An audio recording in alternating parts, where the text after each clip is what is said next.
We don't make mistakes. We have happy accidents.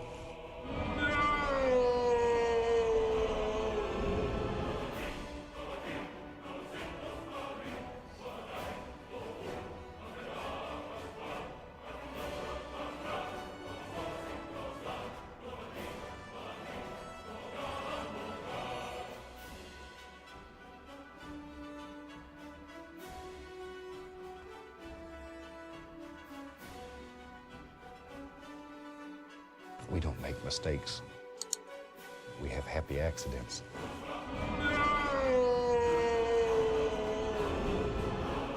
Good morning. And welcome to the Below Average stream. Good afternoon, good evening, since I'm a little extra late today. January 14th, 2026. Cheers. We don't make mistakes. We have happy accidents. The last day I have to take the kids to school. I'm extra late today because you ever have company come over and your house is a bit of a mess and you're like, oh well, before they show up I gotta clean the house. Well, my wife's been gone for a week, so I have company coming over and it's my wife. I want her to get back home to a nice, clean, organized, laundry's done, dishes are done, floors swept, carpets are vacuumed, everything looking spick and span house so she doesn't have to stress out over any of that shit. And she can get home and just be stress free. So it took me like an extra hour and a half to do all that. I should have done it yesterday, but I was raising two children. So it was this morning. Snoo. What a great word. Where's that from? Snoo. Oh, that's from what's the name of the show? Oh my god, what's the name of the show?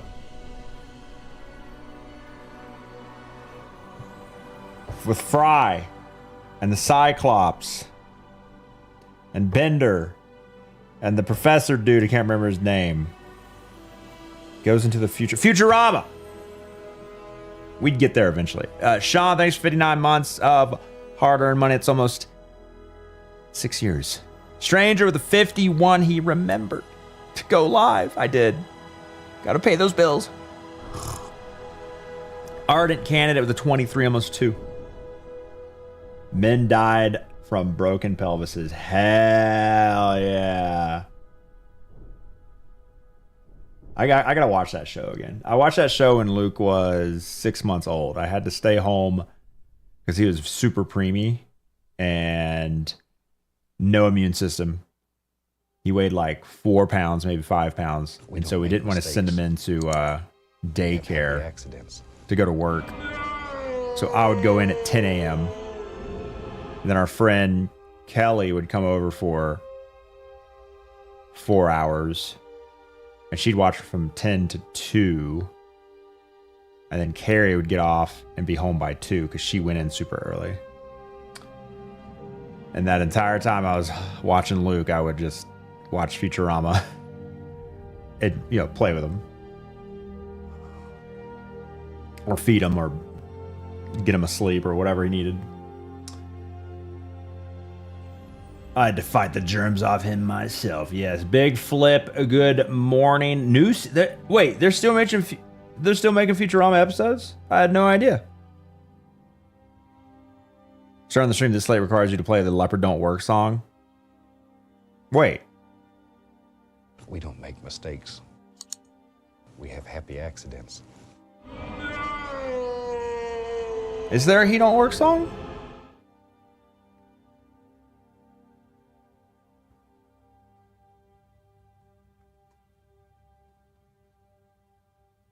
Oh, yeah. A dedication to the Cub Clubbers worldwide. Unfortunately, this gets DMCA'd.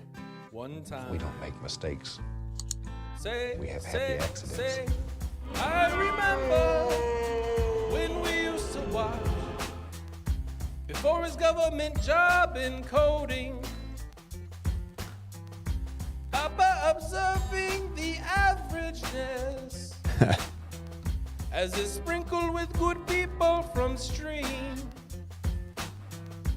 Good bots we've had, oh, most bots we've tossed. From what they say, with this poor streamer, he needs this job to last. So stinky poop and pay into the primes that's up today. No leopard don't work. No leopard don't work. Say, hey Ananita, just made it clear. No leopard don't work. Hell yeah. Unfortunately, that does DMCA. But worth it. Sulfur, well, 65 month stream, 65 day stream streak, poor electrical cord, yeah. Decaf? No, this is green tea, so it's got like 10, 5, 20, 30, who knows? It's got an unknown number of milligrams of caffeine in it. It doesn't do anything to me. I just want a hot bev in the morning. Hot bev. Sir Flatulent with the 64. Welcome back to the stream.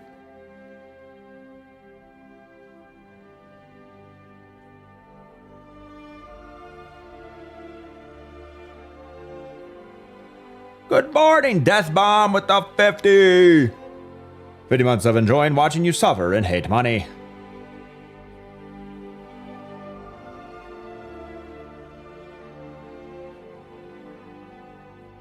Thanks for the money. So, Hytale.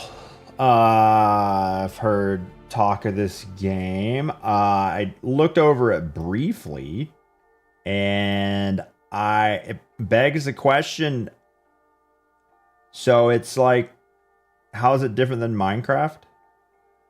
Because I'm seeing blocks, torches, farming, underground areas with mobs. More variety of mobs. Chests. I feel it'll get better, but not yet. Okay. Let's see this marathon stuff about the cryo archives. I mean, I've... Publicly? No. Skimmed it. Looks like a Minecraft texture pack. Has a Terraria weapon feel-ish. How's that different than Minecraft? In the chat room for an hour, stepped away for 10 minutes and you're live. Yeah, that's how I work, man. I was getting the house nice and clean so the wife can come home from her work trip and be able to relax and not worry about anything. What is High Guard? No clue. High tail. What about High Guard? Tail guard. Is there a joke there? If there's a joke, I don't know what it is. I don't know enough.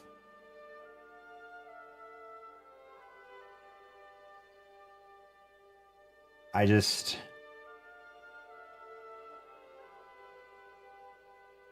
there a game like Minecraft except it doesn't have blocks? Because, not that I hate the blocks, but it would be cool not to have the blocks. There's advantages to the blocks.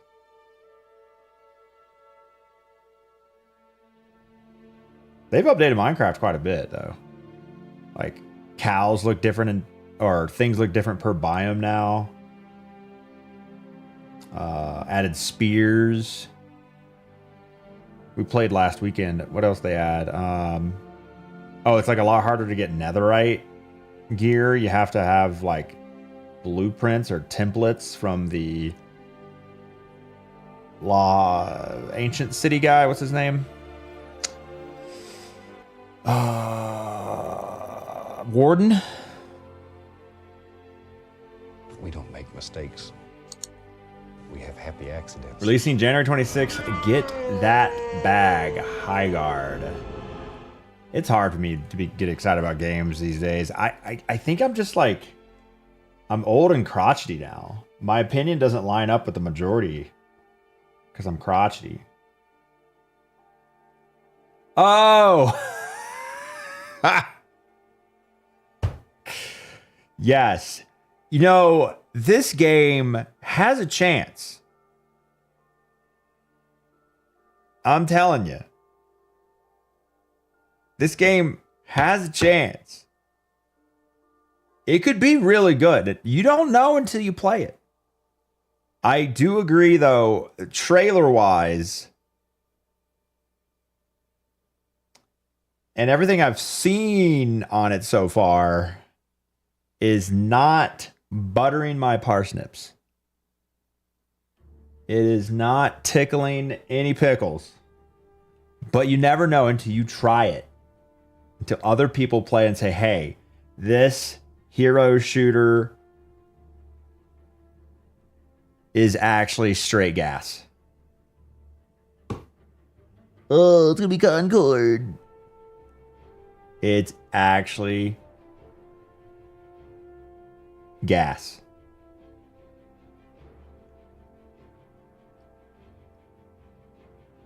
I think it'll get delayed. They did zero marketing outside their one trailer. Release date the 26th. That's 12 days away.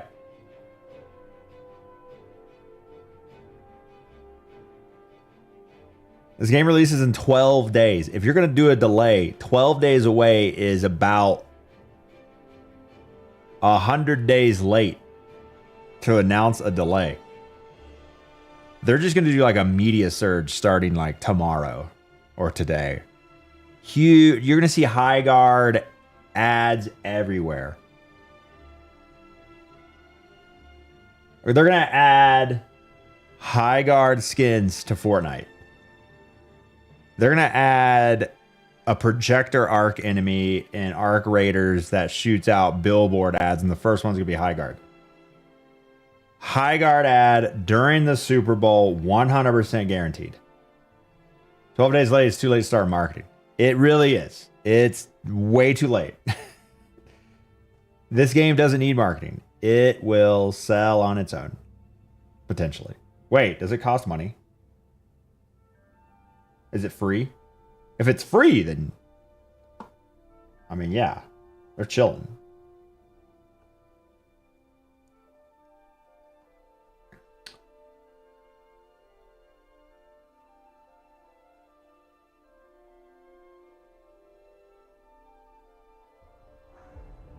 Dangers untold. I venture without fear.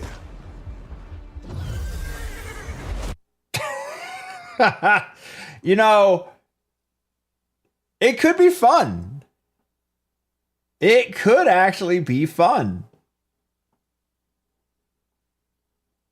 Horses are cool. Horseback riding. You love Red Dead. You love Skyrim. You love Witcher. You know, horseback riding is cool. You like shooters. Well, there you go. You got horseback riding and shooting. Rest. Or bears, or large cats. For coin or for cause, I fight. What's the difference between a horse and a warthog, really, from Halo? I mean, could be good. End.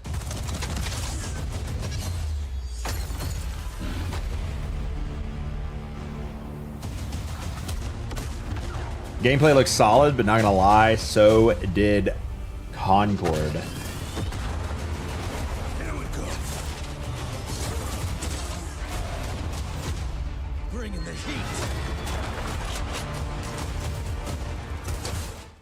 Are you ever able to look at a game and pretty quickly decide whether or not the game has like a soul or like depth or like this X factor of like, I want to know more. And when I see this trailer, I don't get that feeling, and I don't know why, but I can't care about it. Whereas I see something like Destiny or Arc Raiders, and I'm like, whew, I gotta know more. Like, what is going on here? What's going, like, what else is happening?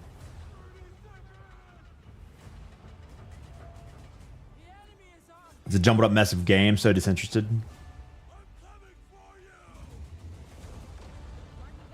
I think it's tough because your mind has been changed 3 hours into a game. What game, Casper? Feels lifeless for sure. Did Overwatch not? I mean, to me, this feels like Overwatch with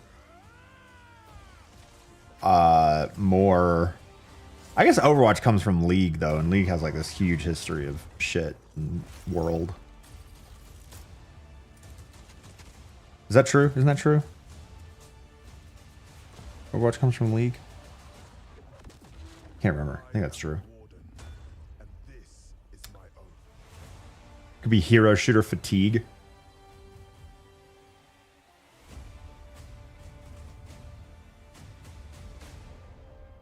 I wonder how big the studio is.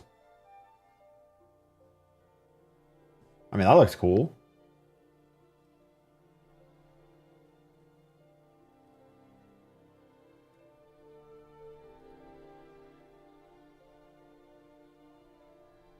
Just seems so generic.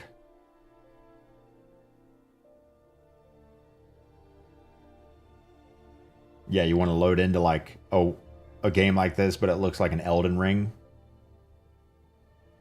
Maybe it's the art style.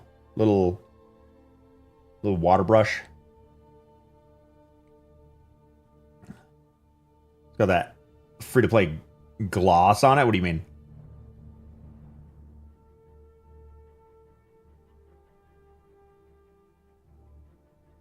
Destiny lore story, Arc Raiders. Has a bit of lore for this one. We know nothing about it. Yeah, but it hasn't released yet. Maybe once it's released, we'll know a little bit more. Okay, thank you for reminding me about Highguard. I did forget about that incredible announcement at the Game Awards. Yes, very hyped for that. Don't know why I'm not, but no. Oh, Jeff Nippard! New video! The only 25 exercises you ever need. I love Jeff Nippard. I may download his app. Try to get jacked before my 40th birthday. So I don't feel like I'm old, even though the number says I'm old.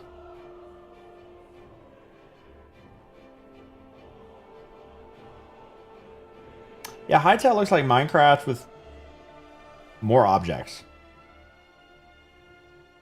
Is there a story mode or is it just survival? Use both of Jeff's apps. Oh. What, wait, he has two apps? I downloaded a calorie tracker yesterday just so I could like scan a barcode and like sum things up for my like normal what I eat in breakfast, lunch, and after stream, because that's like always very standard, and just see where I landed. And it asked me like 100 questions, and then it's like, oh, by the way, before you can use this, you have to pay for it. I'm like, fuck, I don't like. Can I trial version it to see if I like? No. Jeff's OnlyFans doesn't count as a second app.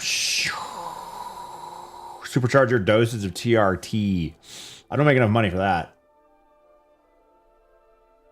You only feel old after drinking. I've not drank in like 2 weeks, and I do feel way better. That's crazy. Which app did I get? Just like the top recommended one on the iTunes or Apple app, whatever it's called now. There's Adventure, Exploration, Creative. Not much is available, just Exploration. Okay, so it's like a pre-release, and they want to get some money for the game, and then they'll do more dev on it if there's enough hype, and then they'll put some more stuff into it. I mean, it's kind of like how Minecraft launched, right? Excuse me. Rev, good morning. How was your Wednesday? I don't root for games to do poorly, though. Oh, yeah, me neither. I just give my opinion on how a game looks, but I always say you have to play it first. Like that game that everyone keeps telling me to play, and I'm like, oh, but there's other versions of this game that I like better. Why do I have to try this new one? What's it called? Panda's always trying to get me to play it. Kingdom Come Deliverance 2.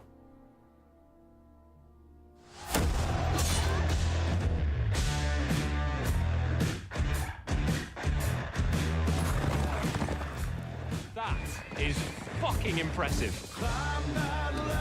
Ordentes Fortuna Juvat! Are you glad to be finally out of that hellhole where we can finally enjoy some adventure?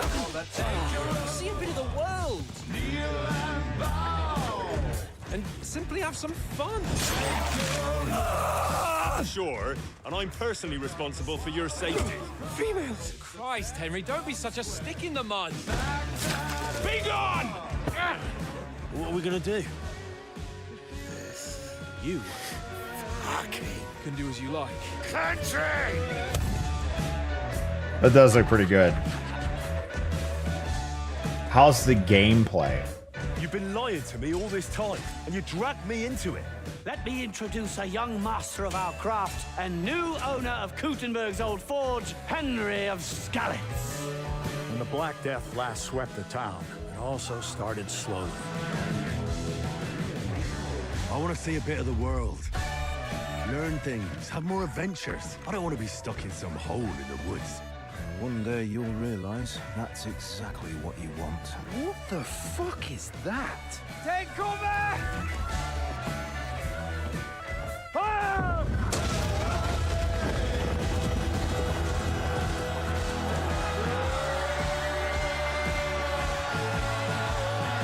Look at them! They carried on plundering our land, invading, killing, raping, spilling the blood of their fellow countrymen for a foreign usurper. Time has come to put a stop to them forever, to sweep them off our land, hunt that rabble back to Prague in the name that a gun? of King Wenceslas!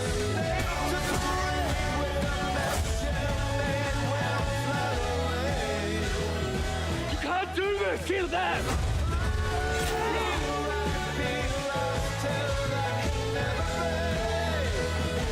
Okay. Yeah, it looks really good. Very story driven. So I'm spending what percentage of time watching cutscenes and listening to dialogue versus, like, I don't know, leveling up, stealing, beating people up, right, exploring.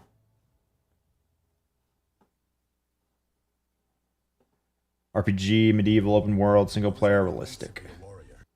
Sweet. Yeah, I'd watch the movie. Are you watching the trailer for the first or second game? You need to play them in order. Never heard of the first one. Very story heavy, not something you can pick up and put down. Needs a solid playthrough. Oh, you know me and solid playthroughs. Gameplays like Skyrim. I do enjoy Skyrim.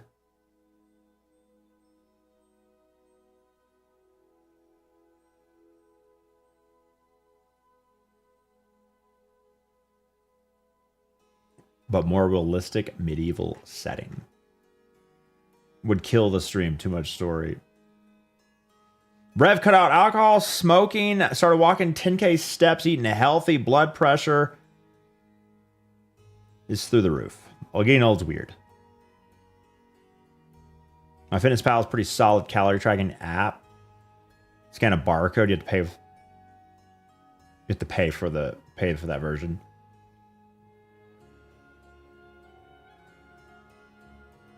Pain makes you hold yourself accountable. Oh, okay. Tarkov, it's time. I hate myself, but not that much yet.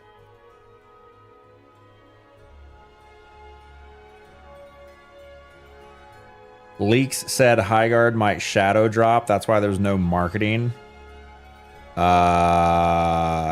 Shadow drop with a public release date. How does that make any sense? An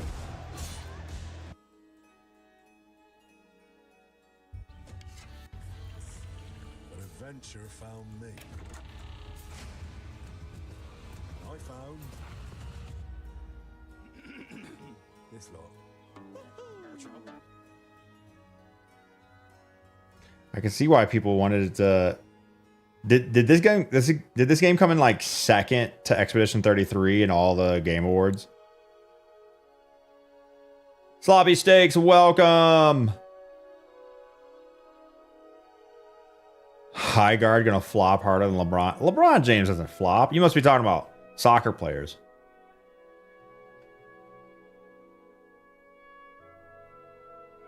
Is there aggression-based matchmaking in Tark? No, only pain. You set up your Fitness Pal in Canada or EU. Barcode scan is free, or so you're told. Oh, weird.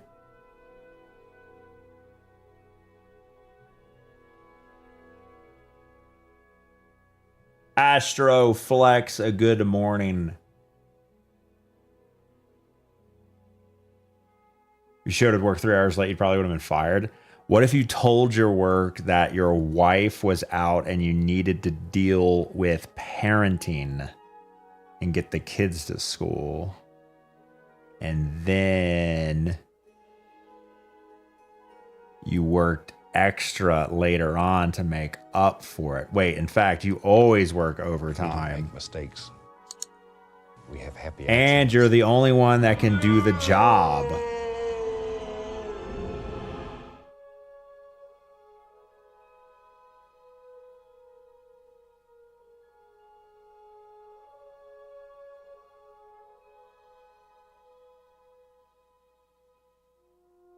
We don't make mistakes. We have happy accidents. Tark has no friendlies, just cheaters. Is there any matchmaking in that game? Because like if I suck, I figure I would be matched against cheaters less often. Coming from a manager, flex your time. What do I care as long as the work gets done? As long as there's not things that need to be done when you're not there, yeah. No semblance of matchmaking. Let's work 6 hours early. Sometimes shit happens. Yeah, I mean, some jobs are very rigid with their schedules because that's just the name of the job or their culture there. But like my software job was flexible, assuming you were there when you needed to be there, but just to show up at X time because that's what we do. Like, unless you're missing important meetings, like get the work done on the timeline so that our projects can meet their goals and we can move, like make money and move on to the next thing. Like coming from a manager, shut up, get back to work. I don't care. There's actually no words in the Russian language match or making. We don't make mistakes. We have happy accidents.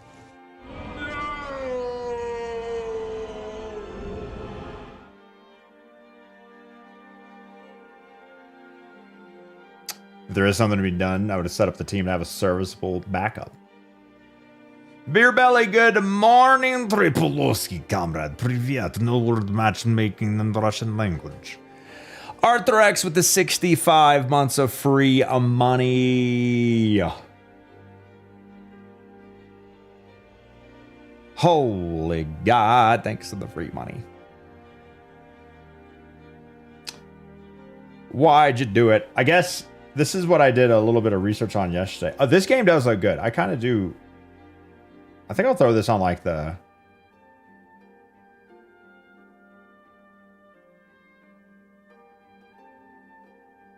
maybe a subathon goal. But if it's still... that's the problem. Like now the hype of the game is over. And it's very story driven. So you're just going to be watching me watch a movie Though the game is very fun. It's like a game I have to play off stream. This game is Kingdom Come Deliverance 2. There's a lot of exploration. Barb loves those games. Who or what is Barb? Savage Battle for New... Yeah, I did look it up. I was... oh, yeah, it's over here. I don't know why this game... Oh, I do know why. So this game's concept back in 2004, Savage 2, was to combine RTS with FPS. And, you know, for 2004, I think they did a great job. And I think the problem was that it released at the same time as WoW.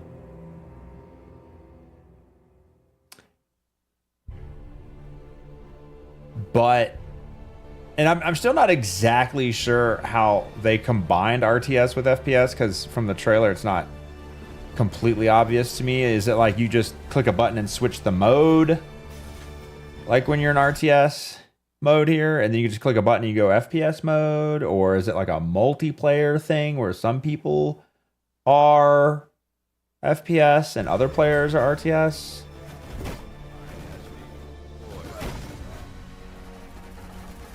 One person loads in as a commander. You can vote to swap people up to commander. Yeah, for 04, I mean, it looks great. And yeah, what a fun twist on things. I mean, did you play a lot? What were the downsides? I never heard about this game. Like, it was never marketed in a way that reached me, a college freshman who was only playing video games at the time.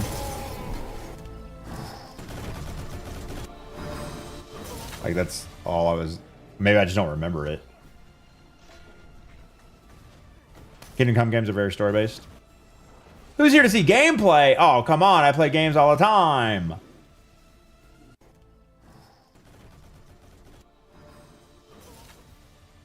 What about Gummy Bears from spin-off Bungie Team? Never heard of it. Savage 1 was free to play, all private servers.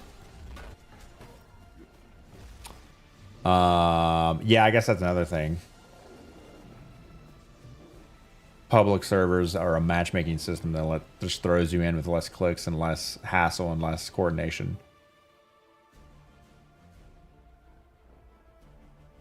Streams are only allowed during work hours as background noise. True that. Yeah, it does not look bad. I'd like to see another concept like that come up. Oh, here's a free game client. Download anytime, anywhere. Free LAN play online trial. Persistent account performance stats. Reasonable one-time cost for unlimited online play. No monthly fees. I mean, for that, yeah, that's... What happened? Beej. Why didn't Savage 2 become wildly successful? I hate for a game to fail just because of marketing. God, stupid marketing.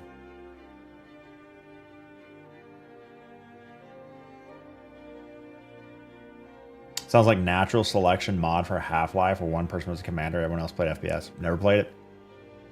What the hell is ABMM? Aggression-based matchmaking.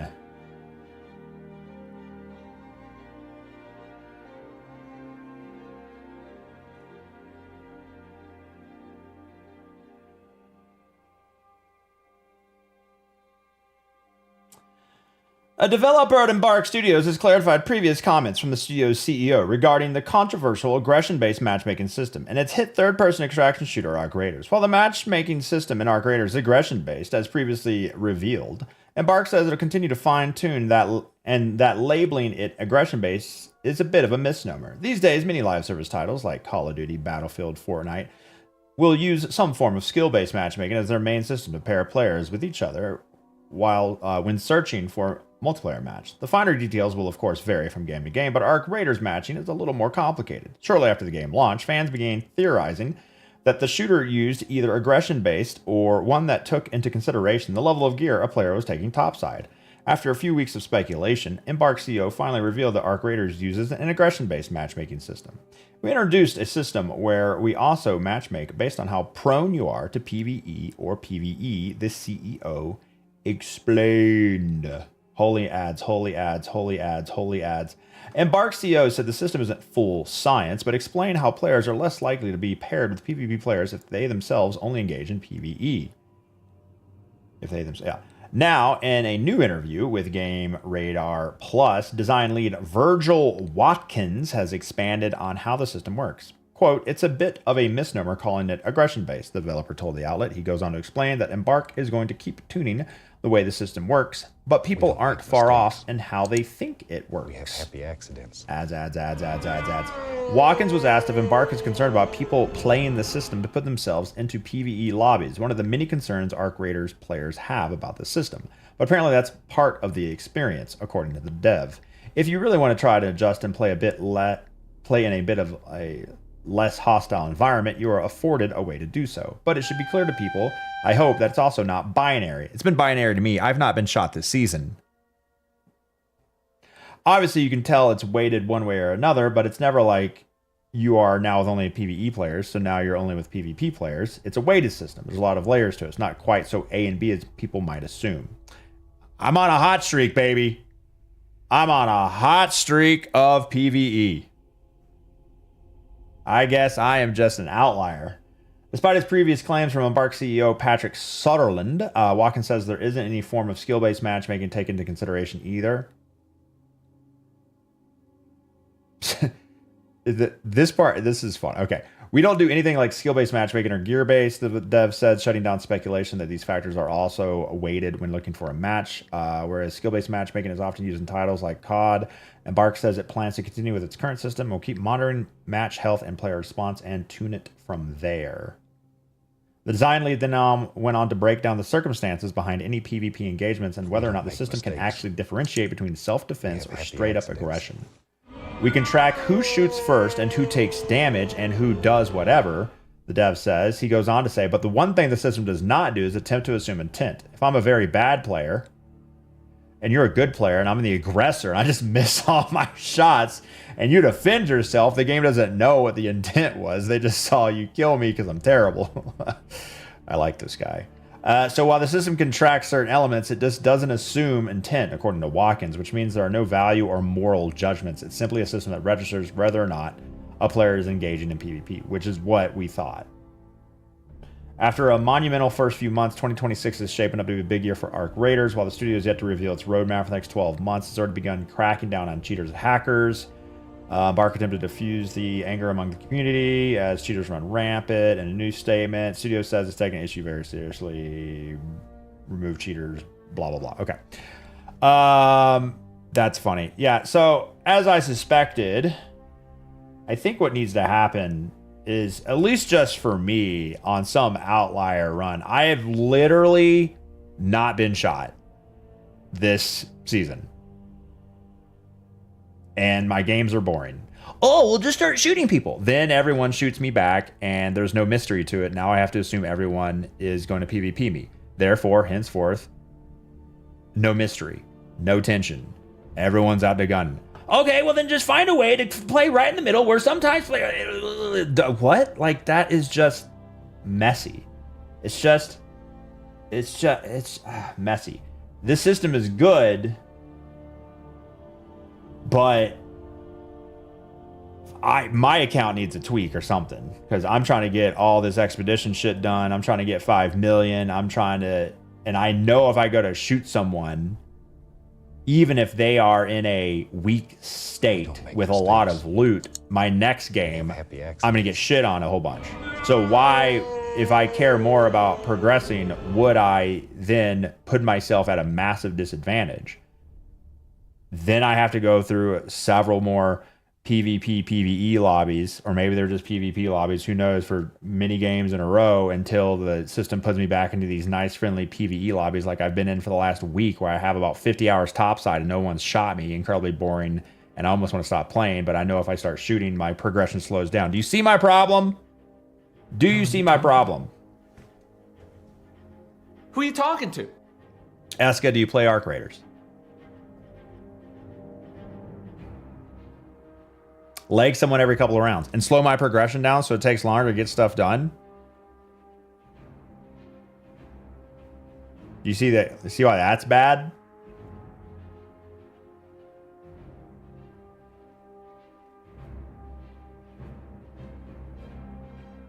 Because tension is more fun than checking boxes. Here's what I'm going to do. I'm going to get all the stuff I need to get done so my expedition isn't potentially ruined, because I'm playing multiple live service games at the same time. I don't know when I'm going to have time to get stuff done. I don't know when Embark is going to announce how much value I need in my stash to max out my prestige. And if I'm playing another live service game at the time and I can't come back to this, then I've got to min-max this part, or else I'm doing myself a disservice. So if I can get, like, say, all my expedition done, all my quests done, all my workbenches done, and then get like 5 million in the bank and consider that my zero value, then I could play the game just normally. But until then, I'm in this like fear of missing out on something because this is how the game works.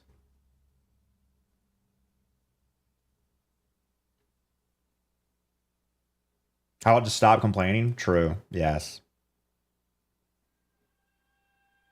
Just don't give your opinion on how it's less fun now. Now that I know how the game works. Just don't ask for them to tweak throwing in a bad player even though you've never shot anyone once every, like, I don't know, 5 games, because I people say that happens, but it's not happened to me, dog. It's not a game problem, it's a perception problem. People would have figured it out eventually. You have, what, 10 million copies sold? You got a bunch of data wizards out there. They've been like, hey, we made 5 accounts. Here's all of our data. Here's what's happening. This is exactly how the matchmaking works, by the way. So you don't want a PvP, but you want a PvP? Yeah, it's called tension. It's this concept in... Well, it's for Arc Raiders specifically. Other extraction shooters, which are good, like, everyone just shoots each other, and that's, you know, there's that form of tension. But in Arc Raiders, it was unique in that you can team up with people or betray them, or they could betray you, and you never knew if your new friend was about to betray you, right? Now, I've not gotten shot at, betrayed in the last week, and Snyder, I've done that. It doesn't matter. And now it's boring. Someone came in the chat yesterday, was like, "You still playing this crap game? It's boring."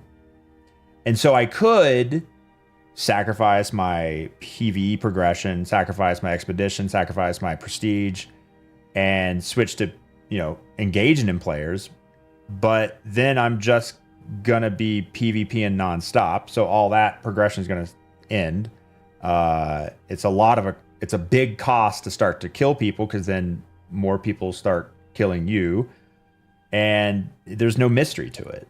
And it's just how I feel. You can't change how I feel, chat. And what I wish is that they tweak it, at least maybe on the I guess I'm an outlier because I'm the only one in the entire world having this experience where there's more people that are PvP prone in my PvE lobbies, because I've not seen any in a week. I've not seen any in 50 hours.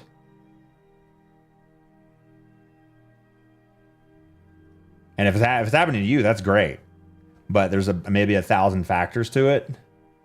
But I've talked to many people who are like, yeah, there's a lot less tension. It's a lot more boring. I just like suck up loot and watch TV in the background. It's like, that's not how the Embark said they wanted it played. They said the whole idea of adding PvP was to add that element of tension to it. And for me, it's gone.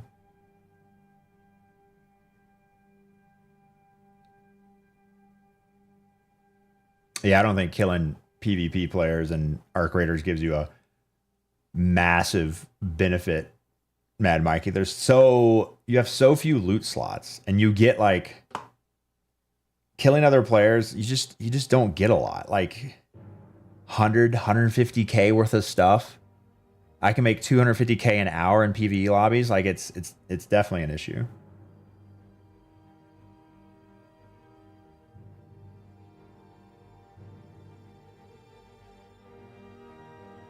But I do think aggression-based matchmaking needs to stay in the game. I think it's been great. It keeps the massive casual base out of the cheater lobbies. Happy accidents. I just want some tweaks to it.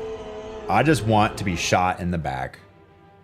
I just want to be betrayed while being a friendly Joe and doing my PvE shit. And while I've been playing this season, I have not gotten any of that. And it's because, I don't know if this system has been in place since the very beginning. I believe it has. But it's because now that I know it exists, I can't make myself do dumb shit. Like, oh, that guy's one shot. Oh, but if I shoot him and kill him and take all of his stuff, then the next game, I'm going to get basically put into harder mode, and I won't be able to get all my quest and expedition and shit done. So the cost of shooting this really weak guy is way too high. I'm not going to do it because I want to get all this stuff done first. Once I'm done with all this stuff, then yeah, I'll start slaying out. But if I start slaying out, then everyone's slaying out. Then it's like, oh, there's no friendlies. So then I got to start going, well, stop thinking about it. Stop thinking. Just do what you want to do. But I can't. Don't think about elephant. Don't think about elephant. Oh, now you're thinking about elephant. Like, I can't do that. You can't not know something once you know it. There is no just play normally. Like, I know this system exists. Therefore, everything I do now is based on that. It's just, it muddies the waters and it's annoying. That's why I wish I could just be my normal friendly self and get shit on every now and then. That's all I'm asking. And I'm not getting shit on enough. Am I still having fun playing the game? Yeah, just less. Pile driver, good morning. Former Q behind me to happily shoot Lep in the back. Thank you, yes.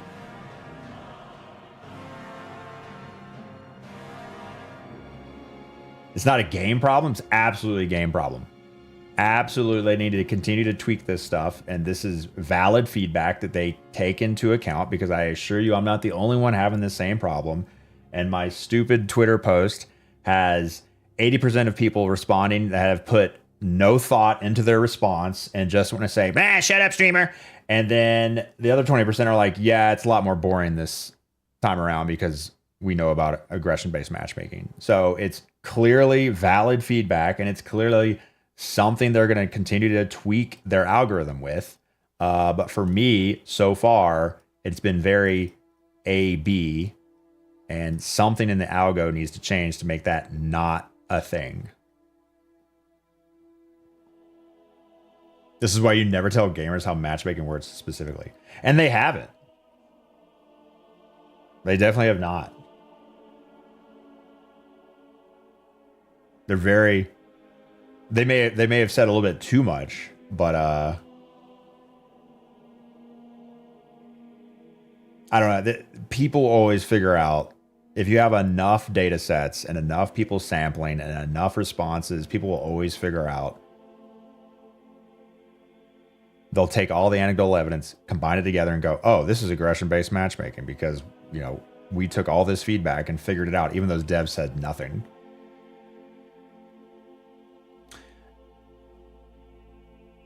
What if you lower PvP aggression lobbies, the arcs were six? Oh, what if in PvE lobbies, arc was more aggressive? Or like higher number?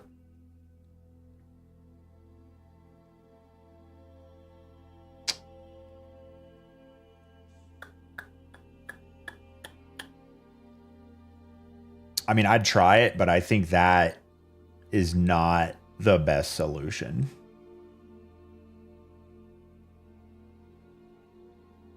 Not convinced people have figured out more than shooting at people has some effect on your matchmaking. Oh yeah, it's they got 1,000 variables in it for sure. Like let's take a look at your aggregate stats since day one. Let's take a look at your last 10 games, 5 games, your last game, your maybe current game. I don't know if people are loaded in at 18 minutes in. Is a PvP player more likely to load in now that you've killed half the lobby? Whereas before you're PvE only? I don't know. How much PvE only have you done? How long does it take to overweight that? He says you are afforded a way to play in less of a hostile environment, but what if you're like 95% PvP? Does it take you longer to get to PvE? And are you out of PvE faster? Probably, because they have like a trillion different formulas and algorithms to weight it so that different players have different experiences in ways that increase the fun for the most number of players. Yeah, it's not just you shoot, now PvP. You didn't shoot, now you PvE. Like, it's never that simple.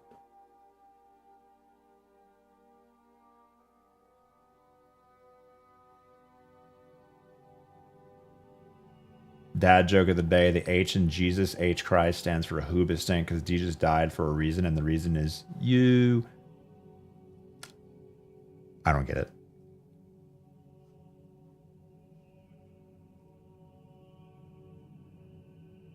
Can they make a PvP queue mode? Yeah, but then everyone's just playing PvP. And there's no tension. And then other players are just playing PvE. And there's no tension. Where's the quote at on why PvP was added to Arc Raiders? I think most people just go, if you want PvP, just PvP and you'll get in PvP. And they like, that's just that's just like not completely, that's just like not thinking about the problem. That's just like, oh, I looked at this and I thought about it for 3.5 seconds without giving an actual thought on how the game works. Or I just don't play the game and I actually don't know how it works.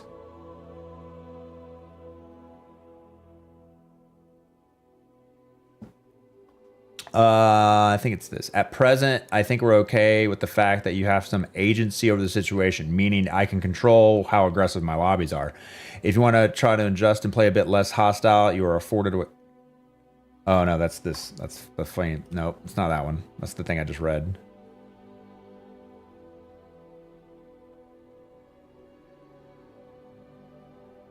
It was something... I think it was like the CEO or somebody was like... We don't make mistakes. The whole reason they would not do PvE only, and the reason they added PvP, was so that you never knew what to expect. I don't know where it is, though. Yo, Magazine, thanks for the follow. Welcome back to the stream.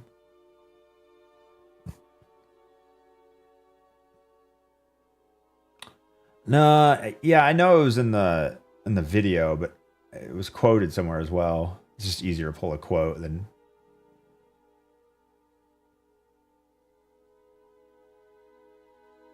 But if you think about what happens when you play against other humans, you just realize that finite distance gets closer to infinite, because now you have all the permutations of human behavior. No, it wasn't that. It was,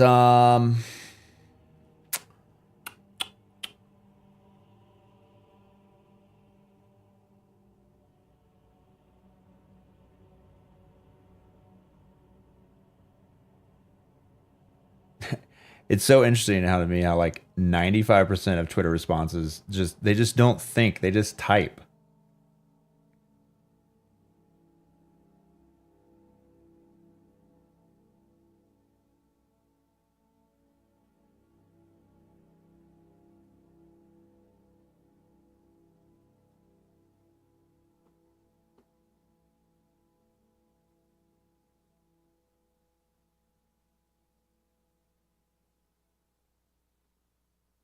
Thinking is a relic of the past. Critical thinking is a thing of the past.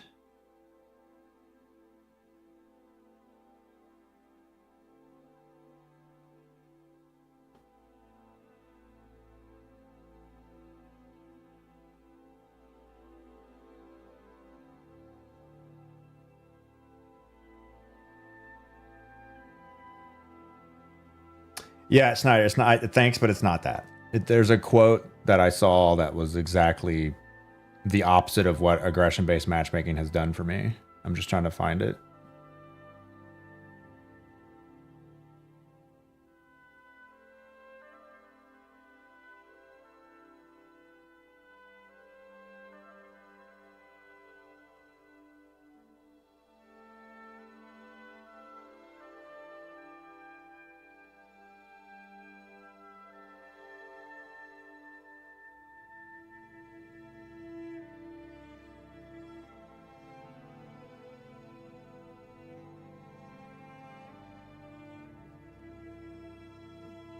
But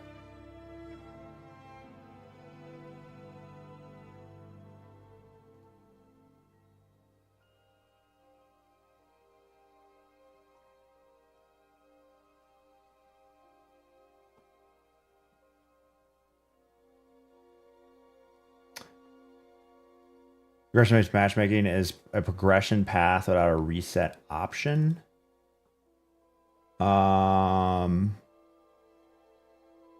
No, I mean, you can go back and forth.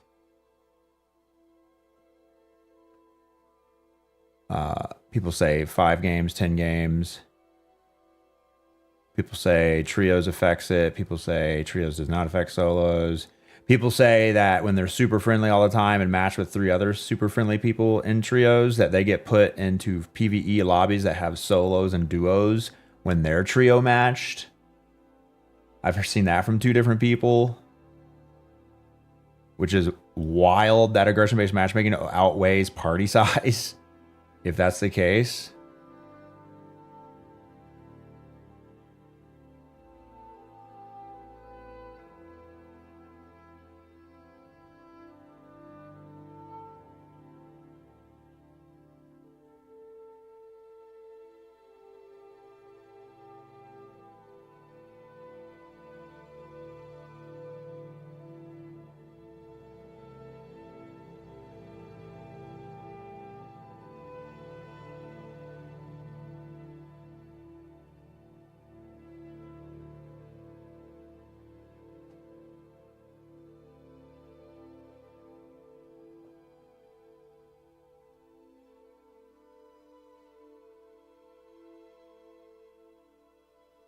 Ten games according to testers. Testers who are a perfect representation of the entire player base of Arc Raiders. How do they have same or different number of trios played? How often have they engaged in PvE in the past? How often do they PvP? How effective are they? Like, you never know how many knobs and levers there are.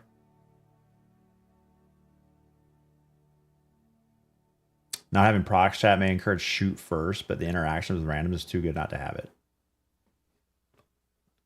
Now in my lobbies, we don't even say friendly. We just run by each other. We don't even communicate anymore.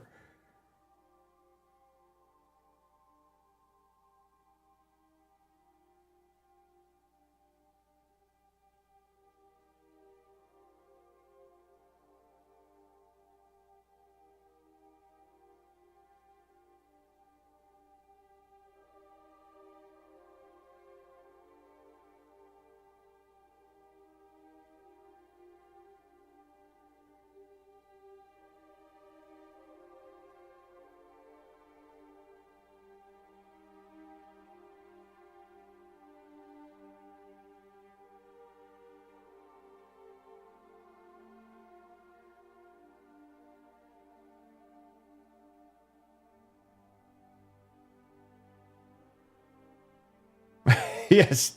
I honestly, I thought about going into my solo games like, I'm not friendly. I'm not friendly. Shoot me. And seeing what happens. Just start shooting around people. But that just means they'll shoot you and you'll just be back in the same lobby. Like,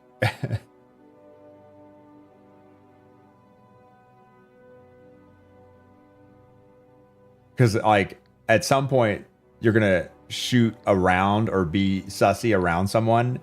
And, 70%, 90% of the people playing the game don't know what aggression-based matchmaking even means. I've never heard the words because they're just a casual gamer that doesn't get online to chat about a game.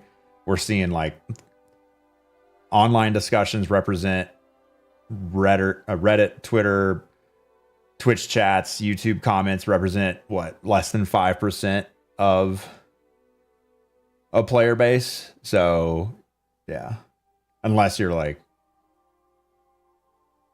although when you see something like Burnt Peanut and Bungulators do some kind of war, I guess they're all queuing at the same time, so it's a little different, but you have a lot of people show up in the game from the internet.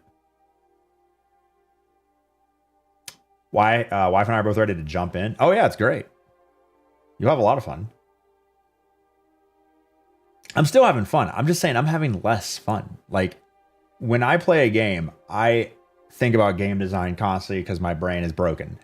And this is not a massive issue because apparently I'm just an outlier, but they already know this issue exists and they're tweaking the aggression-based matchmaking algorithm all the time.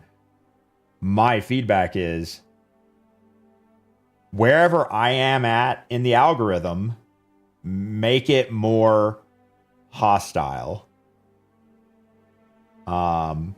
Because right now it's more boring than it was in season 1. Now that I know the fact that if I leg someone in the extract, that's putting me up some kind of ladder to make my next game harder, which is a bad thing. It's not a perfect solution, but it's definitely better than, I think, not having any control. Because cheating is running rampant and I never have to deal with that, so that's great.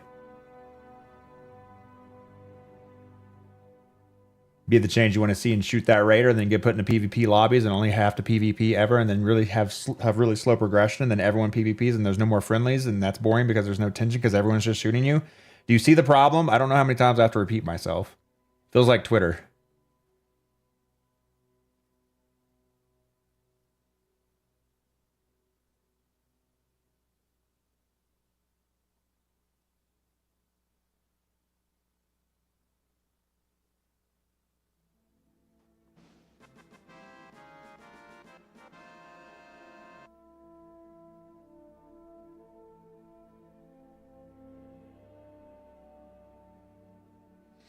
You're in a hybrid lobby, you never know who's friendly. So what you're saying is you play in a way that slows your progression down for expeditions and earning loot in the game, which is fine. However, We have happy accidents. it's hard for me to do that until I'm done with what I need to do to be prepped for the next expedition, because I play multiple live service games at the same time, and I never know if I'm going to be able to finish out this season at a certain time, because I may be playing another game and not be able to switch back. So I have FOMO for that. So I've got to get everything done before I can play the game the way I want to play. Can't believe Leopard optimized the fun out of his experience. It's all about the different types of fun that are in a game. There's fun in checking boxes, and there's fun in the core combat gameplay loop. And when those two things are at odds with each other, someone has less fun, which is currently me. And I'm not the only one. Like, I'm looking through these Twitter replies. There are many people who are like, I'm getting shit done, but it's a snooze fest. And so everyone's reply to that is apparently, well, just shoot somebody. And then you're not getting shit done as fast. Like, I don't know why that's such a hard concept to understand. It's like people are set in their ways and can't think outside their, like, viewpoint. Like, you have to put yourself in other people's shoes.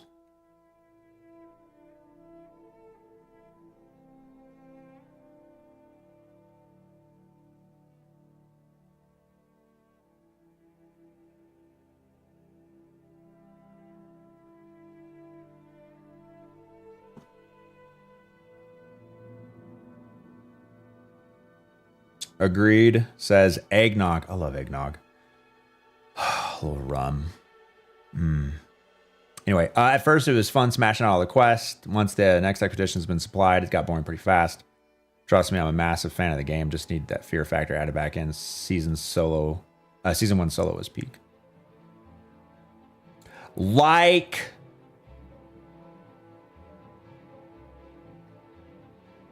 If you didn't know about aggression-based matchmaking, do you think you still feel the same way?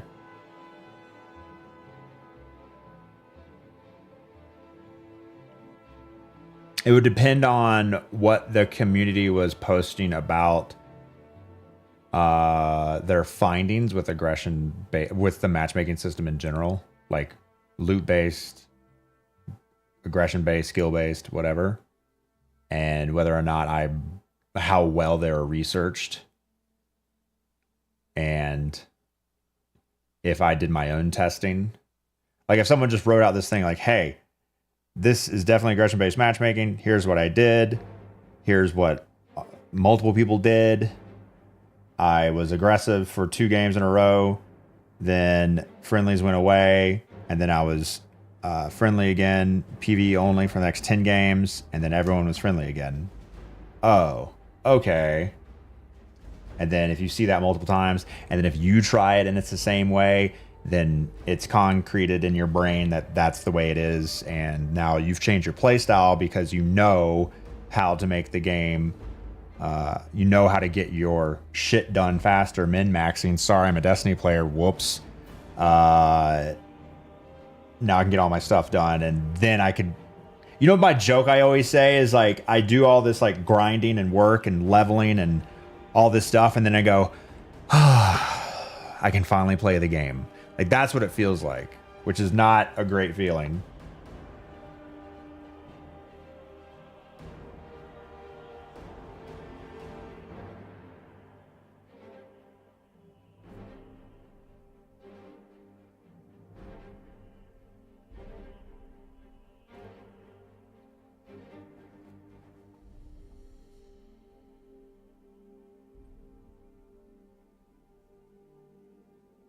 Doing trios still mixed bag.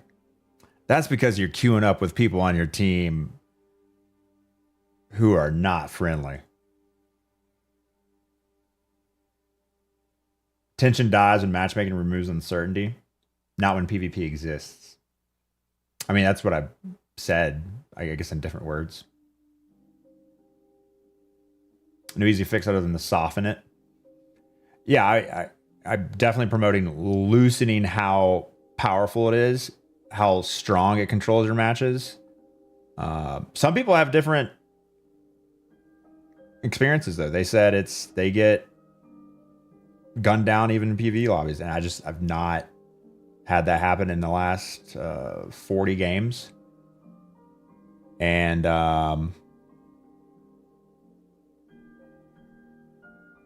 but, you know, if you loosen it up, then you have other problems like I don't want to get PvP'd 3 games in a row. That'd be annoying.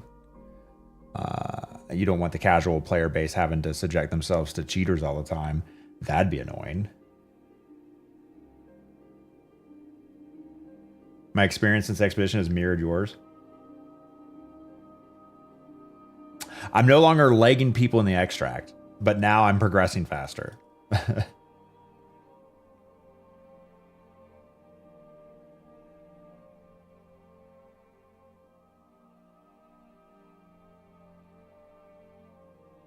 You heard Secunda and thought one of your alarm... Your alarm is Skyrim? That's crazy. Bell curve or player aggression in a lobby would be nice. Some friendly, some aggressive.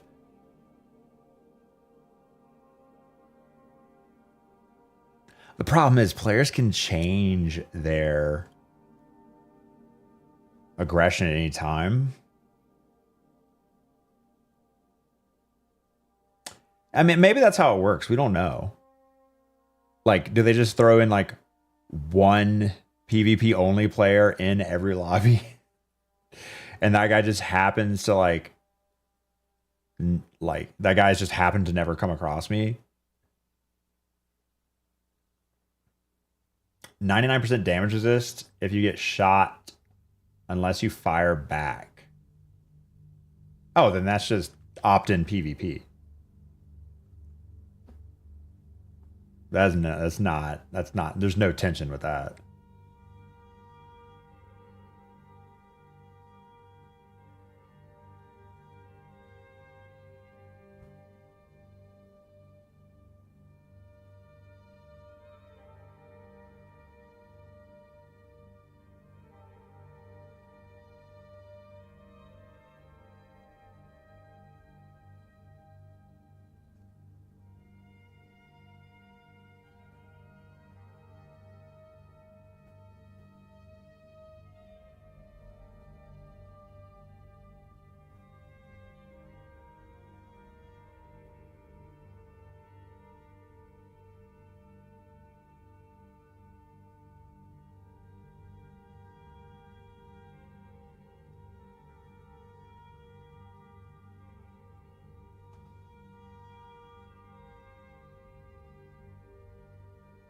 You don't think the game can easily fix this use case? Just loosen the control. Add some more randomness. Randomness. The randomness of encounters in Arc Raiders is peak. And like the mystery of every encounter. Never know if the guy you're with is going to betray you. I've not been betrayed in a week or two, so that's my problem. And then, you know, I start shooting people and getting in fights. Now I'm expecting to be betrayed. And so when it happens, I'm like, oh, it happened. Boring. I'm joking because you never know. Mistakes. But We have happy accidents. add Dark Souls style invasions from the PvP. What? How does Dark Souls work again? Isn't that like you step in a spot and to matchmake into a fight or something?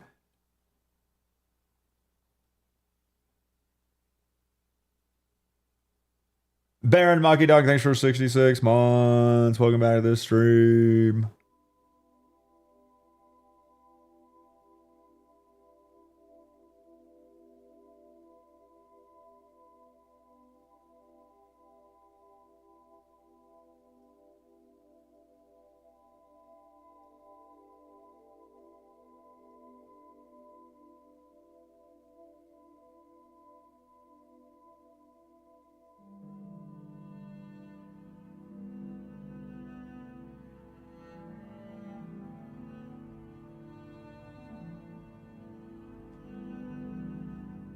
Give quests that need betrayals to occur for shiny loot to randomly appear. Quests. I mean, there are the Raider cred things that require Raider damage. I think that's the only thing in the game that, from like a questing progression standpoint, encourage PvP.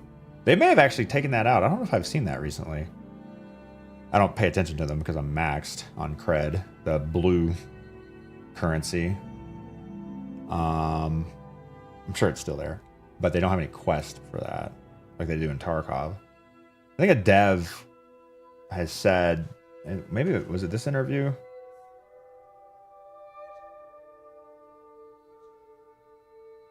No, there was some interview where somebody said something about like,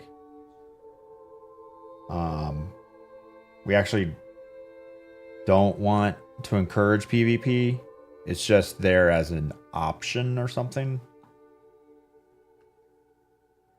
10 years later, no one's done PvP, VE, as well as Division 1 Dark Zone. Oh, Gambit.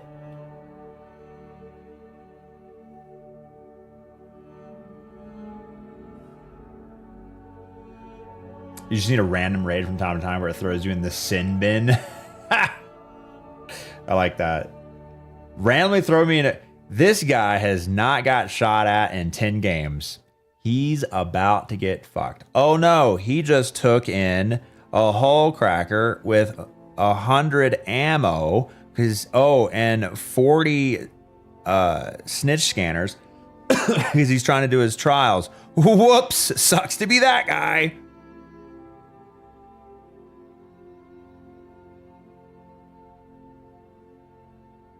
As a casual, it feels balanced. To someone packing in a lot more raids, you end up at one end of the pool. When's the last time you shot someone first, Jordan? Only real solution is true randomness. I think I'd want to be selfish and say that for something like Matriarch, Harvester events, I'd skew to add more friendly players together.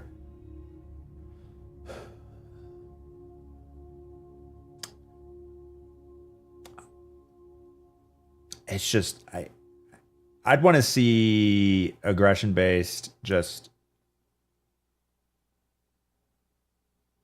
here because here's the other, maybe we haven't really talked about this.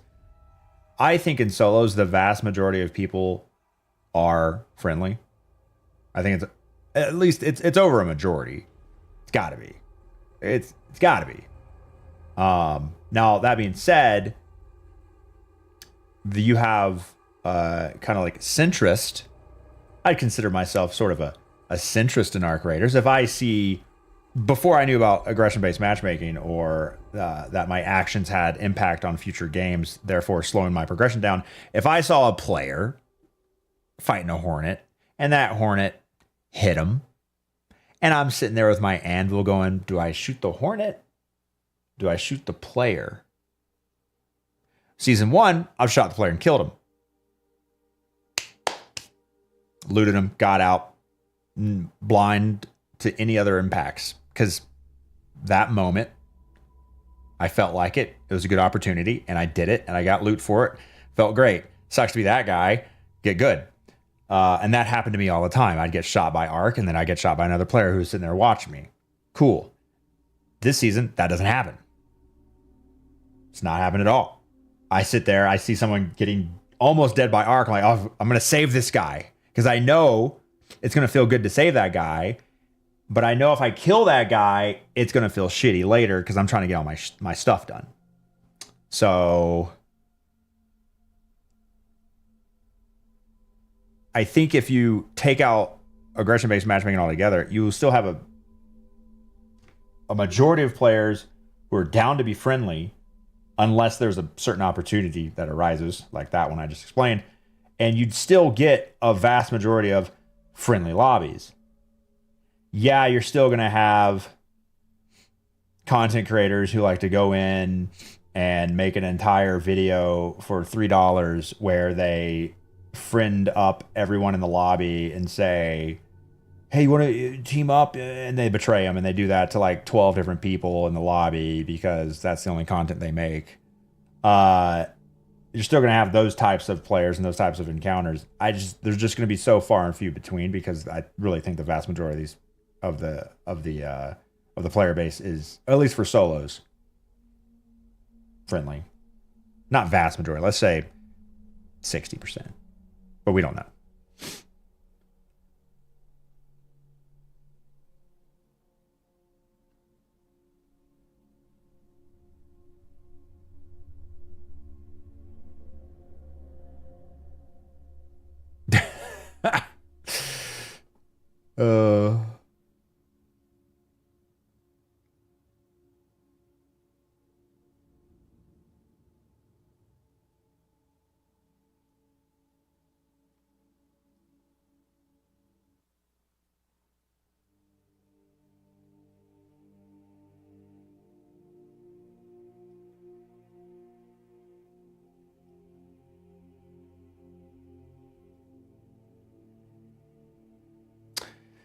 Chad, I need help with this one. All right, here's my tweet. Cost of shooting someone feels higher because progression is slowed down for future games. I miss season 1 solo vibes. Stop crying. Only PvP playing. Think so.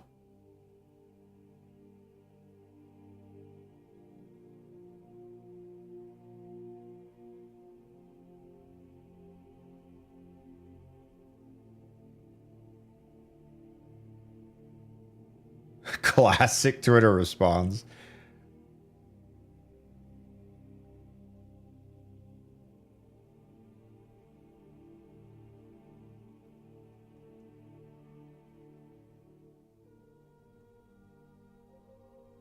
Wonder why it seems so strong this season compared to last. You know, I thought that too, Traffic, and I was like, this must have just turned on, or they must have made it stronger, or something along those lines. And then I really thought about it, and I was like, no, that's not true, because I've changed. And I ended season 1 with doing straight money runs on Buried City. And then season 2 started. I played with Fallout and duos. I don't know what impact that has, but I'm pretty sure I never got shot in solos this season. I'm pretty sure. I've heard PvP happen.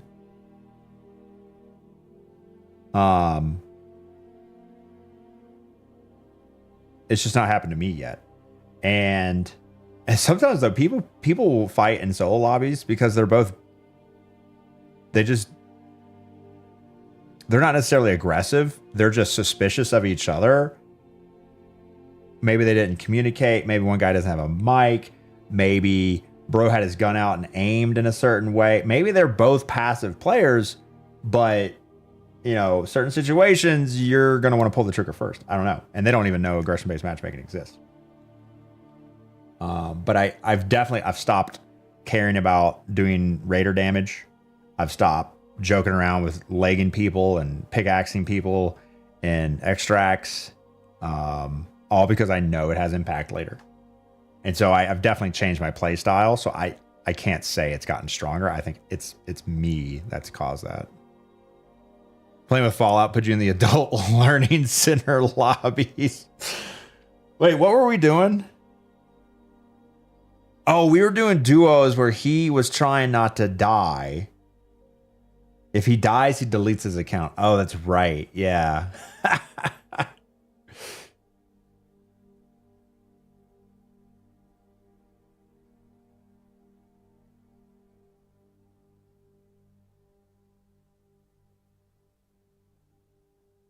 He had 1 HP and attacked you? What the hell? Is Hairpin good? They ramped up the aggression base just so I stopped legging people. If someone throws a nade, shoots and misses both times, I'm still going to shoot back, and now you're more aggressive because you hit your shots. Yeah. Yeah, you can read this.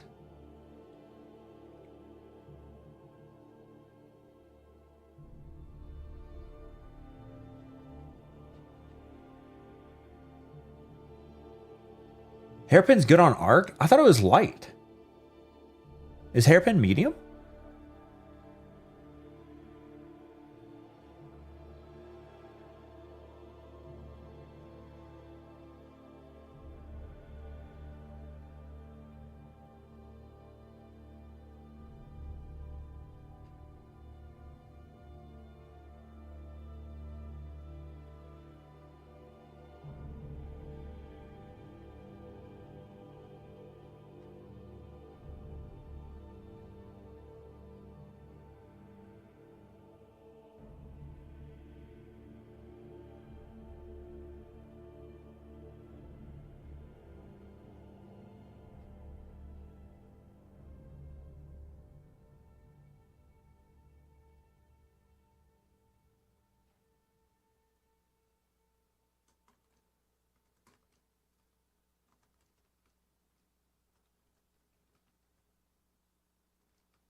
I like how you just reply with a tweet again.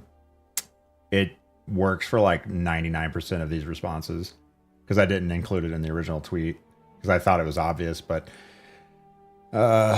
this is why I'm bad at communicating because I assume I assume too much. I assume people have a broken brain like me and overthink things.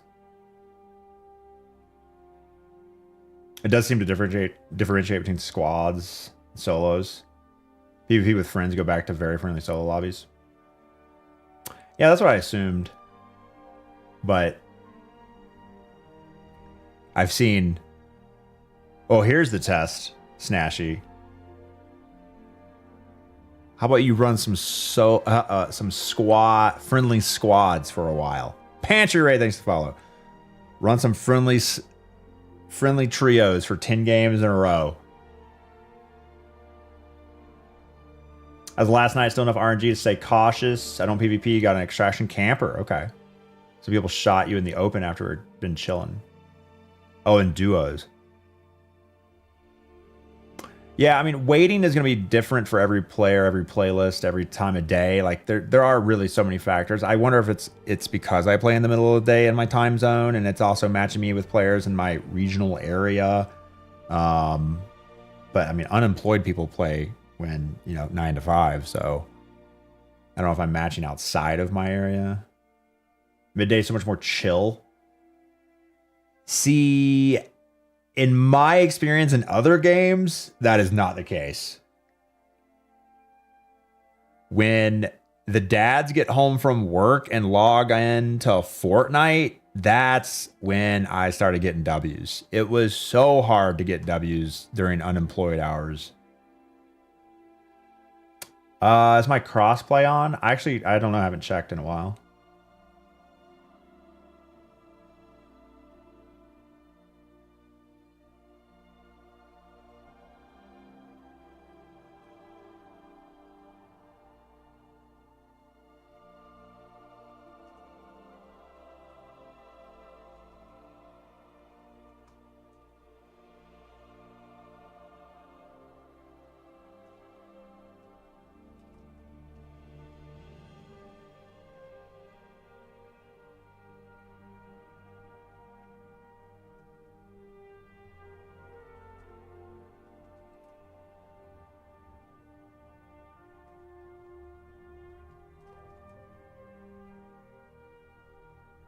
Is Ark the game that has insane aim assist and crank up FPS?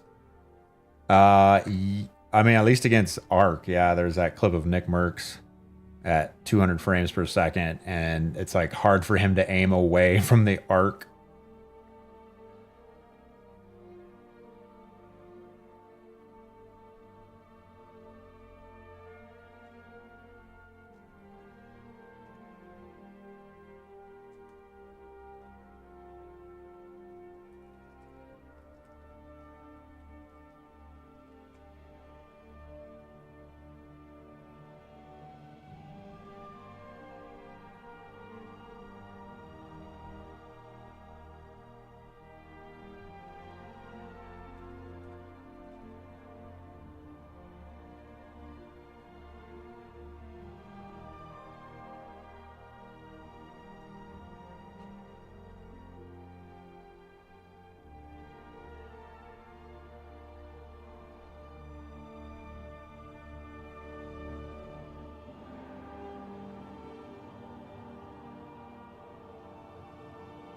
Play on PC, crossplay off means more sweaty. Play on console, crossplay off means more friendly. I've had the exact opposite experience. At least back in season 1. It would seem like when the game was newer, and I was, going through my quest or whatever, and people were like, turn crossplay off, it's better. And so I did that on PC, and it immediately changed. But again, who knows how the algorithm plays into that with aggression-based matchmaking and like how many players available. If you're only matching on PC, now your queues take longer and there's less people. But I just assumed, again, I have no data, but I just assumed it was because like I wasn't dealing with little kids who are just on console and just they don't communicate. They spam emotes to trick you.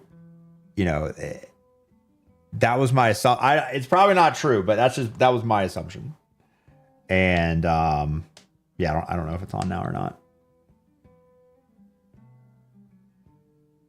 Pack a 5080 in your car or bring it on the plane. Are you traveling? I mean, obviously, are you moving? I mean, a 5080 that's not in a motherboard is pretty fine if it's wrapped up.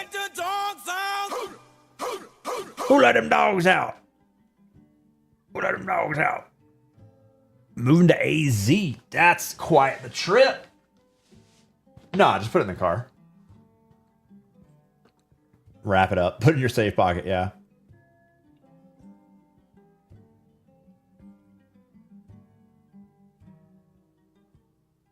Nick's explanation on controller aim assist told you a lot about aim assist. Yeah, it was a hot topic in Fortnite like 5 years ago when it was found to be that aim assist was frame dependent, and then they had to like change it so Aim assist in Fortnite has changed so much over the years. I think they have one of the most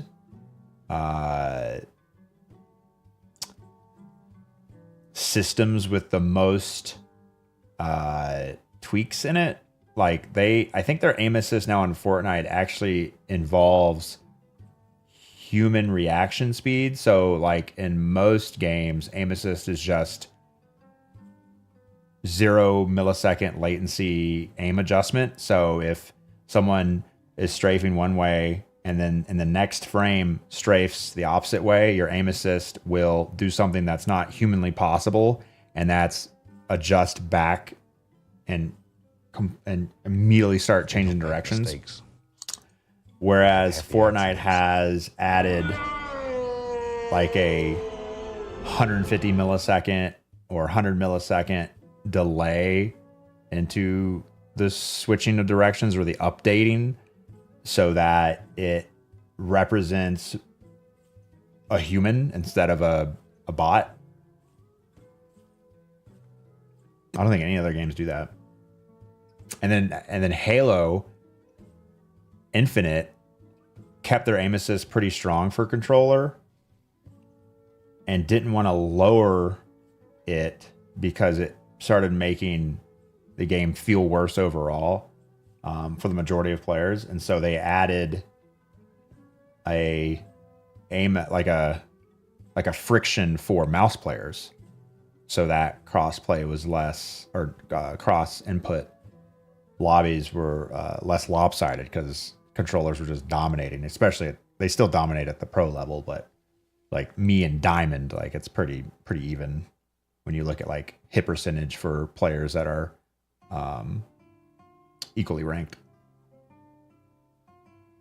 Refrain from leaving the box 5080. Yeah.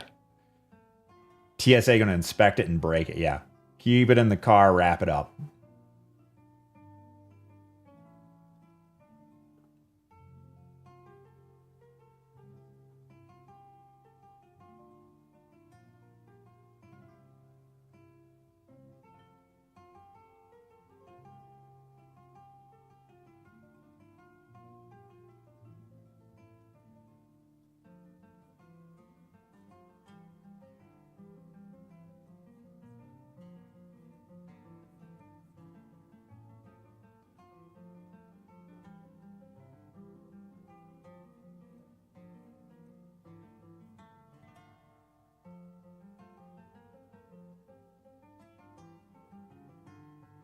Thunder J, thank you for the 56 months. Welcome back to the stream.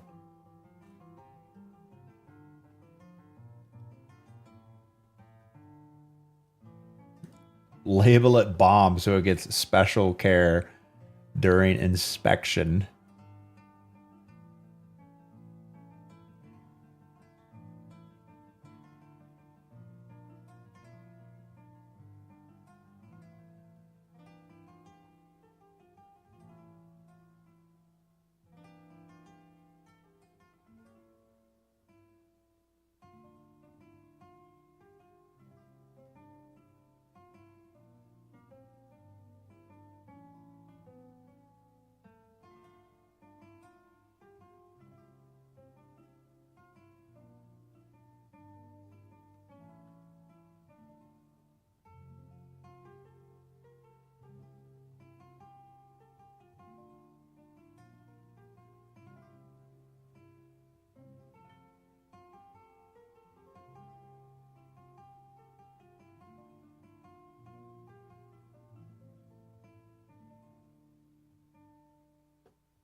A lot of the ARC raiders who like aggression-based matchmaking never played Tarkov, and it shows.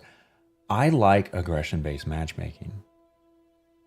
I think it needs tweaks for people in my same use case, where the game got more boring, because we know what to expect now. It needs to have looser constraints so that there is randomness and mystery. So that if I shoot a player first, it doesn't completely change my experience for the future. Because the constraints in my experience are so tight, I am scared to shoot anyone. And once I do start shooting people, might as well keep shooting. And now all the tension and mystery is gone. Okay, I promise not to repeat that same thing I've said 12 times ever again.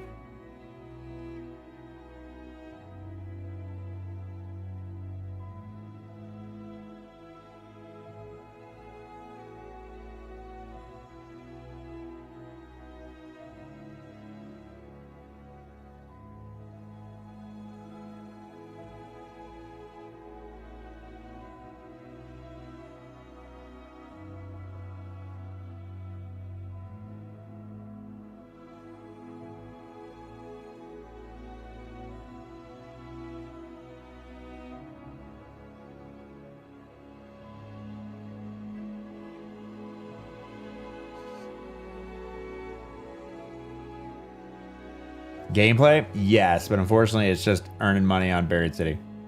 Or I guess I could technically do Stella.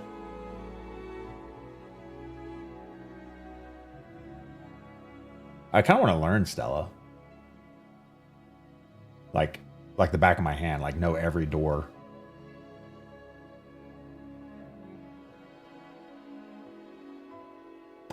We're removing aggression-based matchmaking, bring that mystery back, tension back. Oh, for sure. But it introduces, I think, more problems than it's worth. I think, I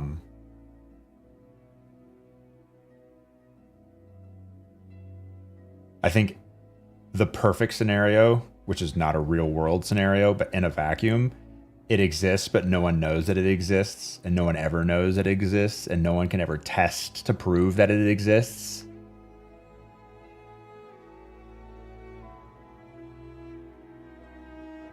I finished Trials. No, I only got one. Oh. I got 3 stars on 3 of them. I don't really care about Trials this time around.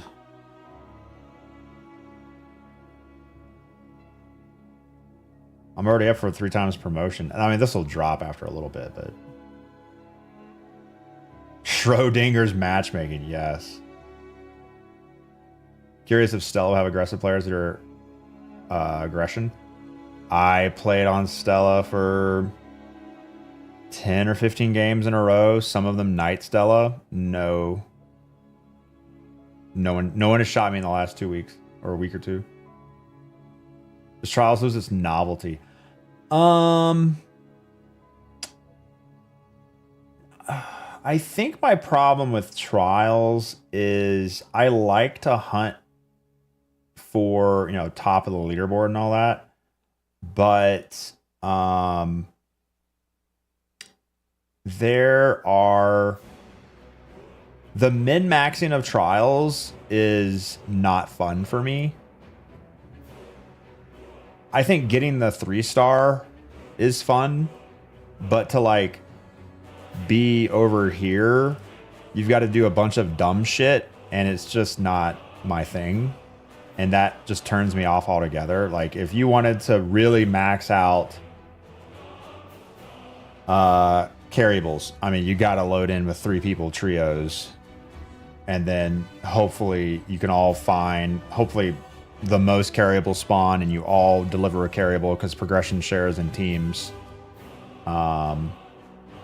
Hornets. I don't think throwing a snitch scanner spawns a hornet.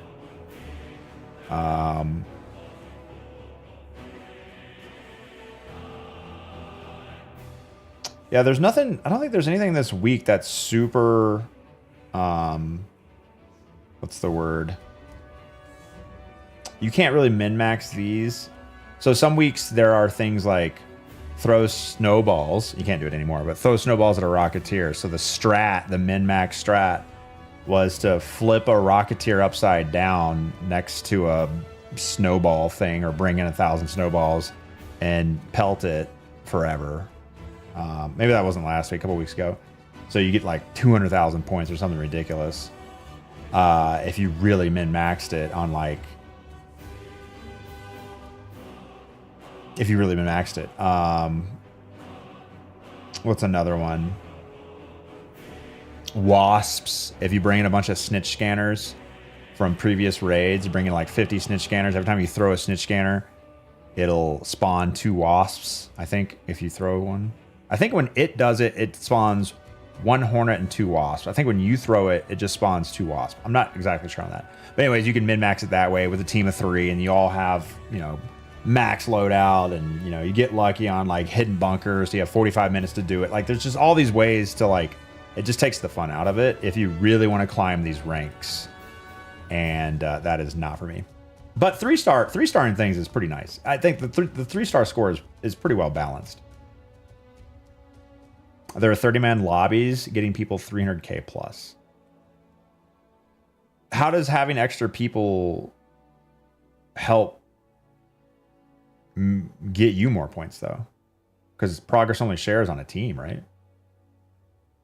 It was snowballs on bastions. That was last week. The week before that, I think it was Rocketeers.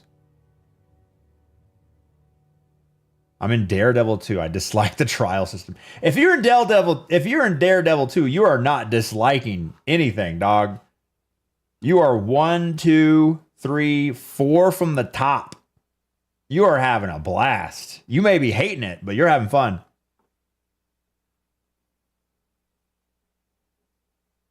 Oh, people would drop snowballs just for you to throw. Like, they wouldn't throw their own. Or maybe they brought so many, you'd have like a snowball goat show up and just have enough snowballs. Right? I don't know what the stack rates were, but try Hornets there. I did try Hornets. It's terrible. Hornets are a little undertuned in terms of points, because I was on... I'm pretty sure I was on a ×2. Spaceport. What was the spaceport? No, maybe it wasn't. Maybe it was just the matriarch or something. No, I want to say it was ×2. I was not getting a lot of progress, and I killed like, I want to say this is like 4 hornets or 5 hornets.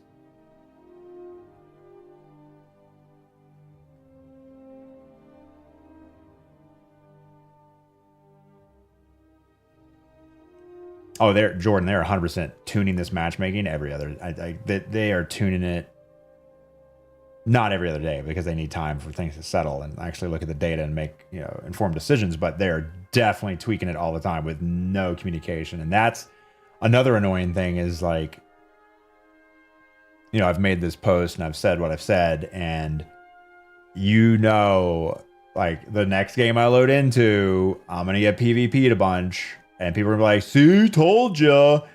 Whereas what actually happened potentially was in the background, they were implementing a fix or a tweak. And we just don't know because there's no transparency to that level, which I don't think they need to have. But it just makes having an opinion and voicing that opinion very risky, because then you offer yourself up to getting shit on by players who assume they know everything and don't know what's going on in the background and say, see, I told ya.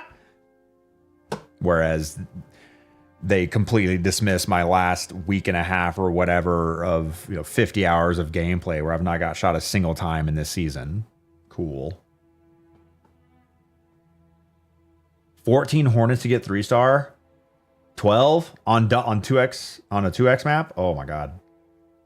Took you an entire hidden bunker. Oh, it sounds terrible. Oh, when's the next hidden bunker? Damn.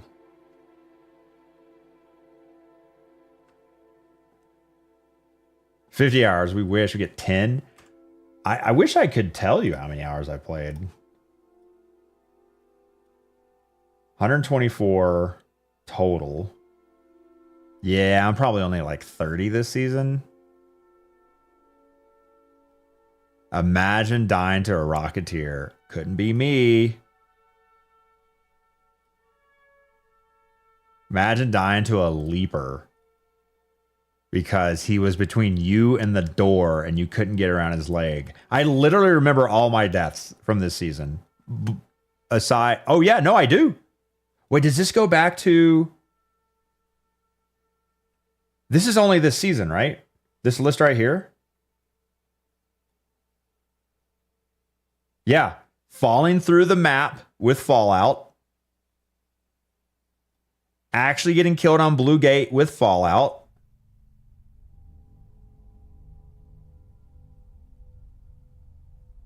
Trying to get mushrooms and surrendering until I spawned next to the South Trench Tower.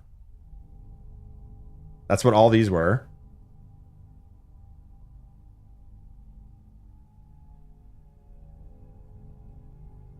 Ooh, this is okay.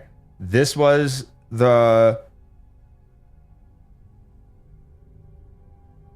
Rocketeer at Apartments that shot through the wall. This was the Leaper that blocked me from getting through the door next to Town Hall. That was the mushroom surrenders. Damn Battlegrounds. This is the only one I don't remember. I have one death that was PvE that I do not remember.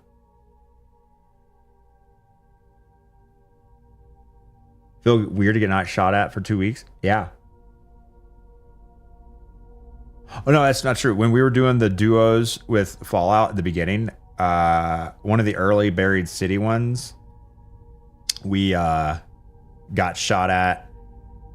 Fallout. I think that's the one where Fallout was like, hey, any of you got a shotgun? And then I'm hitting the extract on the metro, and then all four of us get show stopped, like jolt stunned. And then Fallout kills them both. And so I technically got shot at there, but I didn't return fire. Yeah, what was the first first dam death? It had to be a Rocketeer. Yeah, no, it was the Rocketeer. And oh, that's right. I was coming from the southwest side of the map, and I was pushing over northern power generation, and I saw two players, what I thought were fighting a Rocketeer in solos, and the Rocketeer was making no noise, and I just ran to the Pell Apartments. And all of a sudden, I hear this, and I look up, and the Rocketeer's right above me. And I'm like, what the fuck? Where did this guy come from? And so then I use multiple Seekers, start dipping and dodging. Those two players are gone. And I'm now like 100 feet from the extract. I'm sprinting back to the extract because I know I'm just shit out of luck. And I get downed about 30 feet from the extract. And I crawl to it, hit the button, and as soon as the doors start to open, I die. And so yeah, PvE deaths only this season. I can remember every single death that I had and why it happened. And I should have hit the extract as I was running next to it, honestly. That way, if I can crawl to it and I accidentally get killed by the Rocketeer, I can just extract immediately. Tab over to player stats.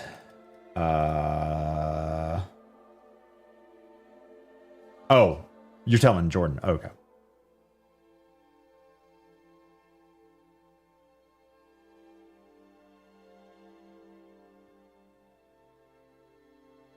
That's why I'm complaining. 0 PvP in solos.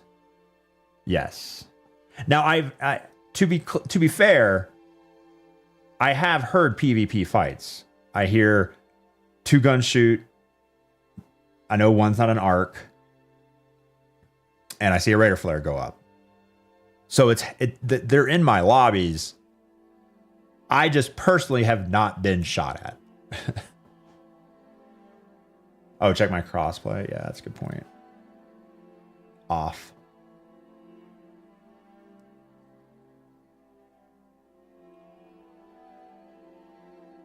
Zero stranger revives. Oh yeah, I never bring a defib. Bringing a defib means having one less space for loot. Nah, dog.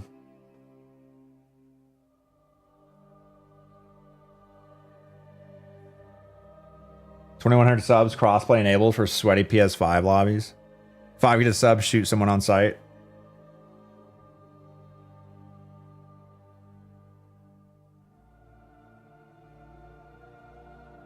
Make Ark more dangerous for PvE lobbies. I'd try it, but I don't think that's a good solution. I like how there are map modifiers that make Ark more aggressive. It would solve the problem of, like, you know, if you're teaming up, then, you know, if you have 2 players on a team, if you're in solos and everyone's working together, then yeah, the Ark is less of an issue. So tuning that up would obviously be, it's not a bad idea. I just don't think it's the right one.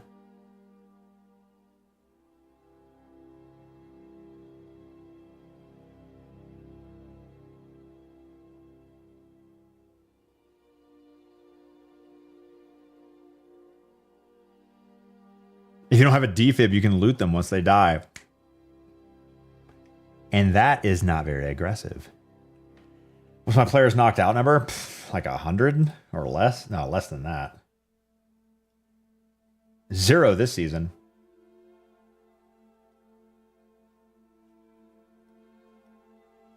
$75.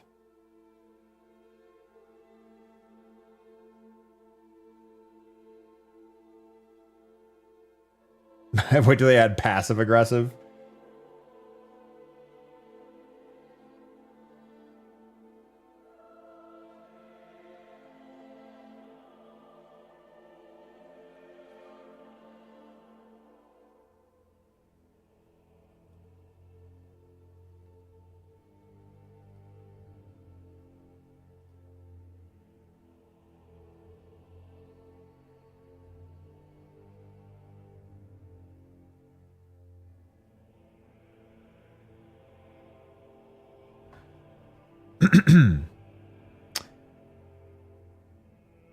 My tweet specifically says, since Embark announced the matchmaking, I'm basically in PvE servers. Solos have no tension, are way more boring. Cost of shooting someone feels higher because progression is slowed down for future games. Miss season 1 solo vibes. This guy says, and I quote, "You're a poor player. Coordinating and empathizing with other players is fun as fuck, not boring. If you want to be a sociopathic murderer, choose another game. Fucking killer."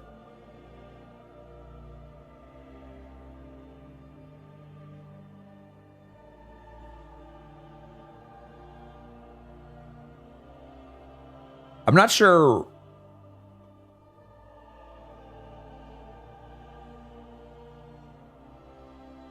crossplay on or opinion invalid. What does that have to do with anything? I mean, that'll affect the matchmaking algorithm, but currently a crossplay off player that doesn't shoot anyone, and it doesn't change my experience. That tells me they just need to tweak the aggression-based matchmaking. That is not a me problem. That is a game problem. I don't know where this guy got.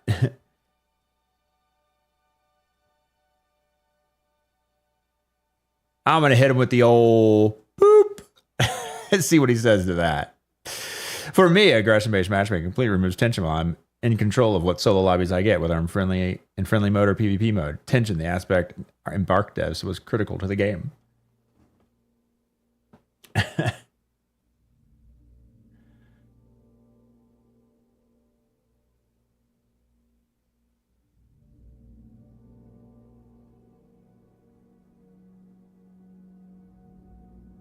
Your brother got the game last Friday and already put 65 hours into it? Damn!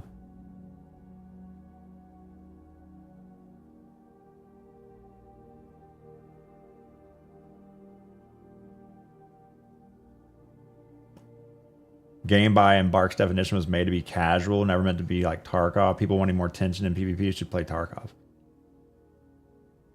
Or shoot people to get more aggressive lobbies.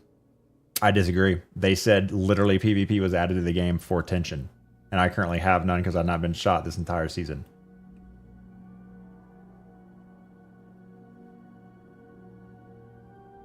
Oh, I definitely will, C-Diff. I either do that or I just reply with okay when I don't think there's enough to reply to.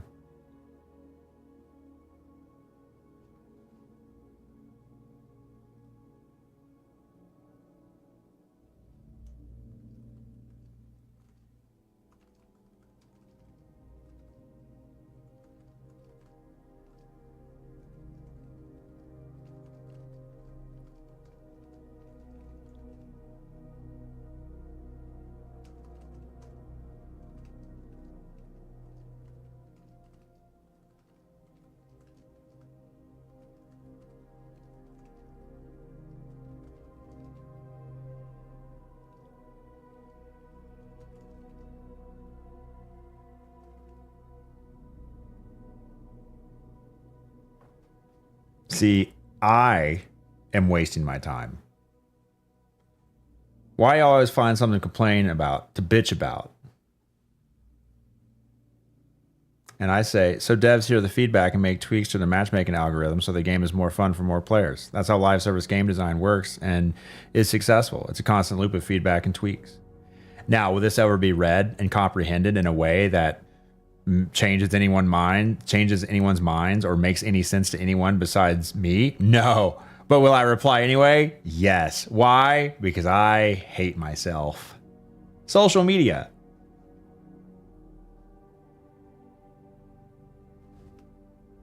This one right here, just shoot people. You're going to have PvP lobbies. Is that somehow hard to comprehend? So I hit him with the bam. I hit him with the old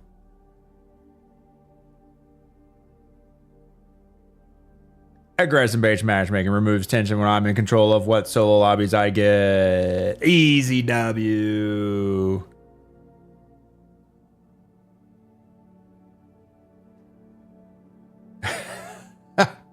Okay. Now we're just going to have fun with this one. Go play something else if you don't like it. Thank you, Ken. Your feedback has been taken into consideration.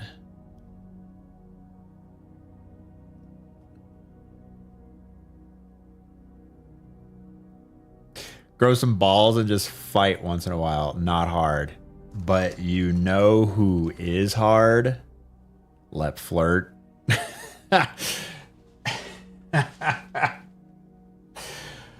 Oh no. We'll just hit him with that.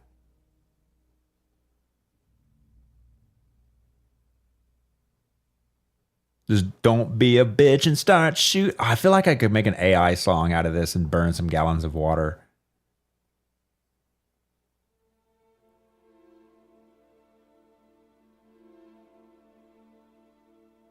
Then start shooting. I love how you cry, how you babies cry. But this shit ends when it happens. You cry even more. You can't change it yourselves. True that, man. True that.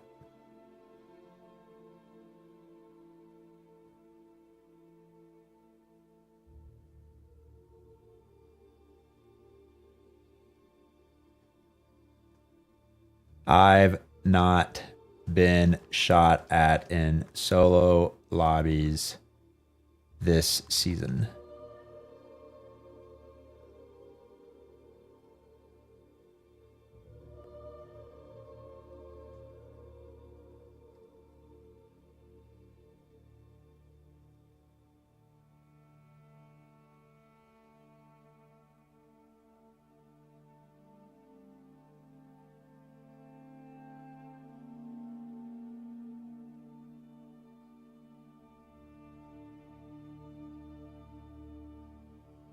Man, this replies.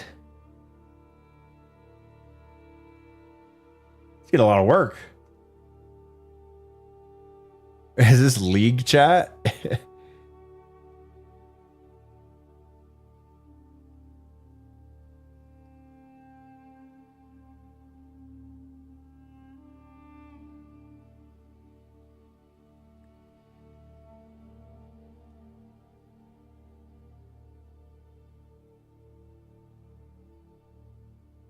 True that, Snyder. Wasn't aware Levenkier had the income to feed a family of 4 plus a plethora of trolls.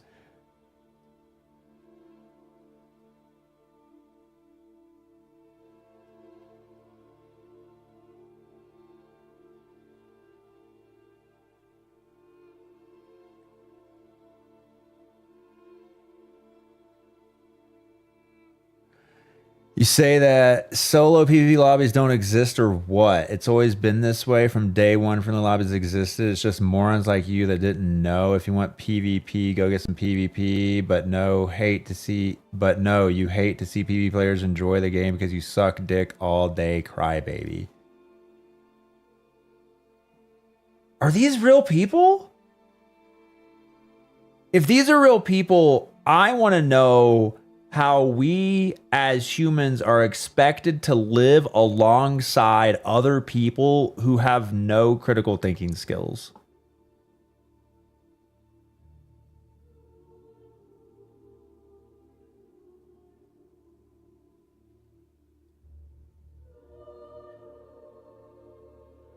Most of them have to be bots? I don't know.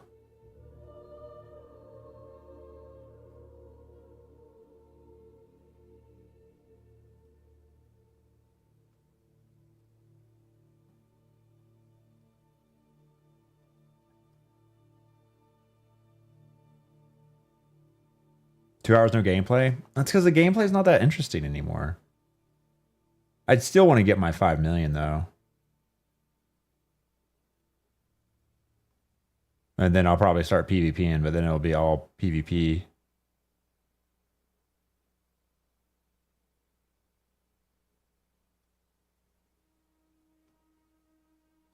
You also are on stream, so you can't do it all. True that, J-Cats.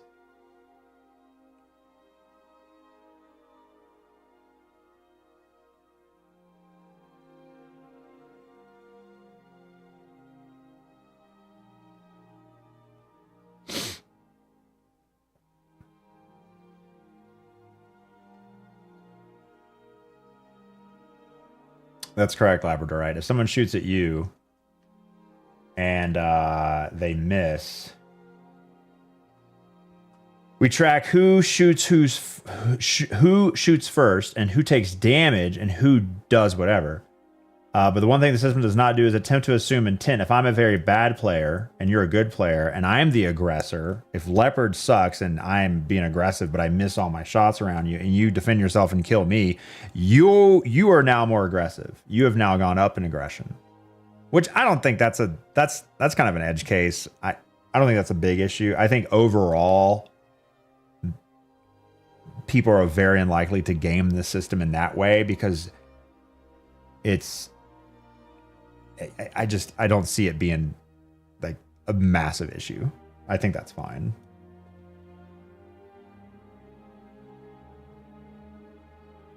You'd have to go really out of your way to make that a problem for you. You'd have to be really bad. It'd have to happen like all the time. Because you're starting at most fights, ratting it up. You're waiting, third person shoulder peeking until the player is out in the open and stops, bends down to loot something, and you got the most brain dead, easy ass shot of your life.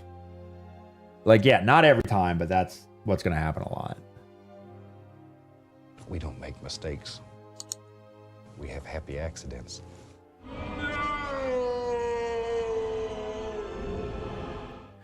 Took the aggression-based matchmaking took the excitement out, the thrill to carry valuable loot and having to watch your back. Now it's either you have to kill everything or you only kill Ark. No more surprises. Telling people it's on definitely changed things. Go shoot someone, problem solved. It's got to be bots. It's got to be bots. So just shoot someone, dumbass. It's got to be bots. Because, like, so just start killing and end up in PvP lobbies. What's the problem? Like, the cost of shooting someone is higher because progression is slowed down for future games. Do they just not read? Is there just somebody who is like all about PvE only Arc Raiders and they pay for bots to down talk any talk of tweaking algos for matchmaking. Like it really boggles the brain. Does that actually, no one would spend money on that, right? Mistakes. Takes half a scroll to forget what they just read. Yo. Where's the critical thinking? Here's another thing I need to realize is when I first got on the internet to discuss video games, I lacked any and all critical thinking skills. I had hot takes and just replied with bullshit on forums constantly. Like, oh my God, do not uncover my MLG forum tweets from 2005 and 6 discussing Halo 2 and Halo 3, because you will see this. You will see me talking very like in my own silo with blinders on about things.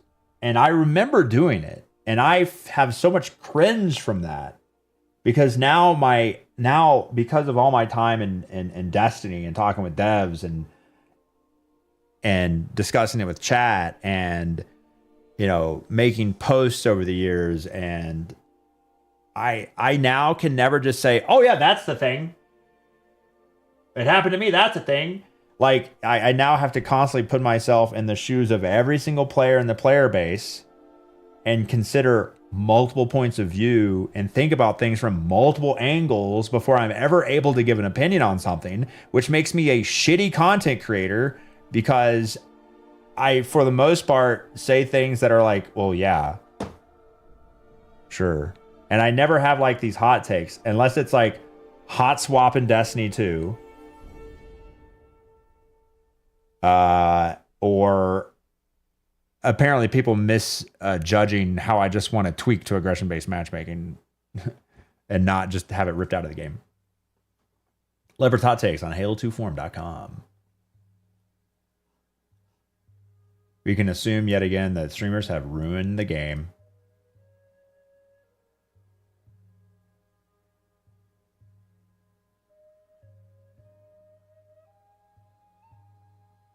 When I was the age on, I was on IRC, internet relay chat. Oh, that's the 1900s. I said something stupid and was banned from the channel. Social media, you just get rewarded.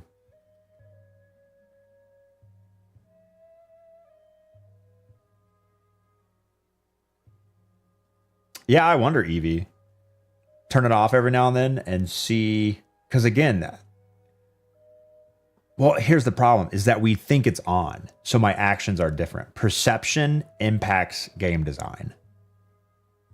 And if a thing is necessarily not true about a game, but players think it's true about the game, that's a data point that has to be thought about. It happens in Destiny. Especially with the trials and skill-based matchmaking and flawless base and all that crap. The perception of the player is a valid data point, even if it's not based on fact.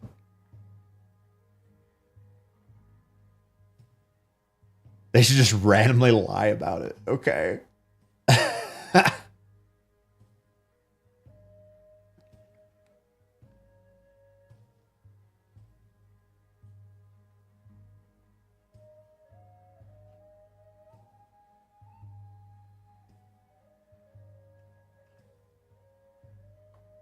The irony in your comments, the softies cried for PvE is how we got here. Agree 100%. I don't really go on my way to shoot solos. The whole point of the game is not knowing what could happen. Now it's either one way or the other. No surprises, black or white, lost all nuance.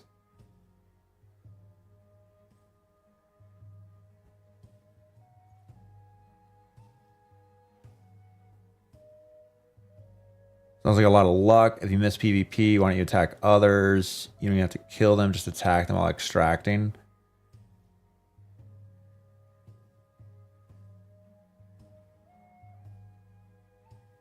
See, this can't be a bot, right? Can't be a bot. And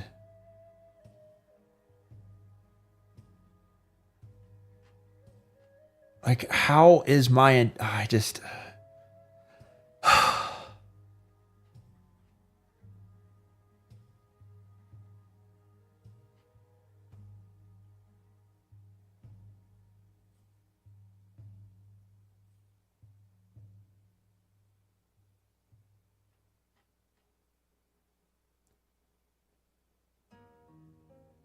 Start shooting, cowboy. Problem solved. You choose the game you want to play.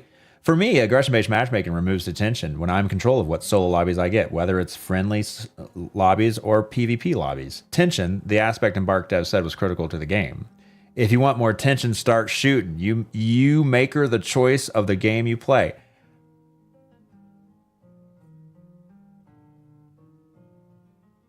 Bot or bad at English or just in a hurry? I gotta know. I gotta know. Did another creator flame your tweet? No, but Blue responded. Blue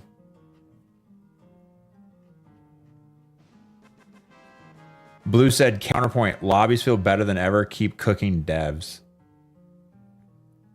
I said, I just want to be shot at unexpectedly or betrayed so I can feel something in my cold, dead, masochistic heart. I mean, another way I was saying, I just want some tension. But hey, great counterpoint. I'm glad his lobbies feel better. Mine feel just more boring. Classic Blue, dude. Classic.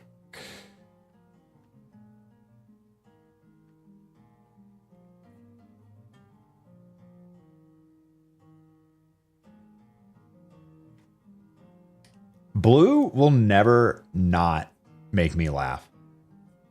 Anytime, dude, if I'm watching the Dream Team, I think Blue makes me laugh the most. I love Rabby the most, but Blue makes me laugh the most.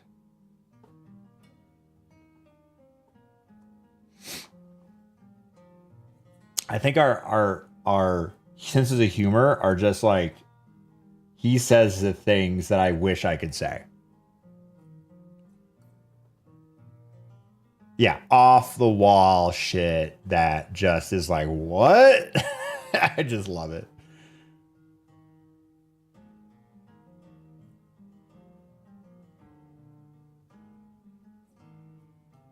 Player damage and XP multiplier instead of flat amount. Shoot a bunch, shoot people, you get more XP.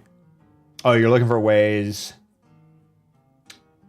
So are you saying, like, for aggression-based matchmaking, the cost of getting put into more aggressive lobbies, which slows down your ability to progress and get loot, are you looking for ways to up the value of killing someone to offset the downsides of killing someone? Killing a Giga Chad in Tarkov, very beneficial.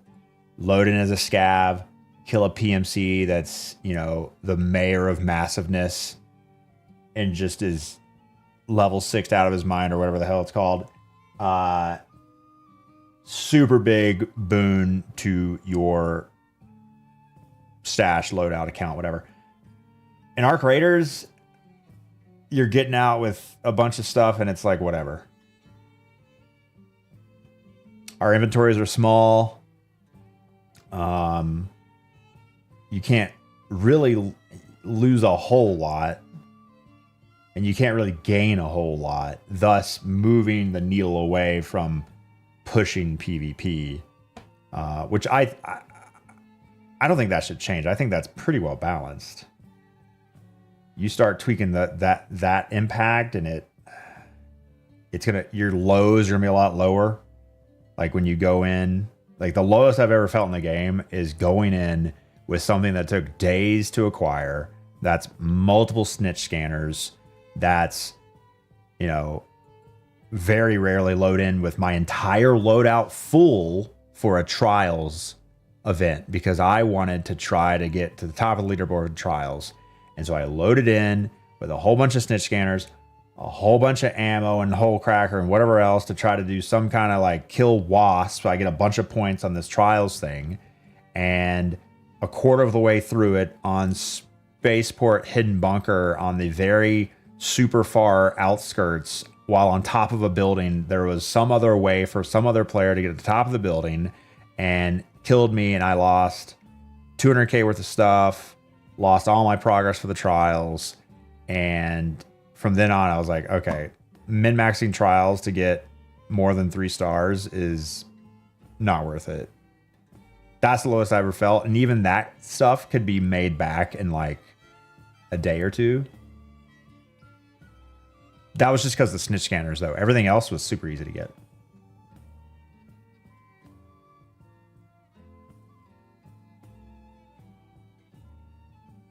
Every time you say trials, keep thinking Trials of the Nine. You mean Trials of Osiris?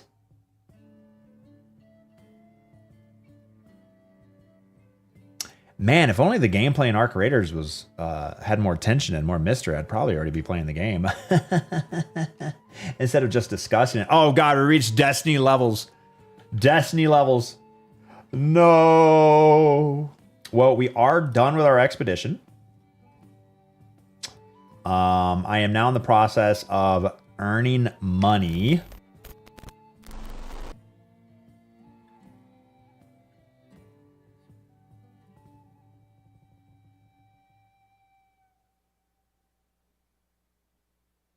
I feel like so many people want to play Ark as a looter shooter, but it's not a great looter shooter.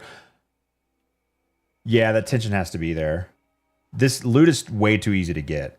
A looter shooter needs much longer grind to acquire the things you need. You can get what you need in Arc Raider. Doesn't take long at all. Except for like crafting blueprints. That can take a while because it's the only RNG in the game. Give me a reason to shoot people. I mean, the reason is to get their loot. But the reason needs to outweigh the cost. And the cost of having to then get constantly gunned down with no recourse is the problem. Like, and it's not that black or white, but that's what happens when you decide to finally engage and leave your PvE lobbies. And again, you could switch back and forth, sure, but you kind of know what to expect. Okay, what am I doing? I guess we'll do some buried city runs.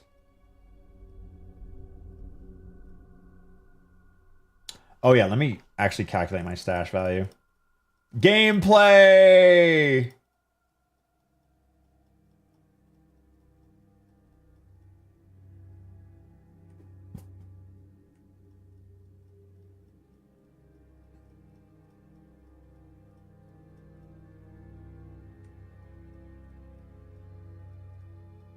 Sure wish they would show you your stash value in a single number on top of the screen. That would be so cool. At the end of season 1, when the expedition was about to leave, they showed you that.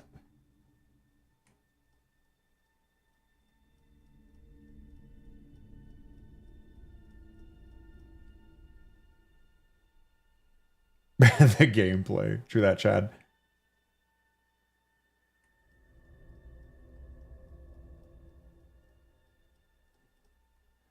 Snyder, I don't know what you're not understanding about this, but if in the case of turning on crossplay and it makes things more aggressive and more players shoot me. So you're telling me to do myself a disservice and make the game more difficult based on my actions in order and slow down my progression of earning money by turning crossplay on? Like, what does that solve? It solves me getting thrown into lobbies where I now don't know, like it solves the tension problem while sacrificing the progression problem. So I guess 50%, 514, 295.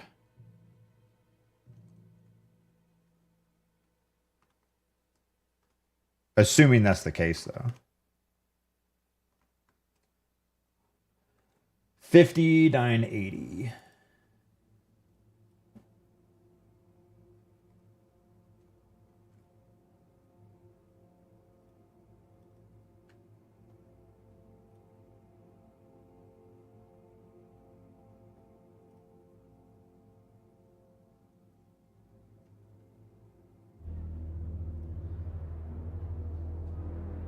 Isn't risking your progression what you're asking for him?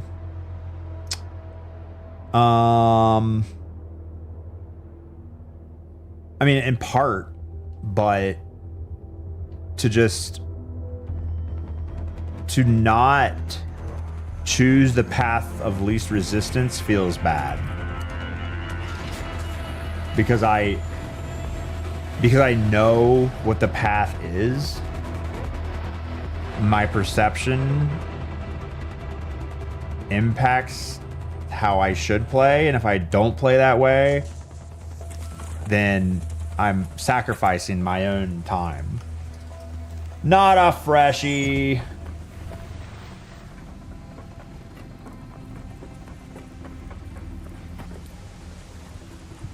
Tension thing is because you're risking progression, you're just complaining to complain. No, you're just not thinking.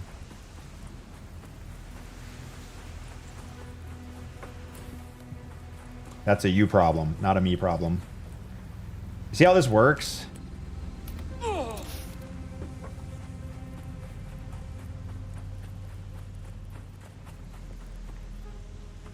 god, where's the red tower at? Oh god, I'm way off. Let's move to that location.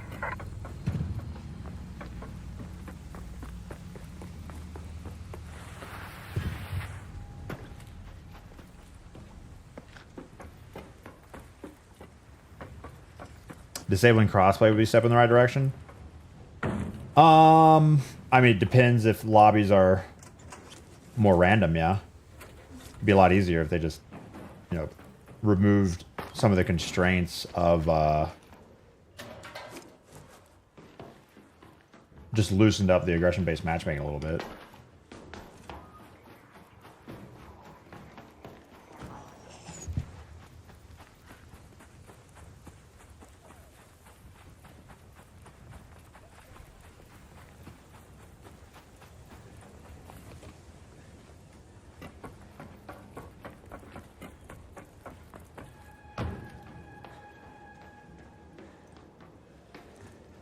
Getting one big kill would save you several hours of progression. The way it feels like it's more risk than being in aggressive lobbies. Right. You don't get a lot from killing someone. So why do it if you're just going to get in constant fights the next several games? If you care about progression. Definitely handles the tension issue.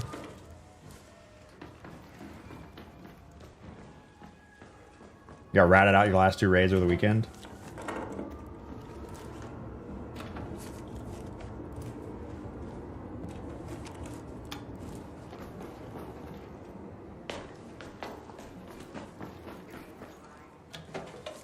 I cannot wait. I just want to get shot at. Maybe I'll get snipe queued and someone will just shoot at me.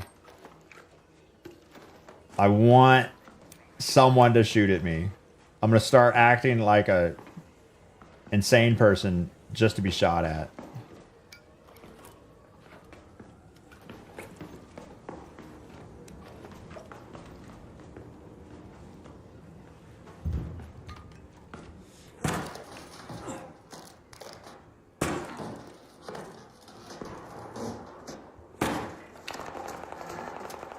What if they added PvP as part of the progression? Then I would probably figure out ways to play around that. Like,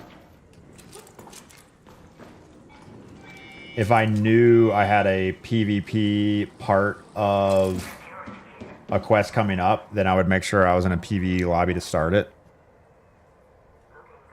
And again, you'd say, oh, that's just gaming the system. That's just, I mean, you cannot I cannot approach a game and say, how can I do this shittily? How do I do this the least efficiently and make it take, well, just play the game the way it's meant to be played. Like, my brain, I'm telling you, I have a broken brain. I cannot look at something and go, what's the path of least resistance here? If I'm going to opt out of that path, then I know I'm setting myself up for a longer grind. And I mean, I surely can do that, but that's just not... You can't tell me there's an elephant in the room and then think I'm not going to think about an elephant. Like, it's impossible. They'd set up win trading as well. Yeah, I try to queue in with another solo that, Actually, wait, can I not? Oh, fuck. Okay, don't unload backpack. I just want to delete shit. That was a late queue. No loot.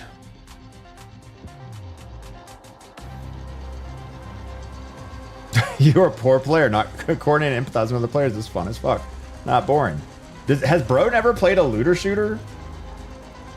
Has Bro never... Has that... Whoever that was, I guess Twitter response, have they never... just played a PvE game?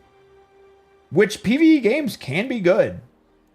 But I think the whole reason why Arc Raiders was delayed and finals put in front of it and completely overhauled to add PvE or to add PvP to it is so that there was no PvE only.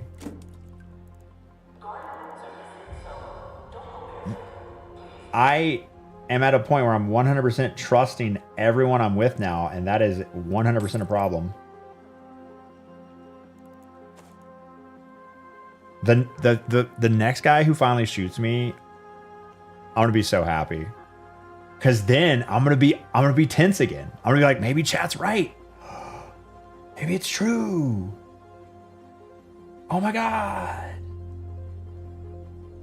can't wait for that moment.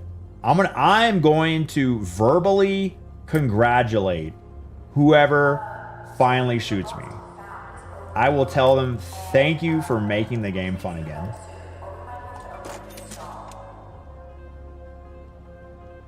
Don't bother with 5 million. Feel like they'll change it.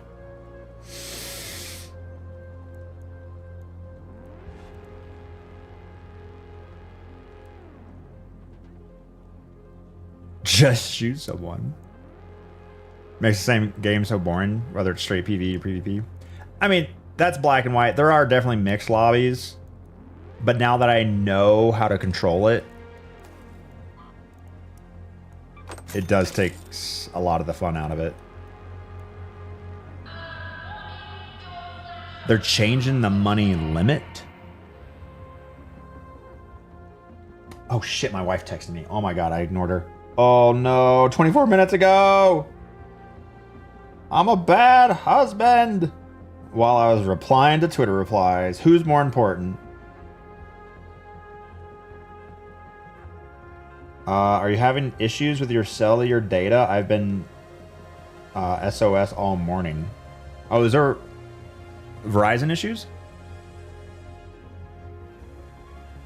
I'm good, but on Wi-Fi, so... chat says Verizon and AT&T is fucked. Okay, Jesus. And AT&T? Solar flares, random neutrinos.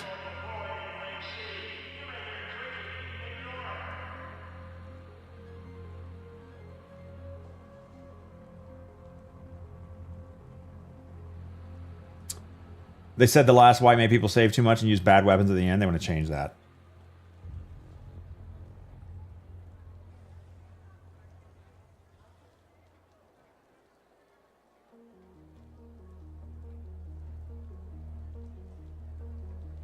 I'm just enjoying effing with people on the internet. Totally normal day. Solar gamma waves taking down towers, creating hulks. Tell her to watch out. I will tell her. I'll tell her to watch out. Can't be having that.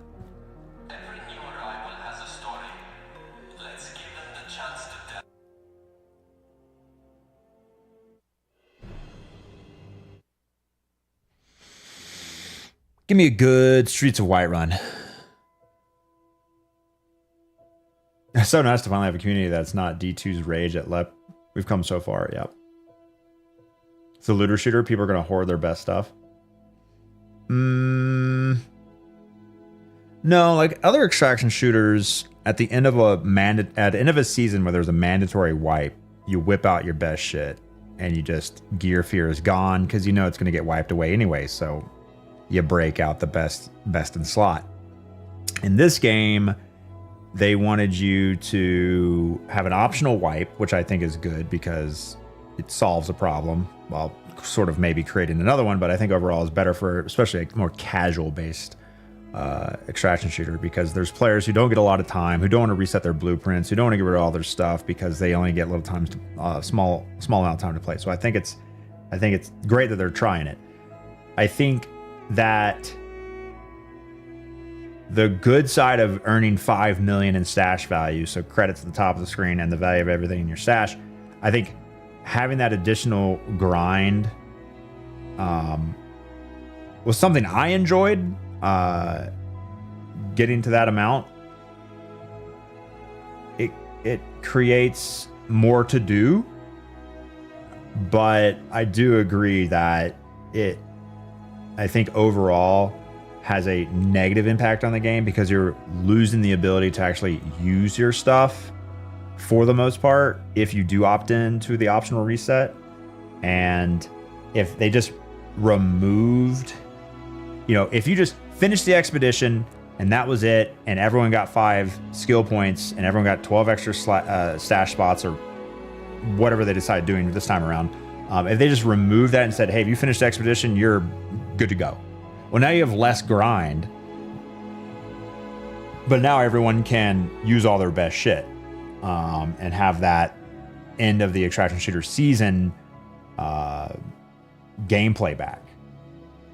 Will they do that? I don't know. Will they make something in between? Maybe. Will they completely change it up and do something else entirely? Who the fuck knows?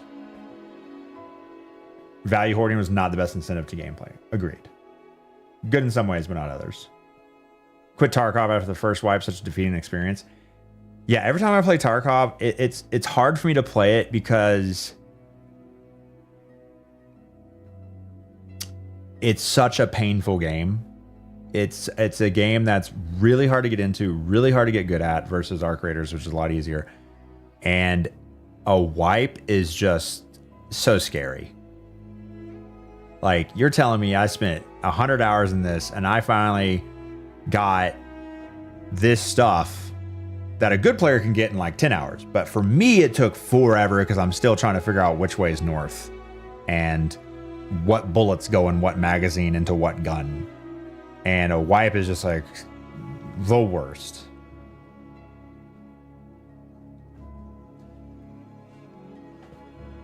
Yeah, Tarkov 1.0 never wipes. That's why I want to play it, but Arc Raiders is so good. Even considering the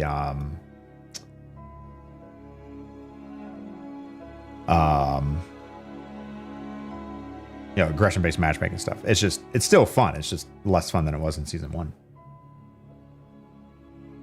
I get over 5 million coins and I don't have to worry about losing anything in my stash.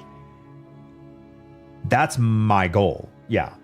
That's how I'm going to increase the fun for me, is if I have a nice base of loot, then I can assume I'm good to just burn everything I have.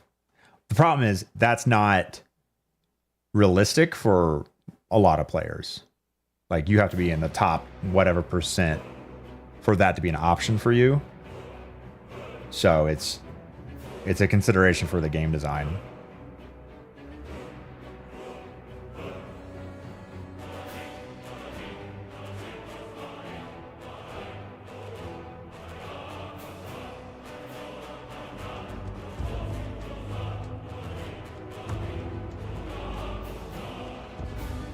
Oh, did I hide my queue? Whoopsie.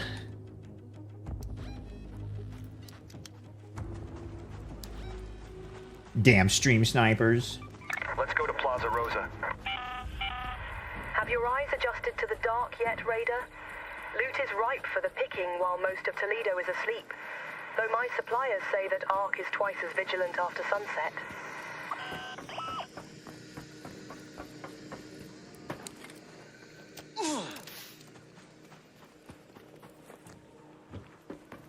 value hoarding is a large part why you won't engage in PvP.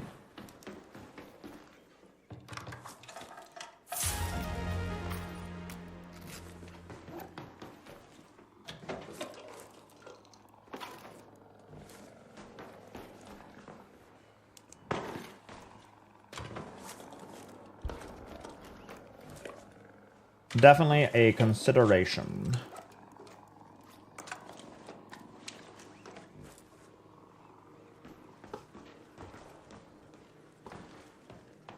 What? An empty kitchen? Unlucky. This building's so clutch. It is so nice.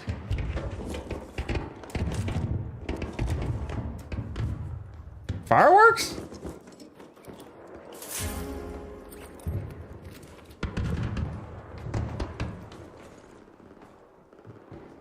Is that fireworks? We got the compensator too. Let's go. Hogs.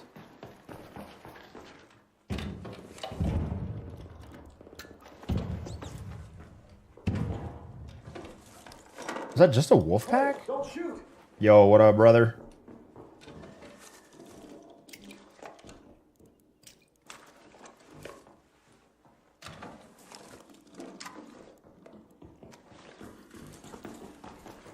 Yo, yo, yo.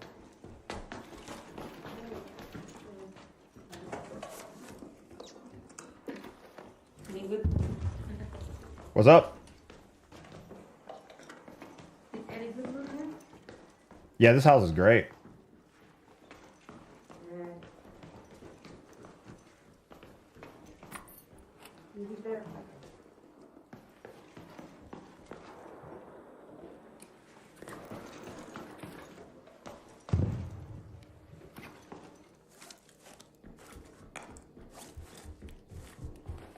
What?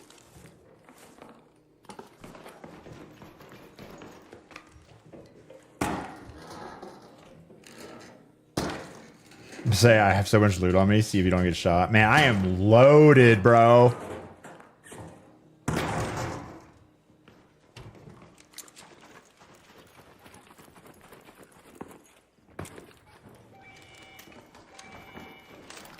Yo, what up? Can I join you, brother?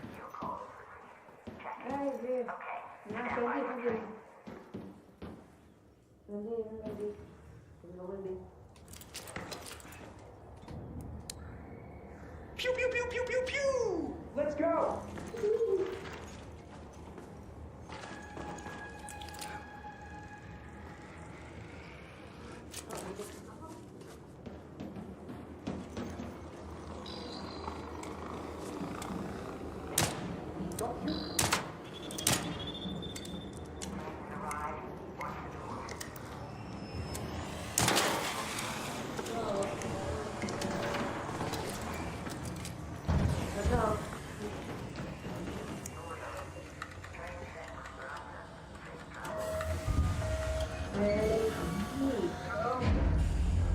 Take a full kit and say more than 5 minutes?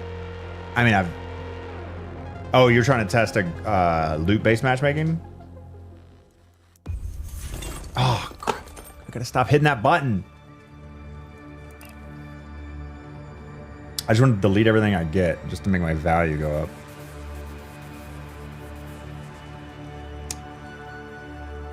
PvE tension issue? Extracting's too easy? What do you mean? PvE tension. You mean like more players are available to worry about Ark, so you don't have to worry about it as much? Or if you're in PvE lobbies, extract camping is just non-existent? I mean, it's not non-existent. It's definitely still a thing.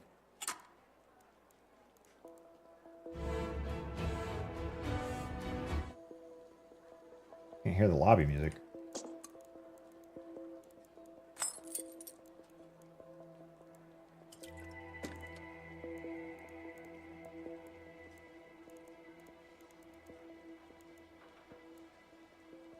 There should be more Ark near extraction points. Seems too easy to grab your loot and get out without a fear of dying.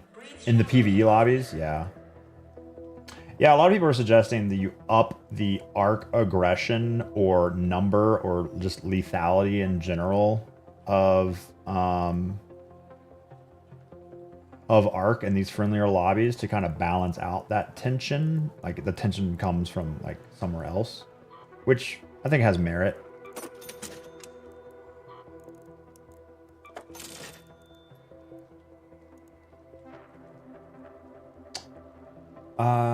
What did I want to do? There's something I wanted to do. Oh, learn. Yes. Compensator 2 is a great blueprint. Compensator 3 would be better.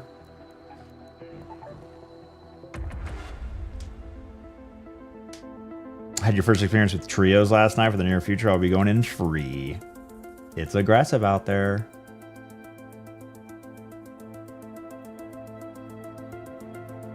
Some of the most fun is randomly teaming up with people to kill the queen or matriarch. I'd like to have a PvE only lobby with bigger enemies, which was the first version of the game. I mean, yeah, I mean that has merit. I think there are,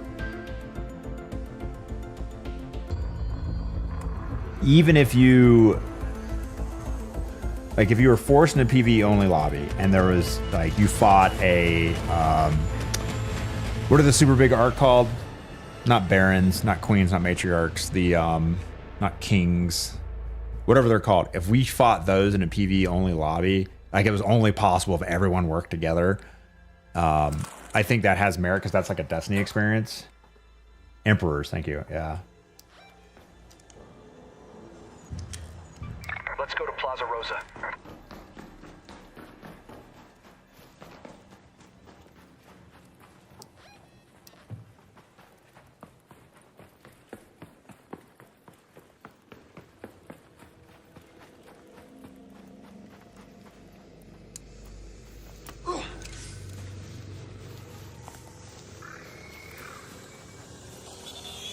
Ooh, I may be risking it.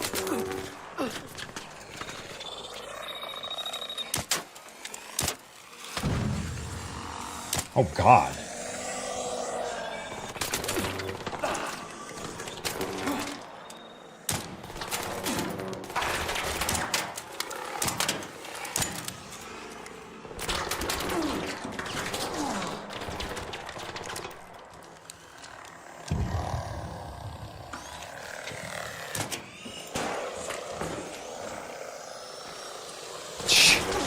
Okay.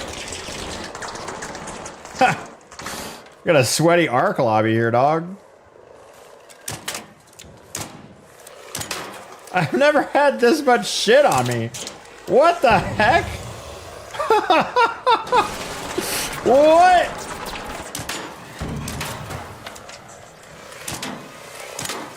Oh my god. Embark Dev in chat. What are you doing?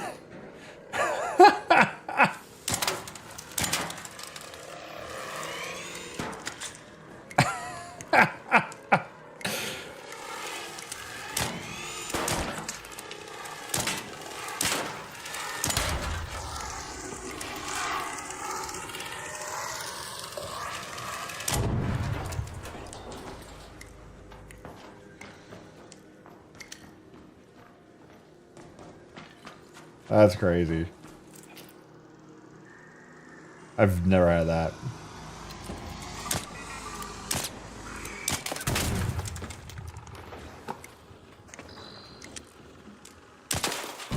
Bro, what? Why is there 9? Oh shit.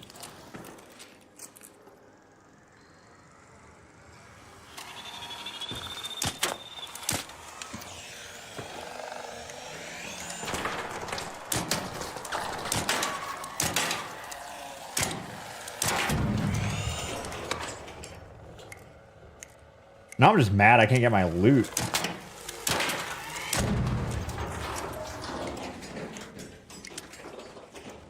Holy clankers!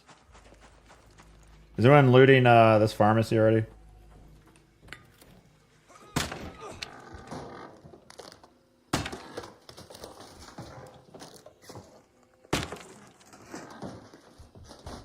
That tension just, it doesn't hit as hard as PvP.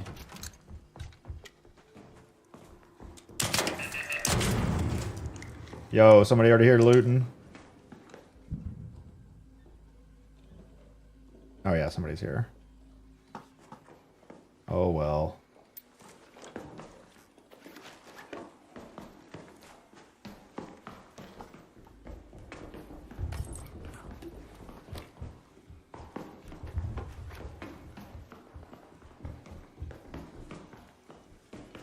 Yep, I took too long fighting 97,000 arc. So now I don't get any of that loot. What the fuck?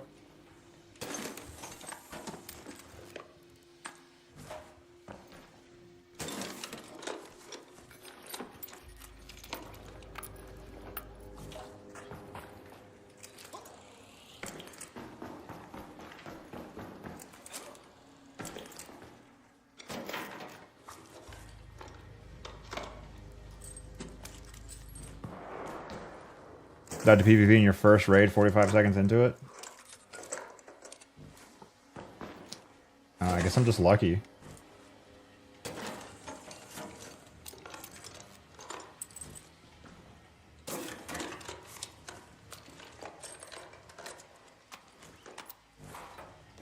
Ah!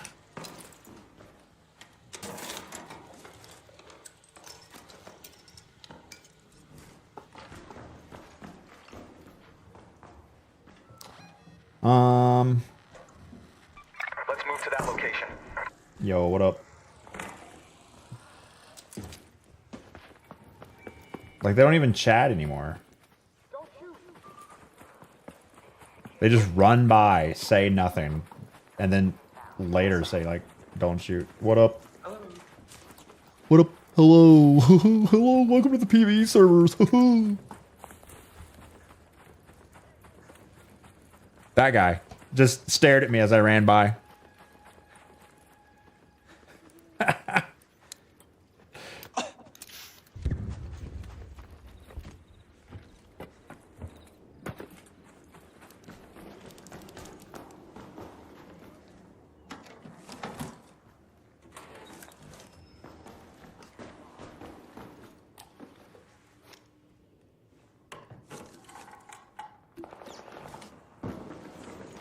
PvP? PvP! I just heard it! It does exist.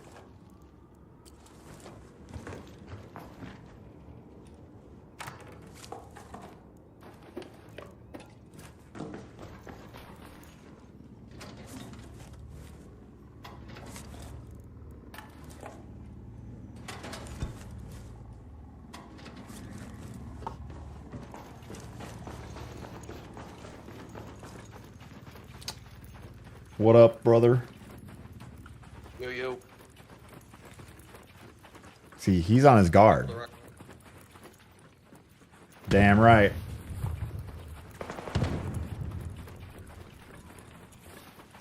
Value your Karen should replace your name? Eh, maybe.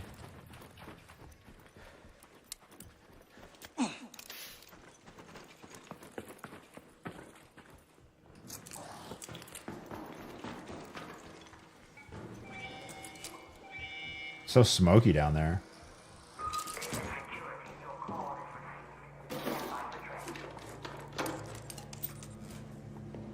I still in solo GMs. Yeah, we're gonna wait until like the beginning of March. And with the mid-season update, they'll release the remaining, was it 4 Conquest Grandmasters and then the 2 Ultimates.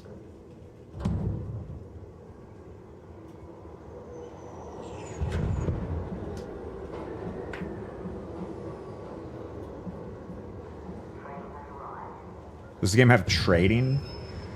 Don't shoot. Yo, what up, brother? Don't shoot.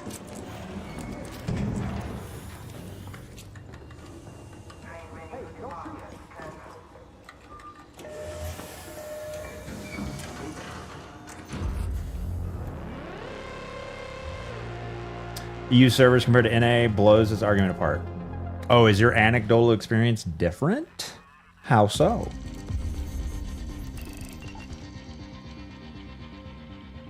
I can't use the word anecdotal on Twitter because no one understands what that word means.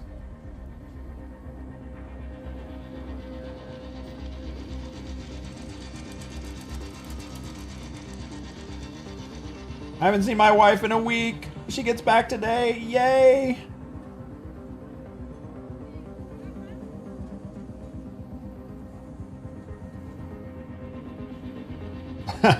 A lady in the hotel lobby was yelling at reception about not having any service, like complaining to the hotel it's their fault she doesn't have service. She did everything but join the hotel Wi-Fi.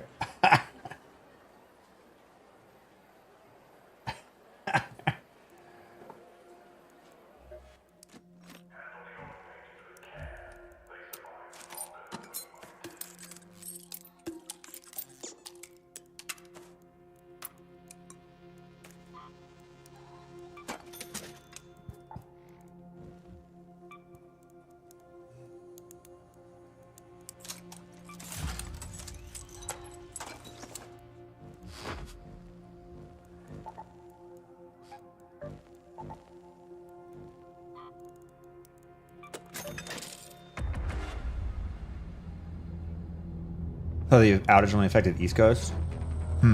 She's in or San Diego now.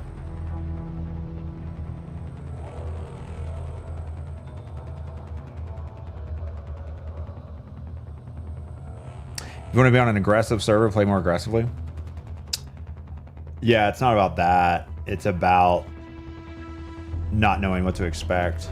It's about getting all my shit done as fast as I can. So, like, take season 1 when we didn't really know what was going on, even though this system was still in place. I see a player, and I know he's looted. I could see he's walking slow. He just got shot by a Hornet. I'm fucking taking that shot and stealing out of his loot. I just loaded in late at 18 minutes. He's on his way out. I'm killing that guy, getting all of his loot. That's worth it. And now I don't think there are any, like, go to that location. Effects outside the current game that I'm in. Like, I think I just shot that guy, and if someone sees me kill him, they can kill me. They know I'm not friendly. You know, that's the cost. But now the cost is my next game is more difficult. I'm going to slow down my progression. I'm going to have a harder time getting the progression part of the game done. I cannot in any way not think about that when I'm playing the game. So to just say, just shoot people, does myself a disservice while increasing the tension and not knowing whether a player is not going to be friendly or not more often. But it's not a good solution. It's not a, like, you can't just say that and say problem solved.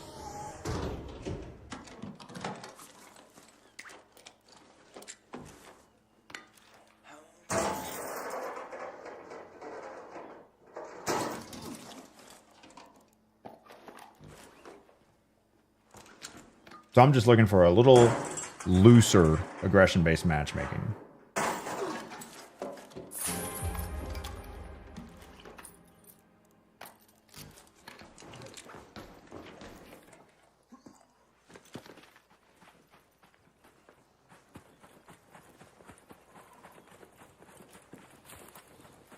At least for someone in my predicament. Like, maybe for you, you're still getting aggressive lobbies. Like, at that last game, I think I heard PvP. But, like, for me, who's not been shot... There's a player in there. Where the hell am I? Oh, God, I'm going the wrong way. Go to that location. Completely the wrong way. For me, who's not been shot at... I think there's a guy in there. Don't shoot at me, bro.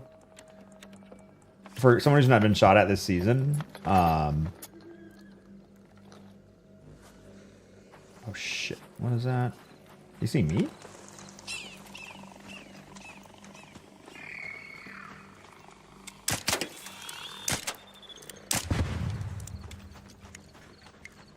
I don't know what the fix is, because I'm not a game dev. I'm just telling you my feedback, but...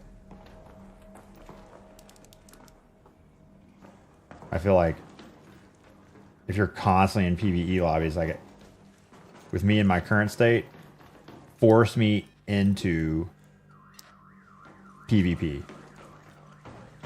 Force anyone who's in my current predicament into just a straight up PvP lobby. You know? Just throw me in the sweat fest once every 20 games.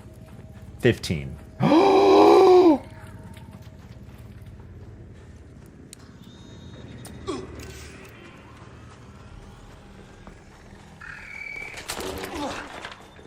God, that silent Rocketeer gets me every time.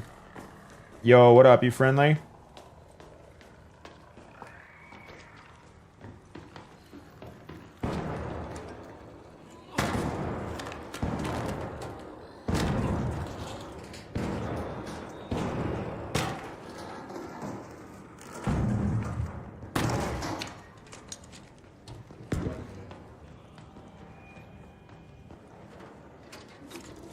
Because I'm not.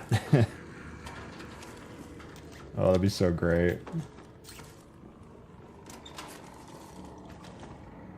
You don't have to wait for reply in prox chat anymore. Right. Remember, I talked about this all the time in season 1. I was like, here's what you got to do. You got to communicate often. You know, if they don't say anything, just start shooting. Like, all that stuff. Now...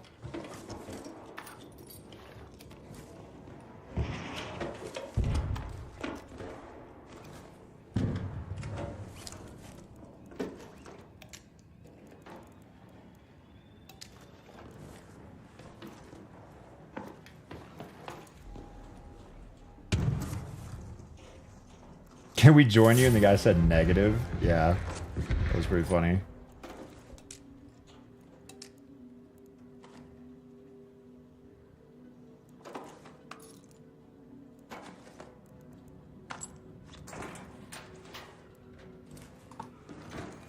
Some pretty good loot there. 2 fresh blueprints in the safe pocket. Oh boy.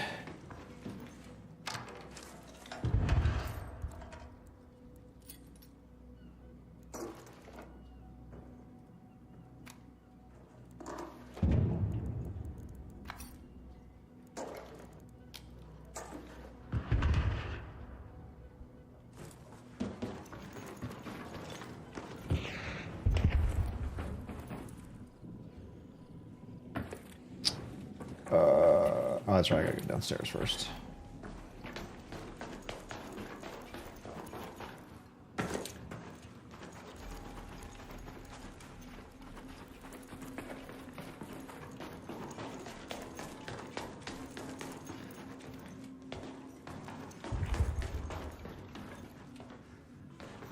Whee! Oh my god, this is not hit yet? Fuck. Wolf Black Blueprint! Let's go. Let's go. We fucking beat the game, baby. Hell yeah. Hell yeah. We beat the game, bitches.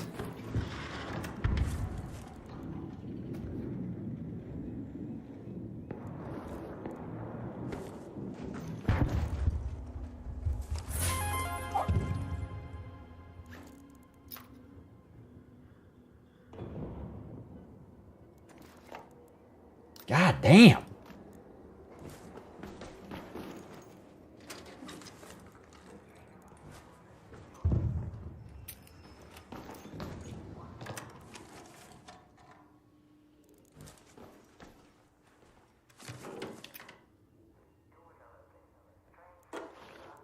Oh, I wanted to hit 100K.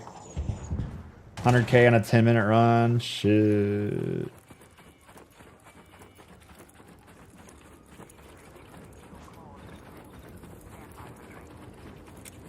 Clankers!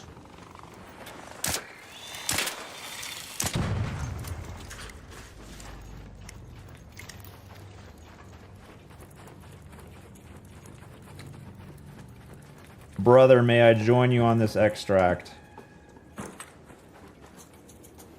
Oh shit, we got the band!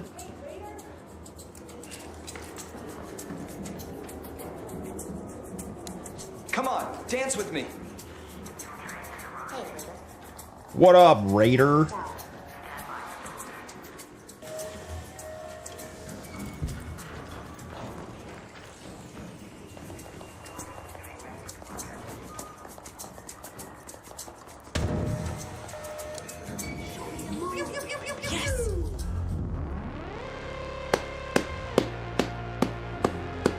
What a raid. 9-minute raid. A 9-minute raid. We got 3 new blueprints, a mariachi band, and 100K worth of stuff. Minus 15 probably. 3 new blueprints. One of them was Wolfpack. With 100K worth of stuff. PvE servers, baby!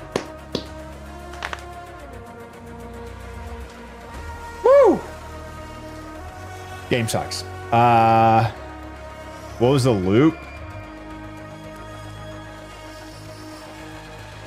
The loop was... Oh my god, what I feel like tweeting this. 9-minute run.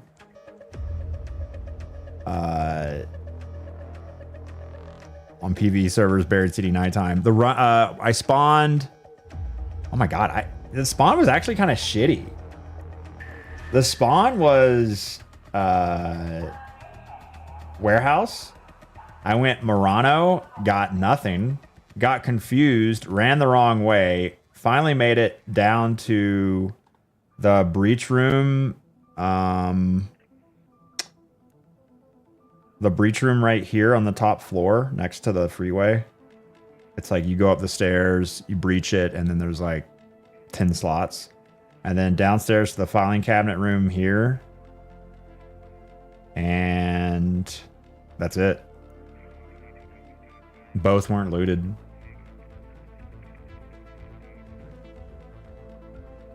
Button pushing puzzle in Buried City. No, I know about it, but it looks annoying.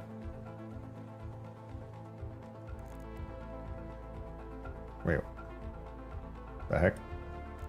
That's weird.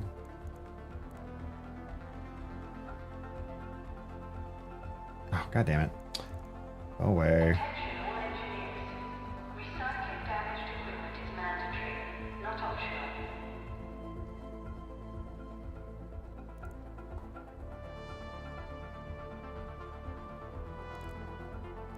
It would have been a 5-minute run if I spawned in the right spot.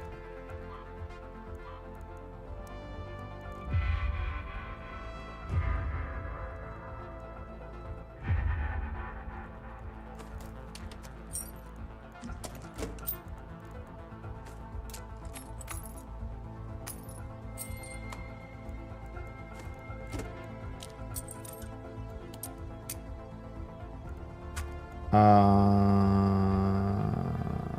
wanted to keep something, it probably was.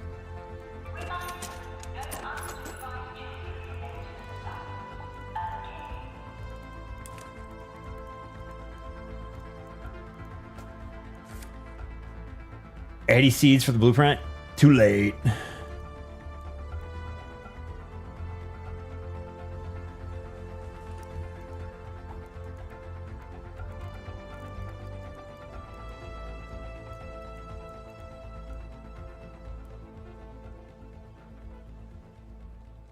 Now that you have so many more blueprints, you loot significantly different stuff. Craft materials like... Oh, yeah. Now you're picking up the trash. You're picking up the trash in order for you to make the good shit. Explosive compound and motion cores.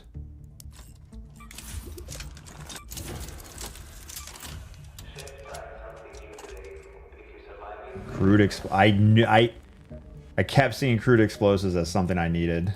And I was like, I don't want to get rid of these seeds. Do me a solid and don't cause any ruckus, okay? Oh, I thought she had crude explosives. Oh, she has oil. Do one of these break down into crude? No. I'm just happy we're no longer mixing in sawdust with the flour.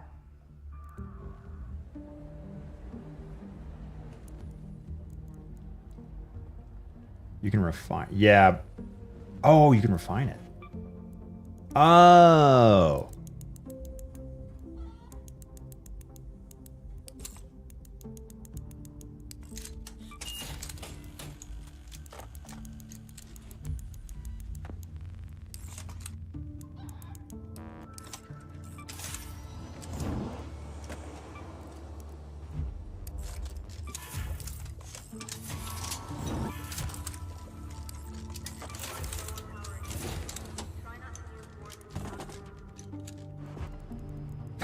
That feels so good.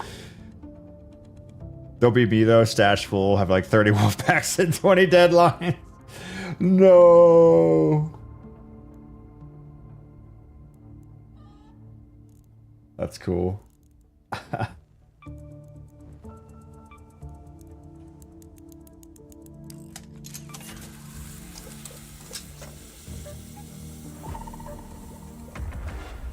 Game sucks. What? What was that? Why did the... What?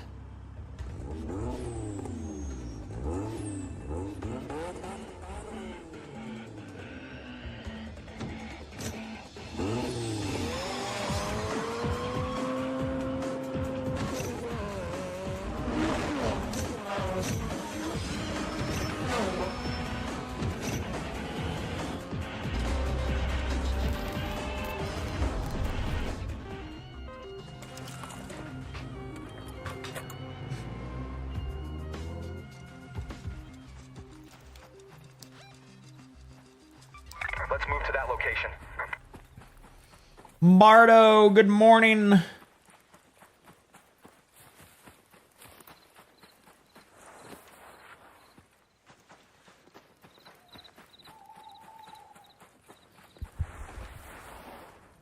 Cranberry Sprite. Ooh.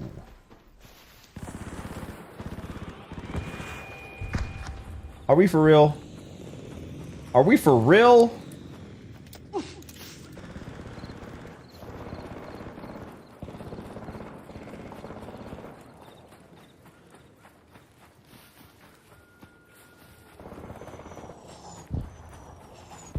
I wonder if this way's faster. Yo, what up, brother?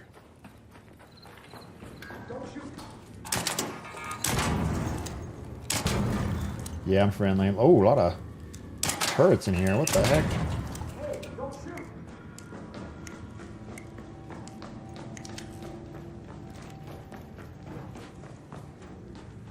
That was a weird light.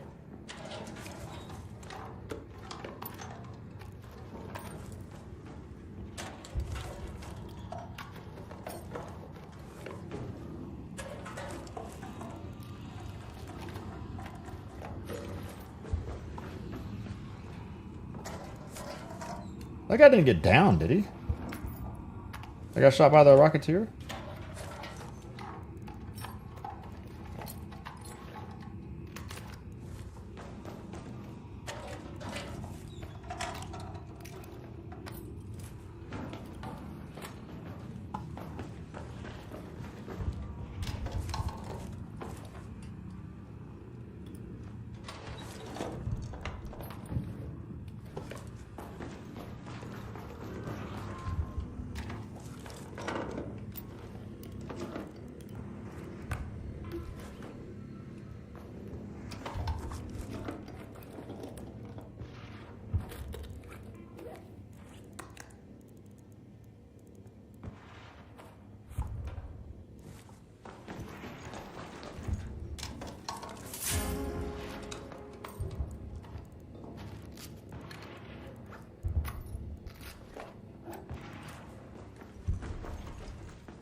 Oh, it's actually worth more?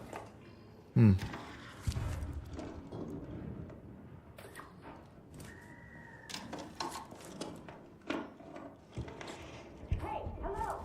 Yo, what up, brother? You're good. We chillin'.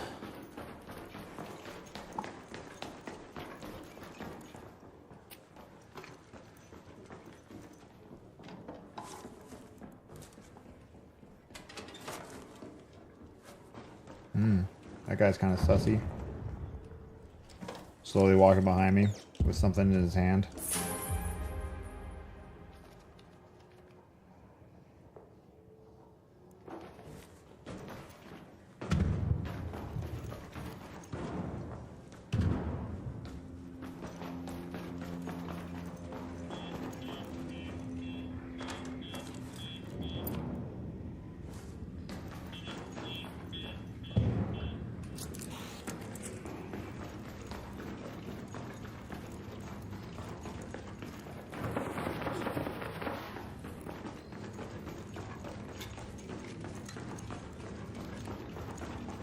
Looking sussy, feeling sussy.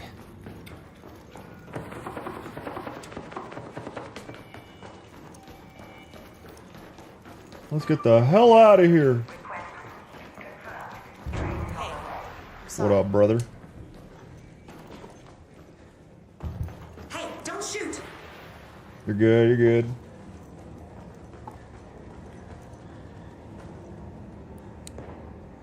Pew, pew, pew, pew, pew, pew. Look at me going.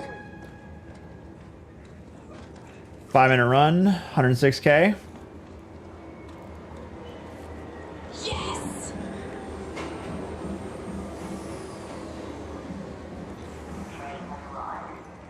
Dead again, 3 in a row. Now, when you got shot at, did you get shot first? Did you take damage first?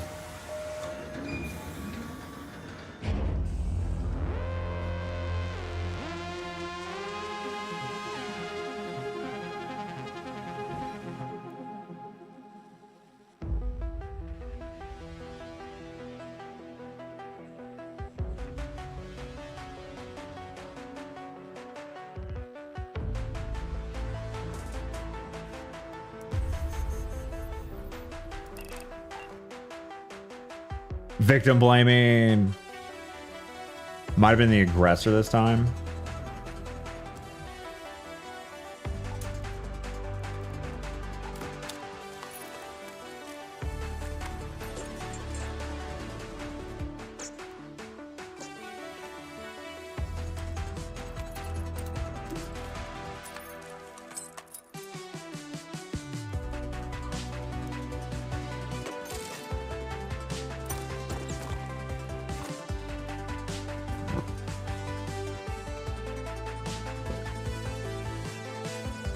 Cosplaying as Ice.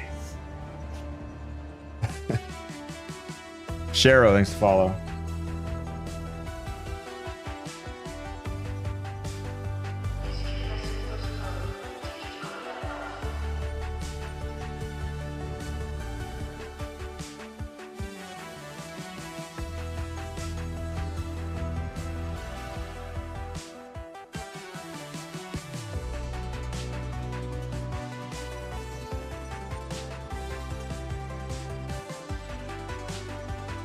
Watched do solo trials, saying he needed aggressive lobbies to get that trials done. Pops on Stella. What? Oh. Yeah. That makes a lot of sense.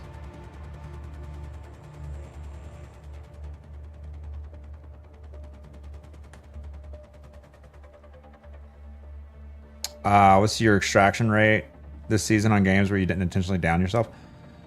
God, I wish I could intentionally go down on myself. Huh? No. 3.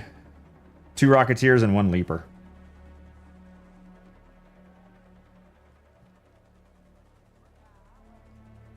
Yeah, PvE lobbies have people hanging out and respawns plus shooting pops. Yep. The plaza tiles are slippery from spilled oil, so step confidently. All right. I'm about to give you some content. Since Embark announced aggression-based matchmaking, I'm basically in PvE servers now. I've literally not been shot this season. Solos have no tension, way more boring. Cost of shooting someone feels higher because progression is slowed down for future games. If you shoot someone, you know, you get in PvP lobbies and I can't get my expedition done. I can't get as much loot. Then shoot people. So simple. It's right in front of you. If you don't have tension, it's because you actually chosen not to shoot anyone. It speaks volumes about how you actually want to play. And then I posted my tweet where I said, for me, aggression-based matchmaking removes tension when I'm in control of what solo lobbies I get, whether I'm in friendly mode or PvP mode. Tension, the aspect Embark devs said was critical for the game. Shoot other players. What more do you need to understand? If you aren't willing to do this, then you are willingly keeping yourself from getting that tension because of your own moral ambiguity. What? You're actively choosing not to play the way you claim to want to. Then I'm in PvP lobbies and expect PvP. No tension and mystery, and my progression is slowed down. I don't want this until I'm done with the expedition plus 5 million stash value. You're actively choosing not to understand my opinion and experience. I like to like use the same, what's it called when you attack someone's, to try to get an emotional response, or you attack someone's, who they are instead of their standpoint. What's that called? Ad hominem. Yeah. I like to use the exact same verbiage they use back at them just because it's just, I don't know why. It's called being an asshole and I love it. What you're suggesting means there can't be any in between. It isn't simply PvE or PvP. There's an entire spectrum at play that you're clearly incapable of understanding with your refrigerator temp IQ. Don't worry, I'll mute so I'll never have to see your idiocy again.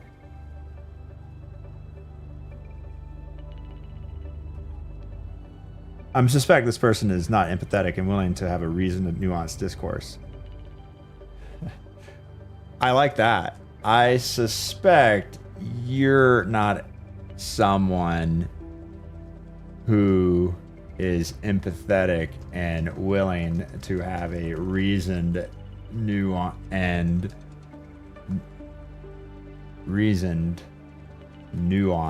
discourse.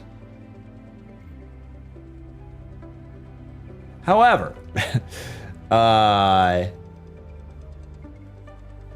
engaging in PvP will slow down my progression for expedition, workbenches, quests, etc.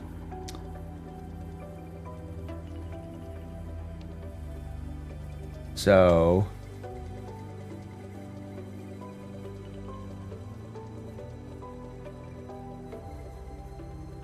which feels bad to me.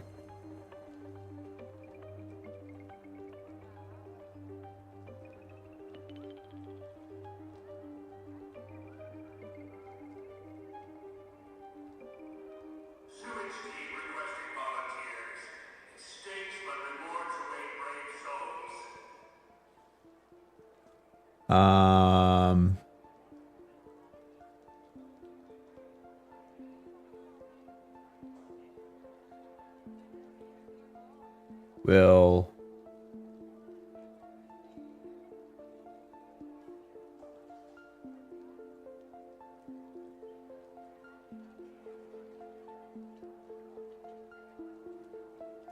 there is an entire spectrum at play, but engaging in PvP will slow down my regression.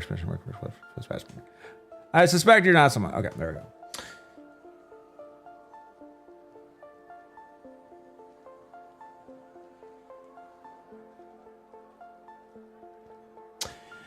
Dude is 100% right. You're just being thick-headed and obtuse, much like an ostrich with your head in the sand.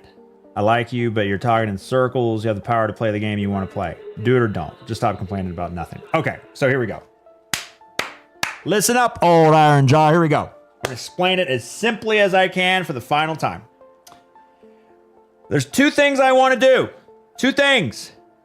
One, I want to get done with all of this shit. I want to upgrade all my workbenches. I want to get done with my expedition. And I want to have 5 million in the stash. How do I do that? I get into PvE lobbies. And I get it done as quickly as possible. Because PvE lobbies get a lot more loot. I just had a raid. 9 minutes, 100k. Just had one. This last raid, 100k. 5 minutes. Now, play the way I want to play.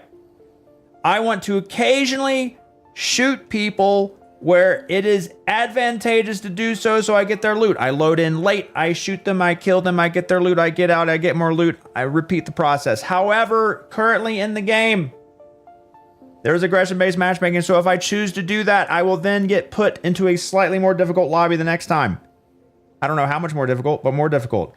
Currently, there's no tension because no one shot me this entire season because I'm trying to get the loot the fastest. So I want to get the loot the fastest. I want to progress the fastest because I don't know when I'm gonna have to go play Destiny again. So I don't know when I can come back to this game. So I don't want to have the fear of missing out on this progression. And if I do that, what happens? I then cannot progress as fast. I then get put in harder lobbies. I then cannot get the shit that I need in order to progress as quickly. And that is not how you min-max. That's not how you get it done the fastest. So I have to literally hamstring myself, handicap myself, play in a more difficult version of the game in order to get the other part of the game I do like, which is tension. So, as a game designer, I, who have this problem, who didn't have this in season 1 because we didn't know about this, and now we do know about it, and it's causing us to lose tension while getting better progression. So, me and like 50 other people in these replies have all agreed, yes, it's boring and a snooze fest because I'm just getting my shit done. But if we don't get our shit done, then we're put in harder lobbies. It is not that hard to understand unless you are stubborn and are refusing to see anyone's perspectives other than your own. Did you put your name into the goblet of fire? Literally saying the game should change for everyone. No, you dumbass. Holy shit. Have you been on mute? Oh my god, I'm getting frustrated. I have repeated myself 12 times today. Aggression-based matchmaking is a good thing. It makes the player base better overall. I can't believe I'm re-explaining this. I told myself I would not do it. But the amount of constraints on aggression-based matchmaking are too strong for a player in my current position. Because I have not got shot at this entire season. The Embark devs said that PvP was added to the game to add tension into the game. Season 1, that was great. Season 2, it doesn't exist. So, the constraints on aggression-based matchmaking for someone in my predicament who hasn't been shot this entire season probably need to be changed. They have 1,000 different levers and tools and numbers and algos they can change so that they see a player like me who's being incredibly fruitful in PvE, and all they need to do is make it a little more random, loosen the constraints. Once every 20 games, I get put into a PvE lobby. I don't know, but the tension is gone. That is bad. That's it. And many people agree who actually play the game a lot. But what do I know?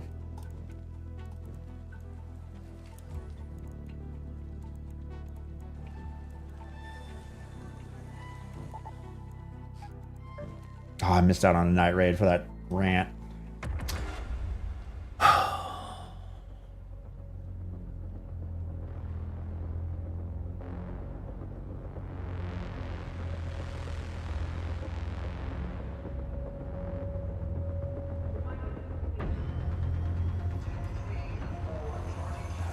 I will gladly use Wendigo.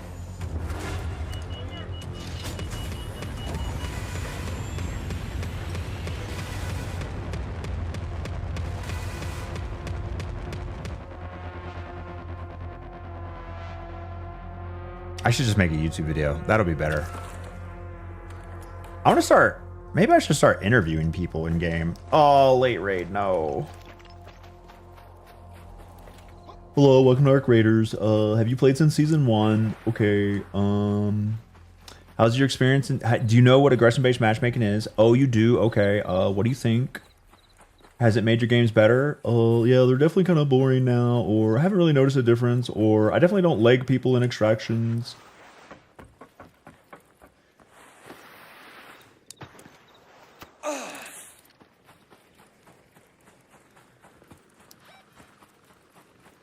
Let's go to the Red Tower. Surveyor.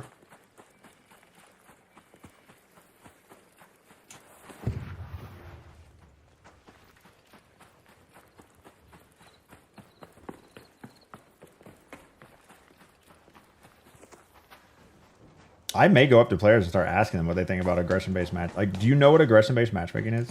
I've asked a couple.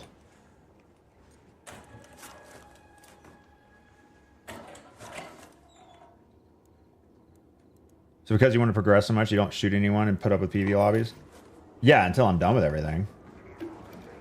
But getting done with everything in season 1 was way more fun. Took longer, but it was more fun. Everything's looted.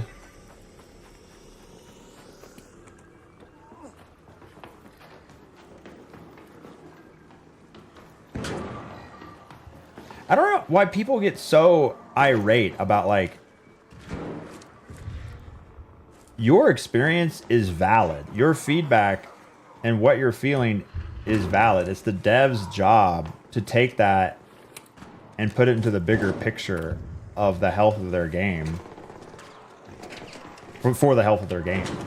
Like, we've done the same thing in Destiny over the years. Like, any changes that happen in... Oh, what the fuck? Why am I sliding? Any changes that happen in Destiny. Like, hey, what's your perspective from, like, a super hardcore player, day one raider? Them Ark are crazy! Versus, like, the casual who just logs in to, like, do a raid once or has never done a raid. Like, Bungie has taken all that advice, feedback, and plugged it in along with all of their perspectives and have continued to tweak the game in a way they think would make it the most successful. And that's what Embark is going to do.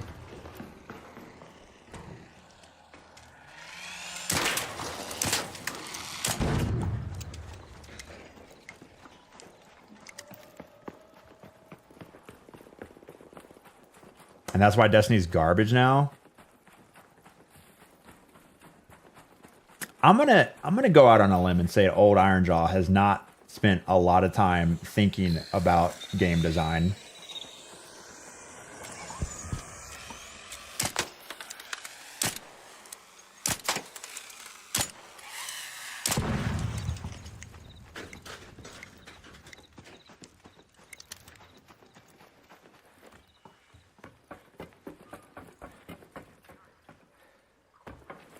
Oh, fuck.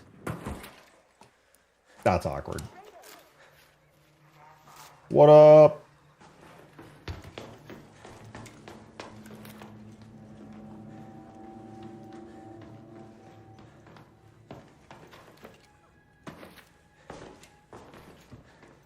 Already hit. I'll get you scraps.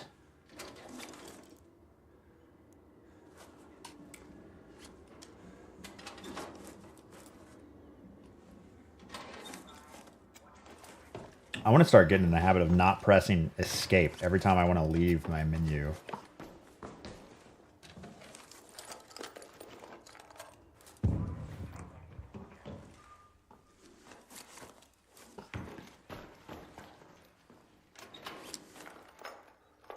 I think I already missed the last night raid. Do I risk it? I'm just going to risk it. I'll risk the other.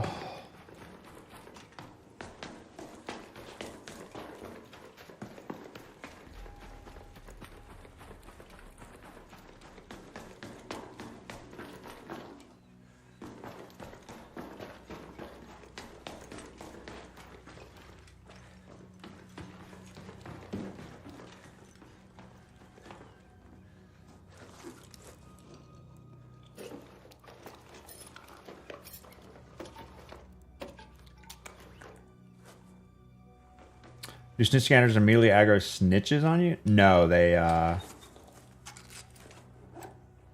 call in 2 wasps. After like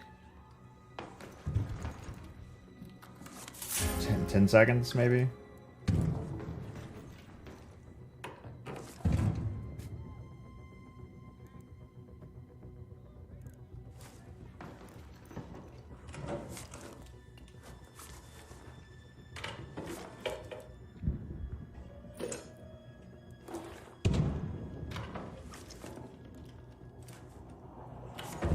I don't think Edge of Fate is what players wanted. I think what players wanted was Destiny 3, and that's not possible given the time frame.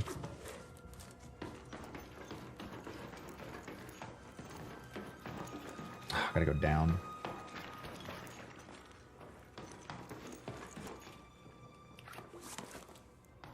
I'm double snow globed up on a Wednesday? Shit. Oh, fuck, I went the wrong way. It's so dark. I'm so confused.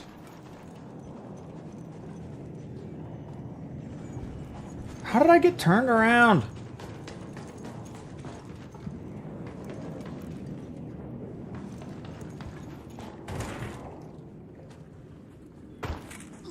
What up? Where the f am I? Let's go to that location.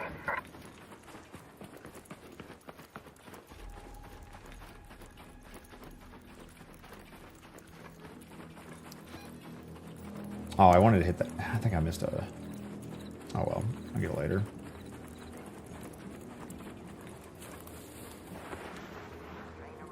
You don't think Destiny 3 could interest you? You don't know that though. You don't know what Destiny 3 is. Just like a number on a concept. Like we have no idea what that even looks like. I think that's my problem with Destiny 2 is I know what to expect now.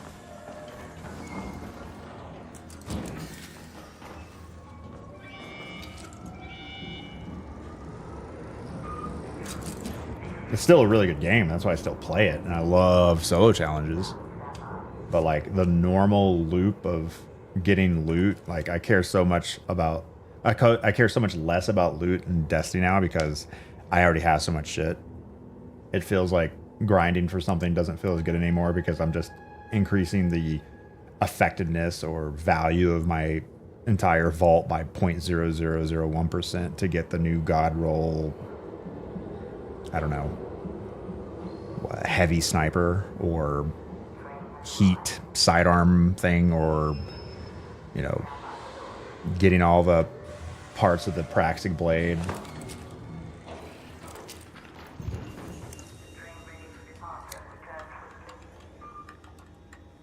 In-game loops can only be rewarding for so long. Yeah, but what's the alternative? Wipe everyone's loot? That's problematic. I would prefer it. I would prefer an optional prestige system in Destiny 2, like in Arc Raiders, where you can get rid of all your shit if you've put a lot of work into the game and then get extra shit out of it. Maybe not gameplay impacting stuff, but at least like cool cosmetics that are super rare and hard to acquire. Just so I can feel something again.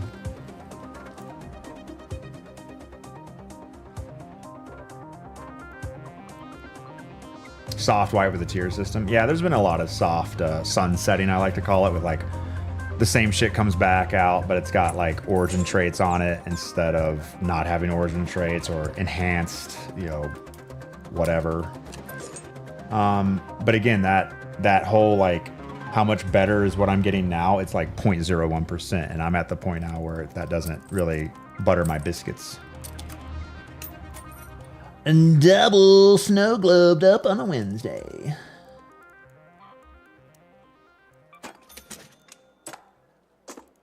How a mini little rubber duck. I saw all my rubber ducks to get the expedition done.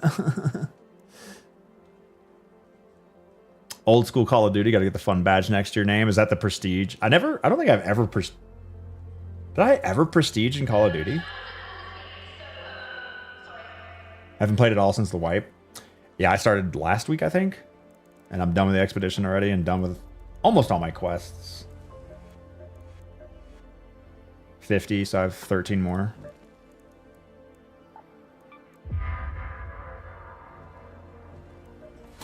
As excited. I wonder.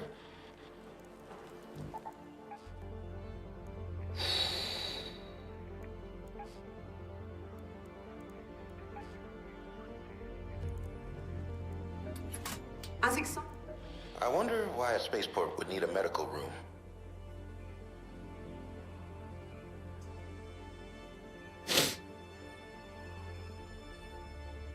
Last time you precision COD was Black Ops 2. Let's get Grandpa to bed. Introduce daily resets so everyone gets effed constantly. Daily resets. Well, that's like a, what are those games called? Every time you die, it resets. Not hardcore mode, but like is it JRPG or like Returnal? Roguelite. Thank you. Not JRPG, I don't know what I was thinking. Roguelite, yeah.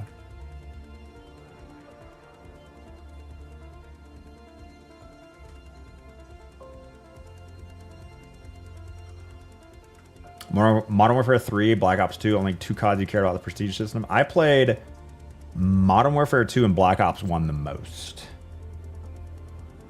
of CODs. What was that? 2000 and... Was that 2009 to 11? 2008 to 11? Somewhere in there.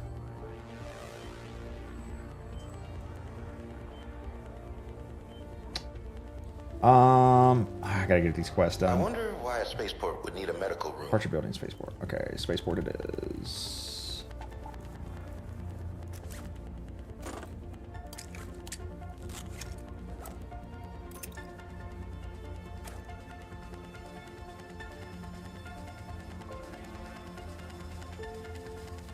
Player uninstalling Ark because they got bored from bad game design is just as bad as Embark. Just as bad for Embark as a player uninstalling after getting dumpstered on by a rat. Don't know why people aren't understanding that. People get very set in their ways. I don't know why. Like, they think I'm the one that's not thinking about the big picture, and I don't know. You can't tell someone to just feel different. That's not good game design. Like, a gamer's perception matters even if what they think doesn't exist in the game. Like, they could turn off aggression-based matchmaking and people could still have the perception that it's on and continue to play the same way they're currently playing and continue to have these like less good experiences because everyone just assumes it's still on, and therefore perception changed the gameplay and then changed the game and made the game less fun. Like, it matters. It's a data point. Night Spaceport, I'm scared. Yeah, maybe they already did turn it off. We don't know. We can, unless they outright say it, it'd be hard to test it.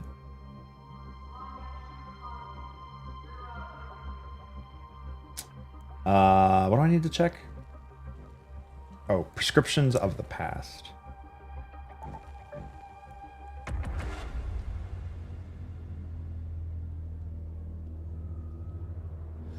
No, Snyder, I've not been shot yet, but I did get a 100k 5-minute run on Nighttime Buried City. It was pretty sick. I had a shitty spawn too. No, wait, that was the second one. The shitty spawn took 9 minutes. The good spawn took 5 minutes for a 100k run.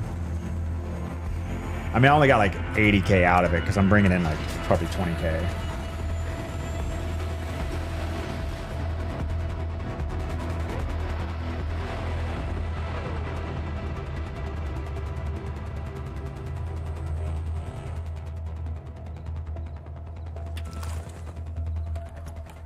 Halo this week? I don't know. Let's go to the departure building. I haven't practiced at all. Bring me back anything useful from the medical. Be neat to try where you mark yourself as friendly or hostile. There's an honor system attached to it.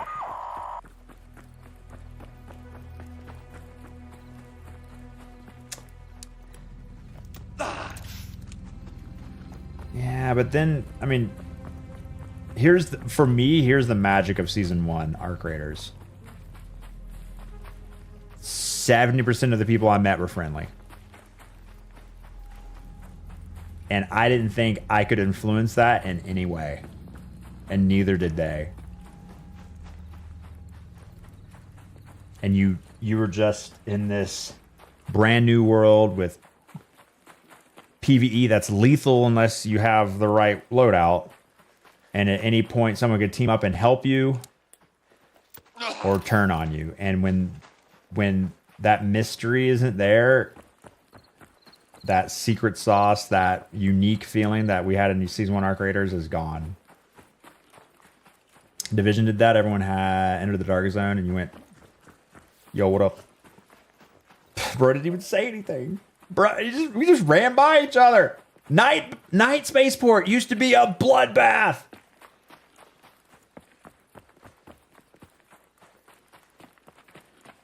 Uncertainty and holding your breath. That each encounter was the best part. Oh yeah, or like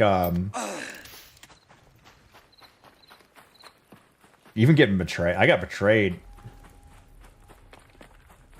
I think like only like once or twice. It's rare you find someone who's got the,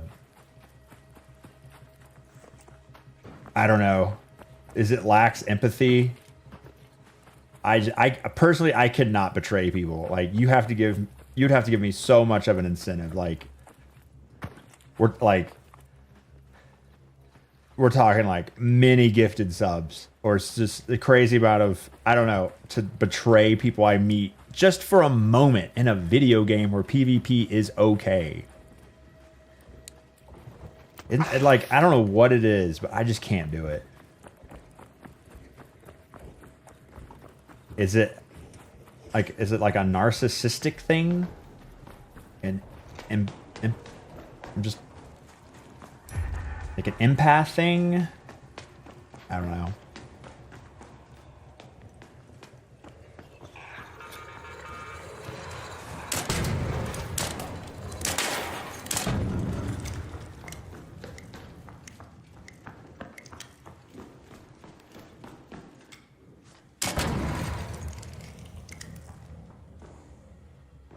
You weren't very good at Among Us. I've played a fair bit with the kids. No, I suck. I can tell when my kids are lying. But we also only did like text chat.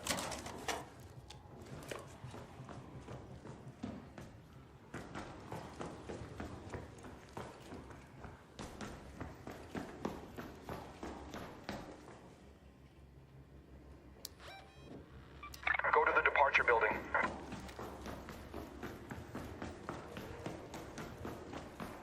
Where's the loot at in this building?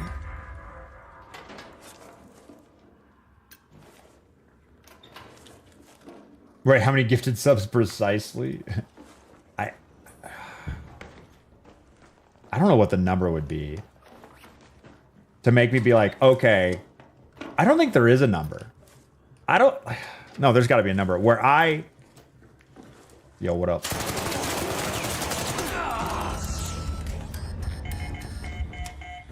You're the first person to have killed me this season.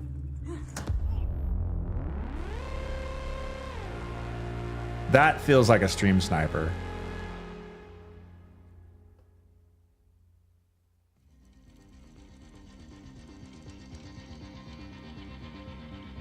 That was so awkward.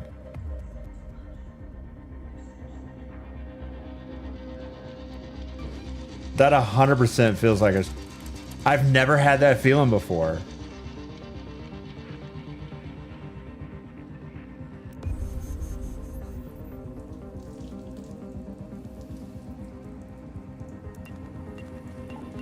Yeah, that doesn't really do anything. That's so weird. That's what I wanted, though. Yeah, but because it felt so weird, like my heart rate hasn't gone up. It just feels like a stream sniper shot me. He just kind of stood there and waited for me to turn.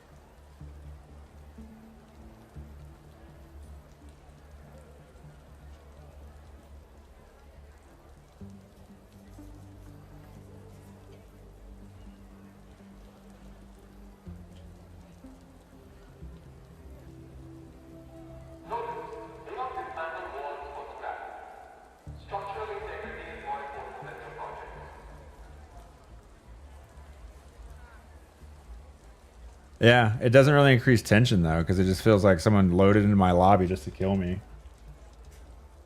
Like, so now I just like what, hide my queue. I would bet my house that was a stream sniper. That was, yeah, that was not a normal PvP fight. Very weird. Super weird. Like, you have to understand, like, now that I think that's a stream sniper, that's done nothing for me. Like, now what? I hide my queue so that doesn't happen again.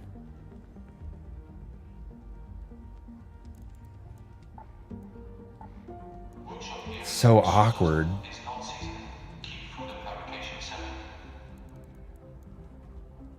What happened to all my anvils? Oh, I sold them for the expedition.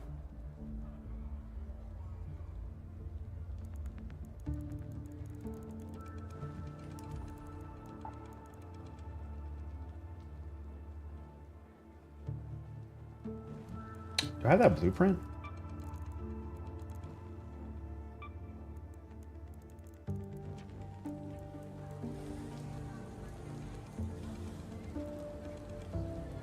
That's a normal PvP experience for you? Someone standing in the middle of the hallway for 3 seconds and stands there and doesn't do anything, and then the second I turn, they start shooting? That's your... Look like a new player? It looked like someone who was baiting. Like, I don't... If...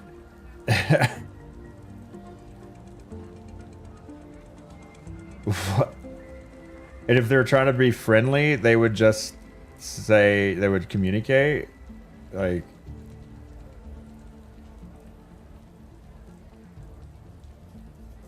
that is not, anytime normal PvP happens, it is like someone just peeking around a corner and waiting to dumpster on you the second you like are in a position not to fire back, not waiting for you to turn and to look at them.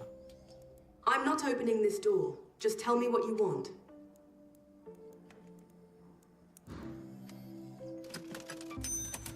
A proper hand cannon. Very effective if you can handle it well. She said the hand cannon. She said the word.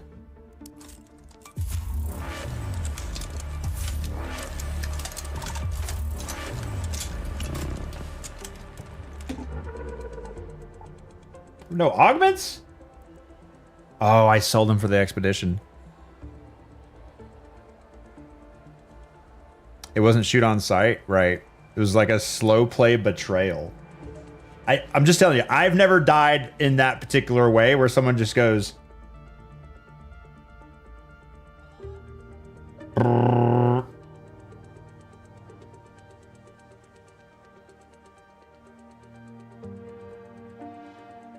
We need more PvP, not like that. Well, that's the thing with stream sniping. It's just like a weird outlier that just feels super awkward. Like, it's hard to explain unless you stream. It's like... It just feels like, what? It's okay, we'll just hide the queue.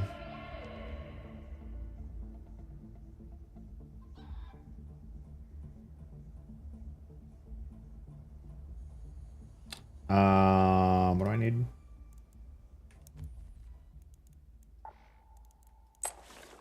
You wouldn't get it, you're not a streamer? Literally, no, I'm being 100% serious.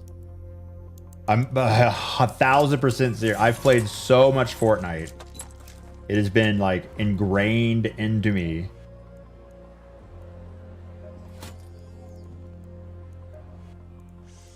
Only fresh produce here, and by produce I mean medical supplies.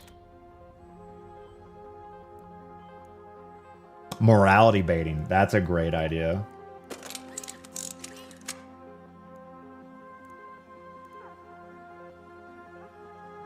So I cannot do that, Carnage. Mainly on my part. You're mostly standing there. Goes in with a free kit, tells people he has a Tempest blueprint. It just, that feels like bait. I think I would detect that. Like... Can someone tell me what a Jupiter blueprint means? Is that good?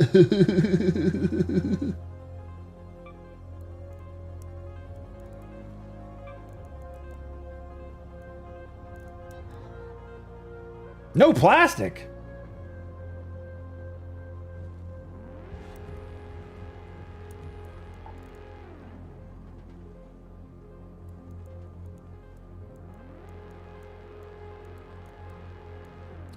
What did I buy that maybe run out of plastic?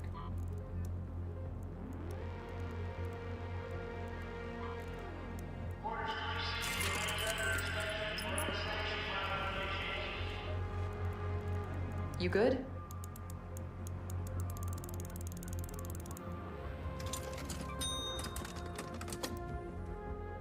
I'm trying to extract, but the sound of my fat dumpy full of goop is attracting so much attention. Guys, I'm so looted right now.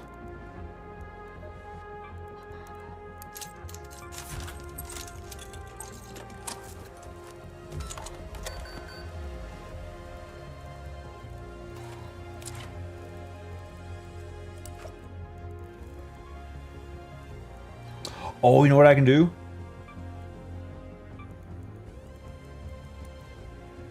I can make a compensator too.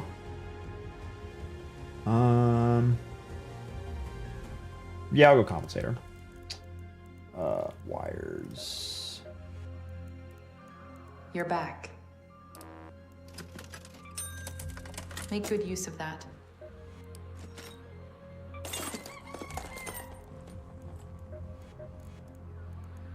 I'm all ears. Appreciate it. Wait, I have comp 3? Between blight and malfunction. Do I?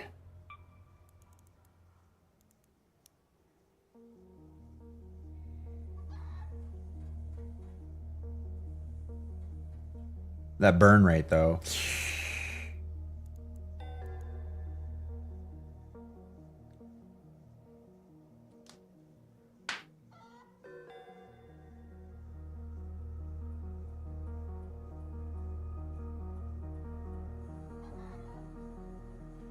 I can't fit in the escape hatch step, bro. Help. No problem. You're back.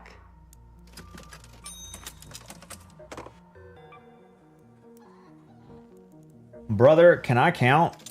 No. Those look fresh. You look fresh.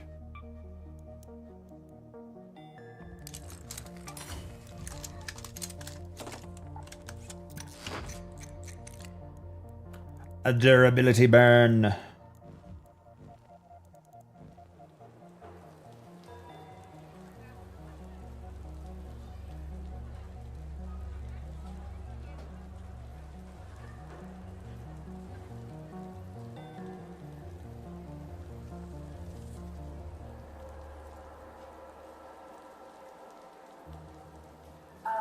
So the lost and found is overflowing, and please collect soon, or we might have to open a new stall.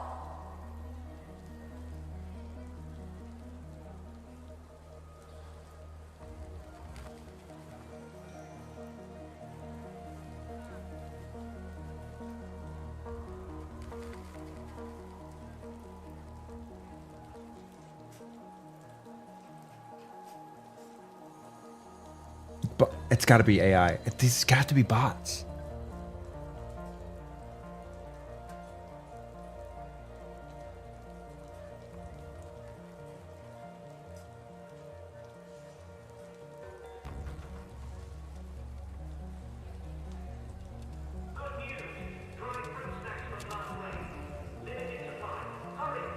Right?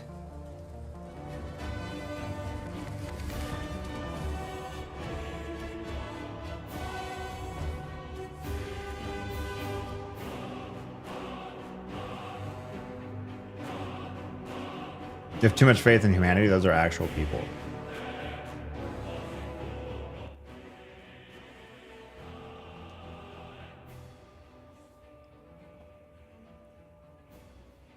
Are we sure? Are we absolutely sure?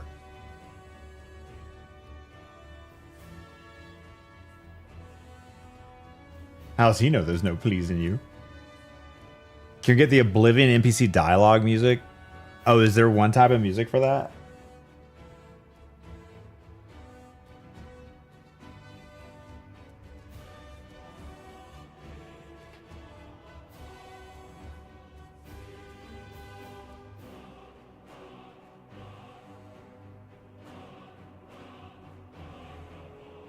I bet he didn't even try to please me. Just like Chad's mom.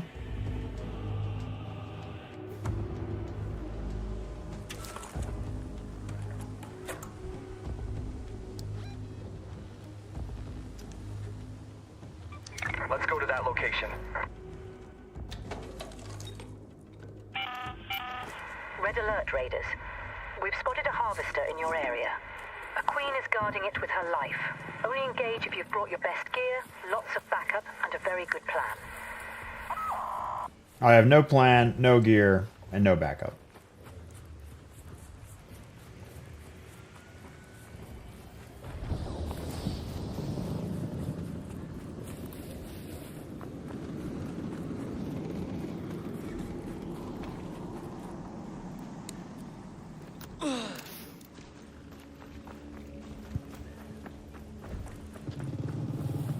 I think it's just people chronically online.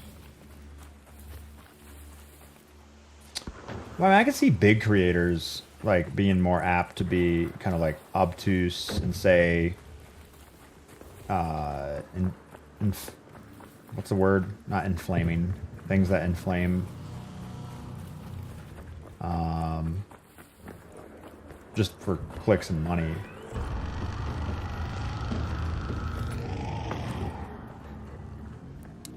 Inflammatory. Inflaming.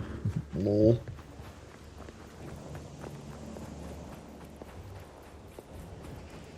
Gordon Flambe.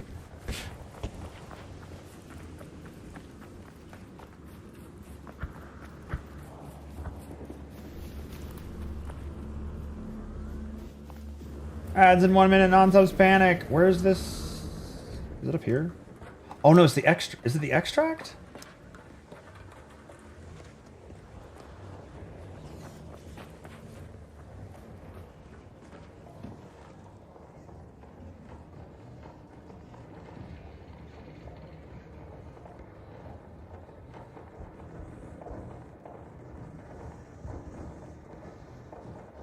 Oh, it's here.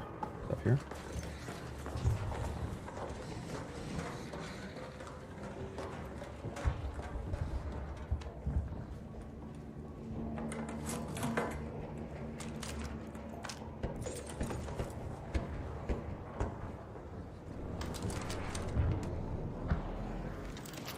What do you want me to do? Mark the white. Oh, like it's probably at the bottom.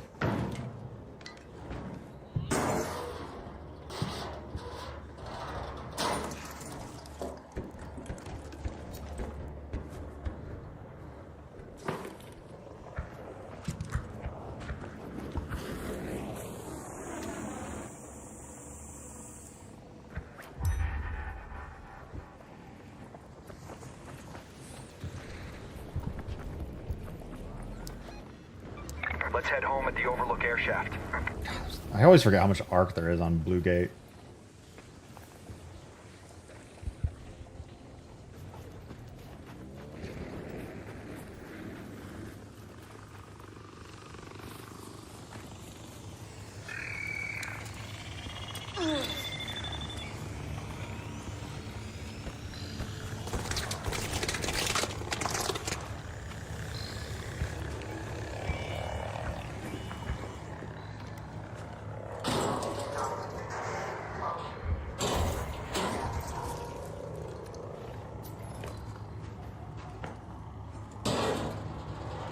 Oh, I need to be shooting this arc to level up. I forget.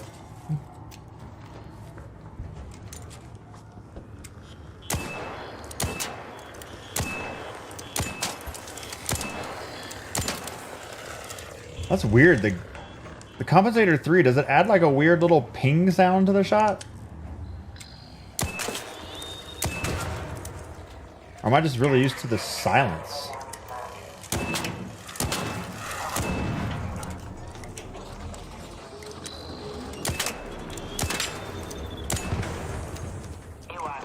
Why are we extracting after 4 minutes? I'm just doing a quest. And I didn't spawn anywhere good.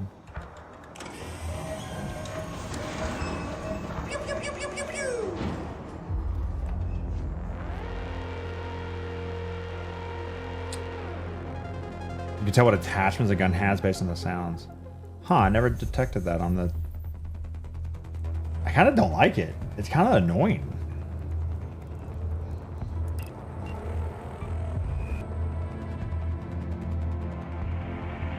You just pull out after just 1 minute. That's way too late, bro.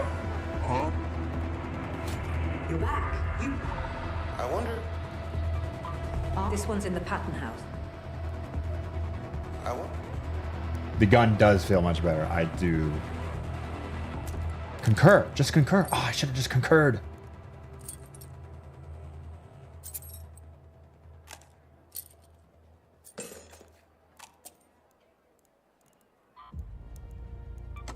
Why didn't I just concur?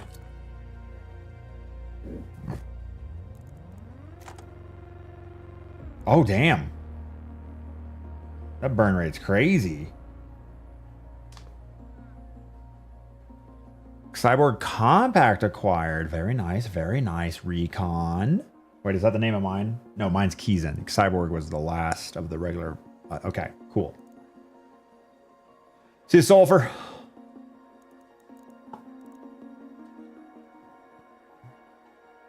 But I like reduced noise.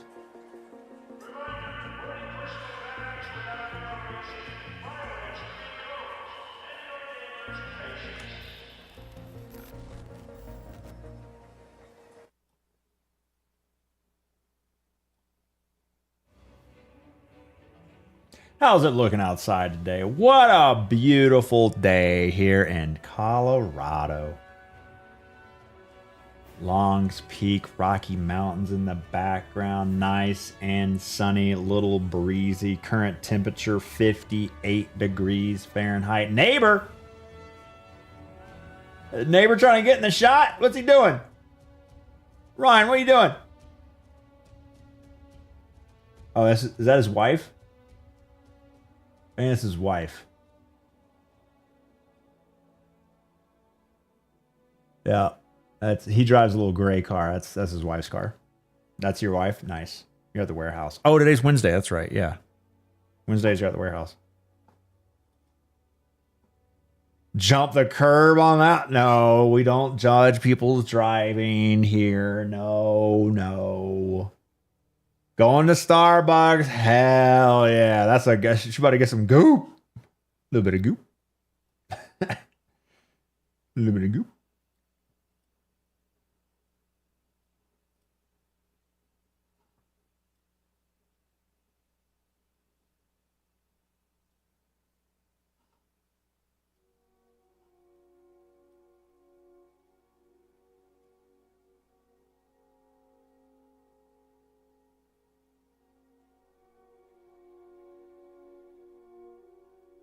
Judging is all this chat's good at. Good? I don't know about that. Neighbor in chat? Yeah. In Twitch chat, Shane.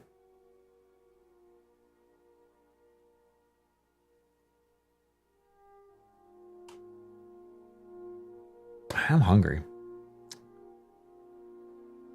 40th birthday. The goal. 6-pack. That's the goal. Wish me luck. I'm gonna be hungry for the next 2 months. Crazy, so much colder and snowing in Kentucky. Very dry here, at least this season. Do they know they have? He's literally in chat. Wolfpack. I'll just shoot this thing a couple times. Have your eyes adjusted to the dark yet, Raider? Loot is ripe for the picking while most of Toledo is asleep. Though my suppliers say that Ark is twice as vigilant after sunset.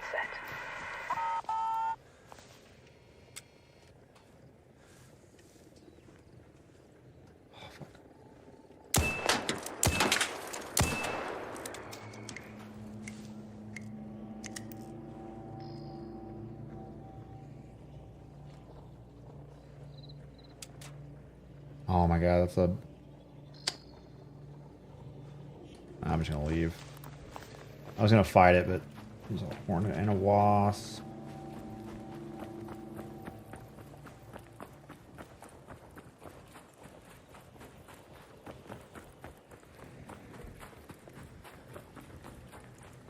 We got 130 replies. Yo, what's up?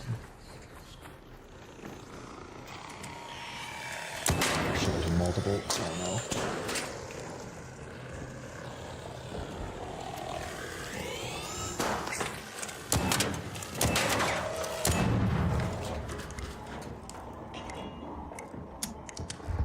Easier to explain what you do for a living in Colorado than it was Florida.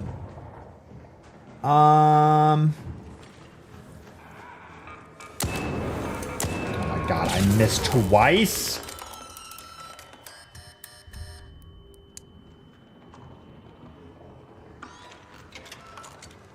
I even aimed lower than I thought I should, and it was still not low enough. Pops are crazy sometimes. I feel like they got more aggressive.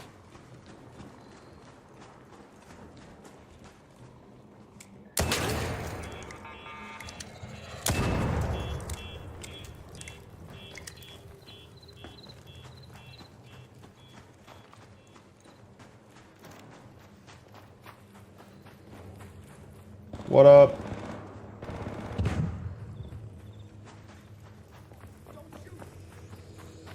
What up, brother? We don't make mistakes. We have happy accidents.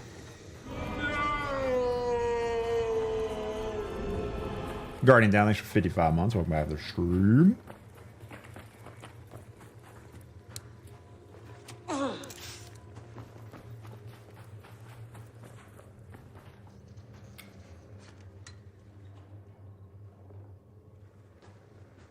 I'd love to load in as a pop. Easier to explain what I'm doing in Colorado versus Florida. I don't think that really has an impact.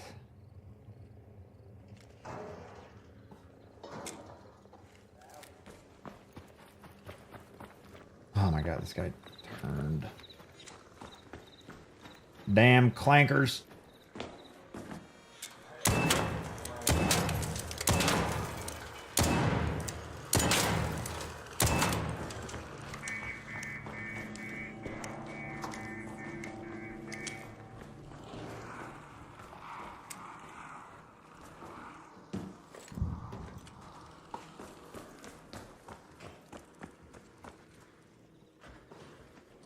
How'd it go?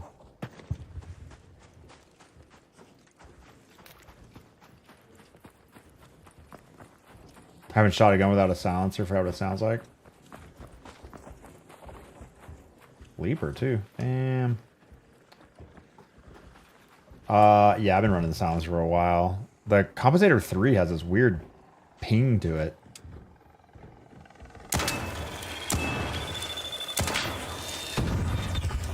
Oh, where did you come from? What the fuck?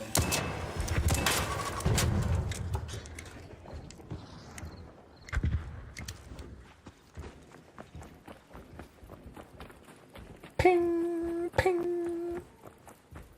Extended barrel. Ooh, I've never tried that. What's the burn? Like, what's the downside to an extended barrel? Is it just more burn rate?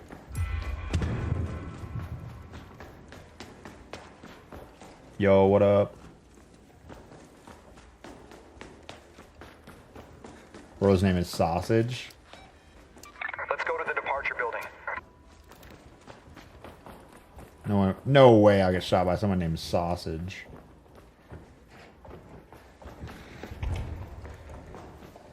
Where's this damn quest at?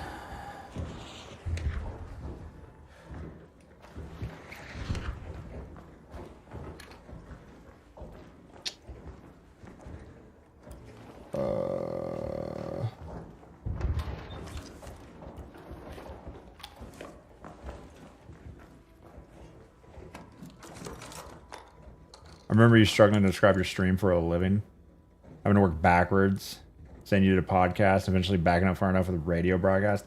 It's like a radio show with a video game on in the background. Oh, I found it. Let's go.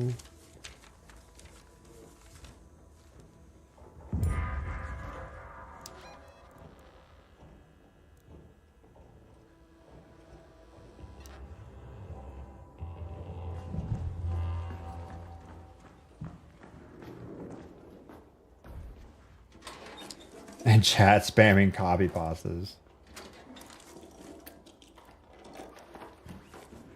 True.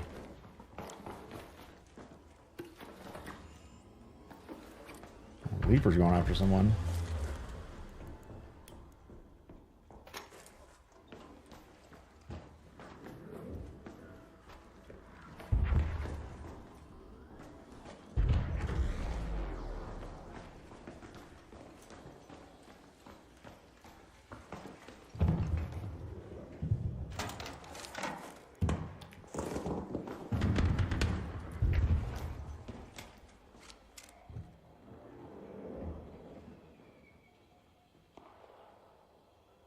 The old leaper.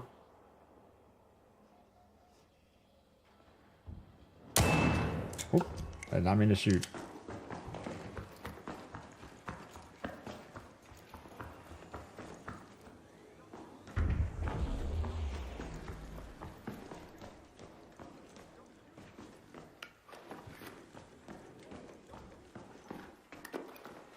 Loot here sucks.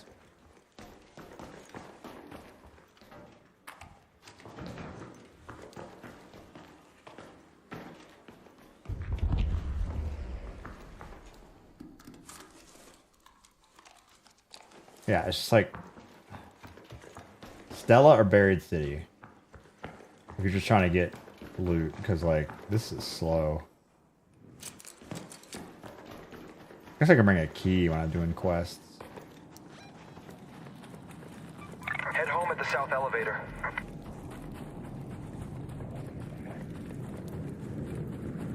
We had our first person this season shoot me.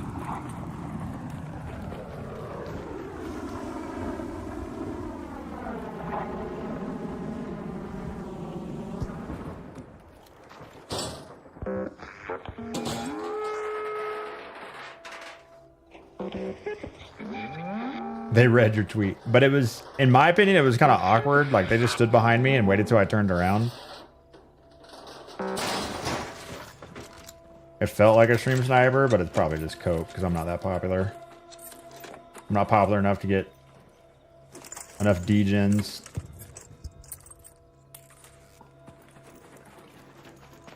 They're lining their sleep schedules up with Burnt Peanut to try to get 3 seconds of glory. Are these Rocketeer? Oh no, these are spotters from Bombardiers. Yo, what up, brother?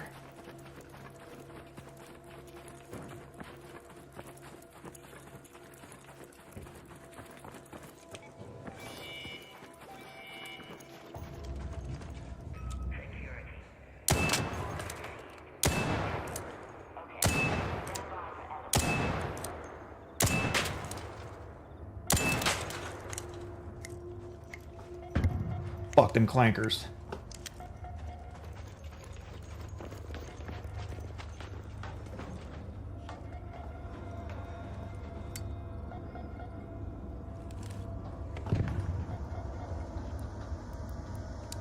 Look at me going. Peanut's entertaining solo, can't deal with squads? Really? Is it just too much noise?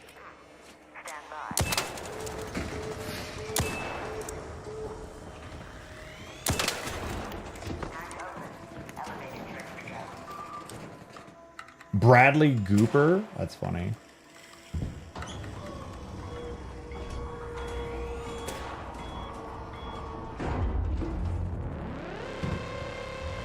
Not helping a fellow raider? No.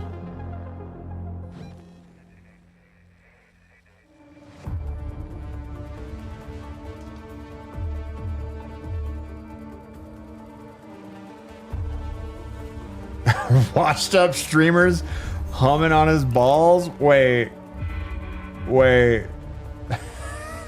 That's a funny way to put it.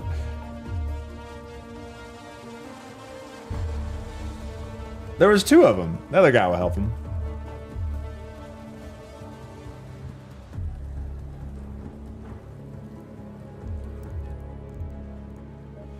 Well now, you're strutting like someone.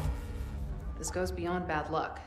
Something or someone has knocked out some of our electrical substations. The engineer I sent out to the electrical substation is south of the spaceport.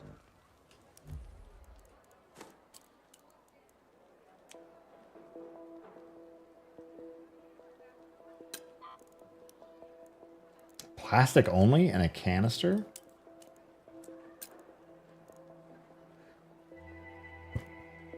Why does the Bettina need that?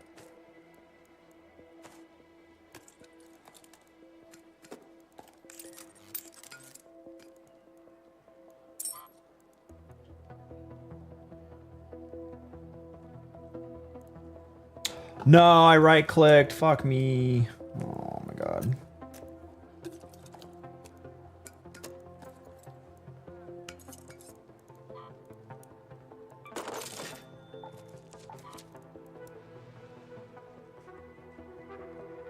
Jamar Chase from the Bengals. Oh yeah, I saw a clip of that. Did Jamar Chase really spit on a guy?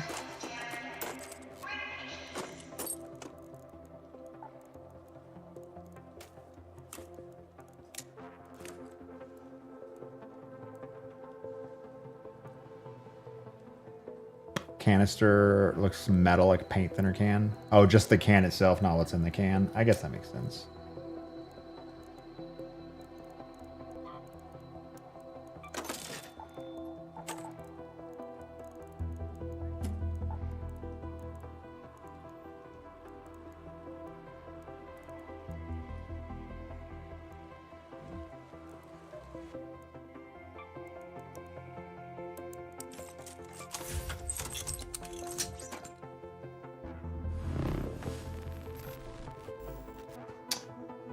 Do I want to go on a walk or do I want to go on another raid? I need a snack. Oh shit. Oh my god. Chat. I was not in parenting mode. Holy god. I completely forgot I have to pick up the kids today. I do have an alarm set. Oh, that is scary. Luckily, old me knew I'd maybe forget. Fuck.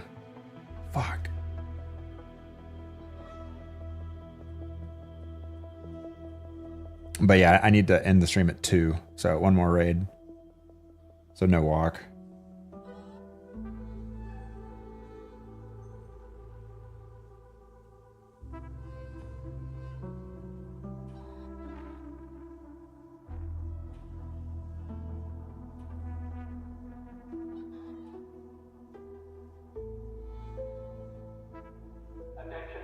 Old Lep, which is ironically younger Lep, yes.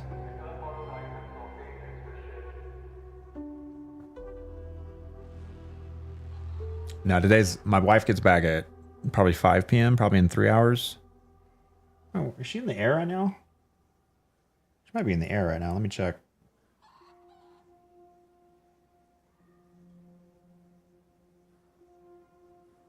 Yeah, I think she is. Her Find My position hasn't updated in an hour, but the last position was in the tarmac. Oh, she probably hits airplane mode super early. She's one of those goody two shoes. Bro, I'm texting until the signal runs out, dog. I'm texting until I'm like at 5,000 feet and there's no signal left. Carrie, excited about your abs before 40? She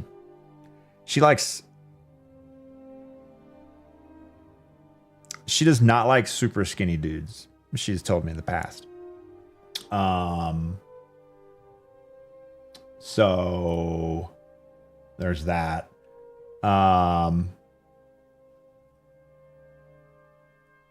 She's probably gonna be annoyed overall because it's going to involve me eating less of her food and there being a lot of leftovers. Good morning, Owen. How was your sleep, brother? Sorry for the late start. I had to clean up the house for the wife, so when we got here, everything was nice and spick and span.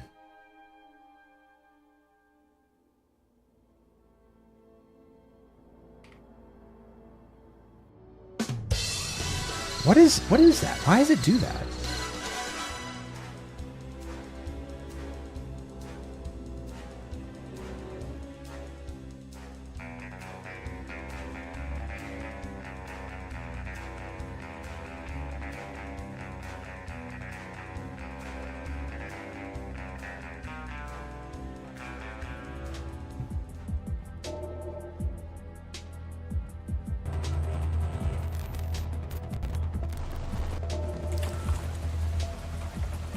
I have to ignore all food, and there's always leftovers, dude. Oh my god, I gotta go to Pattern House. Let's go to the Pattern House.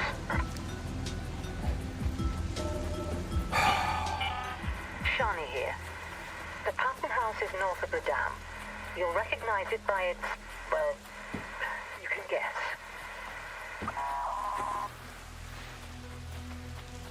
A kilometer away. Oh.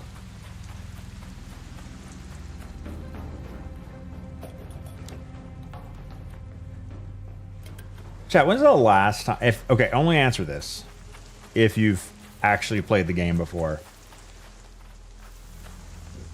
When's the last time you played Skyrim?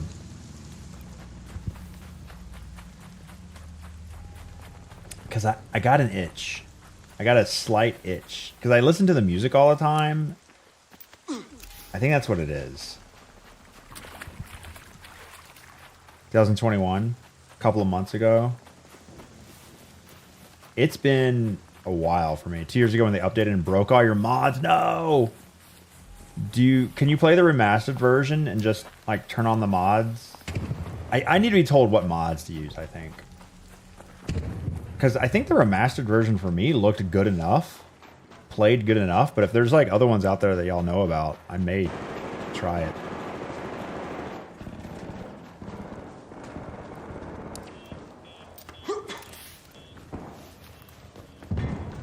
Every time I go to play it, doesn't hit the same. It feels clunky. See, I haven't done it in a while, and I kind of wanted to experience that again. Because I know it's a dated game, and it will feel clunky at times.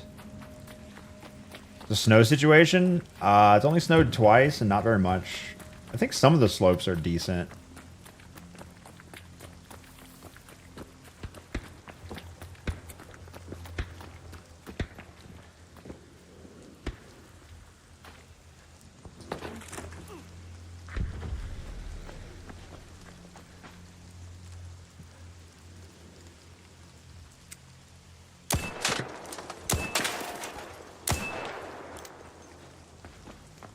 Oh, shit.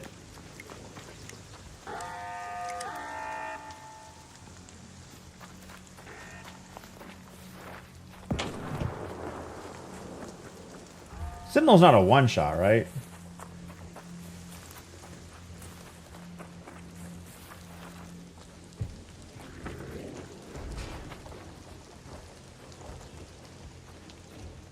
Raider has engaged the Leaper.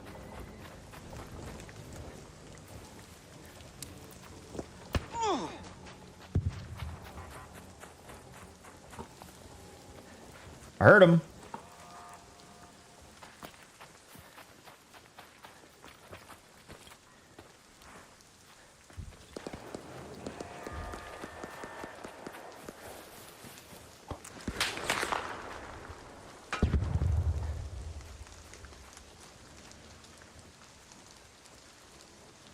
I lost him. Oh shit, there he is.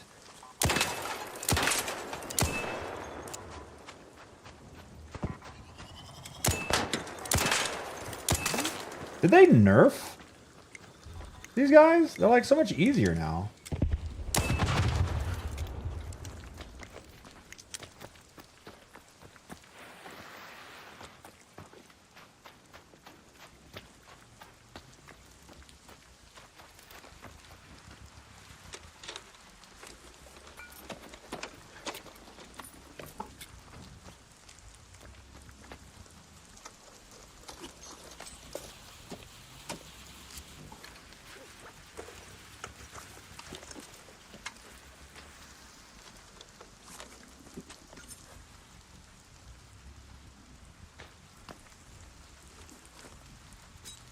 Okay, that's the third time please.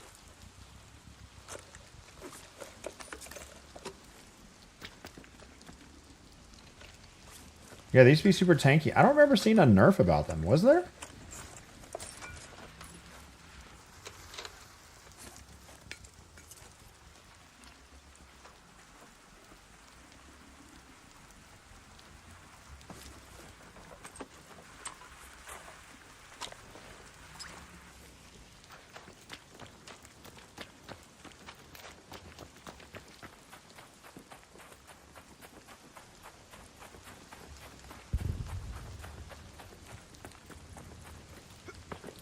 I kind of wish Arc Raiders had like more neutral music. Well, there wasn't a lot going on. Like you could turn it off, but like the in-game music that they have for like 5 minutes hits. Oh, there it is. Oh my god, it's so faint.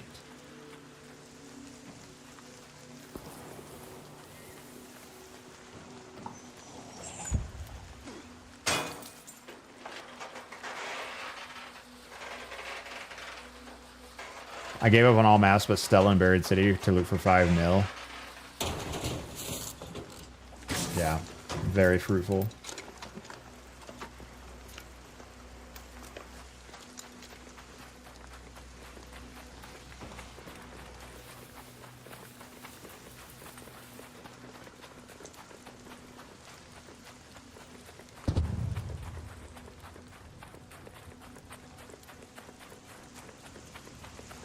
Patent celebrity chicken broccoli. Totally natural workout plan. I could see it. Wait, you're talking about actors that say they're not on the juice, but they're on the juice? Fuck. Scariest enemy in the game. Scariest enemy in the game. No!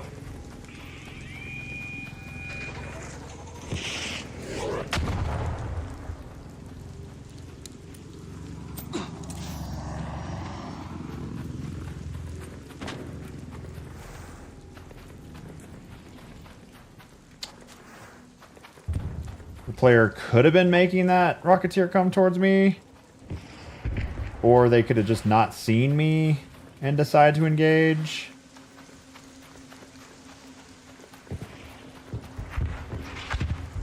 Oh no, he wants to engage him. That's the house I need to go to though.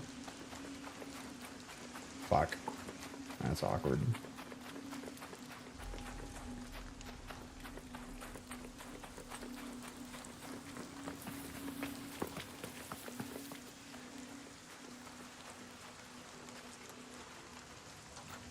Alright, we're just gonna wait it out then.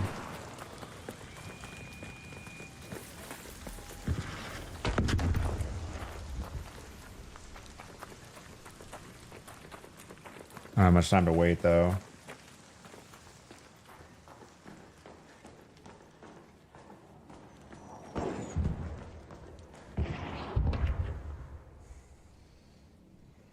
Chris Hemsworth, obviously totally natural. Same with Reacher. Never touched the juice. They just ate a lot of chicken and broccoli with rice.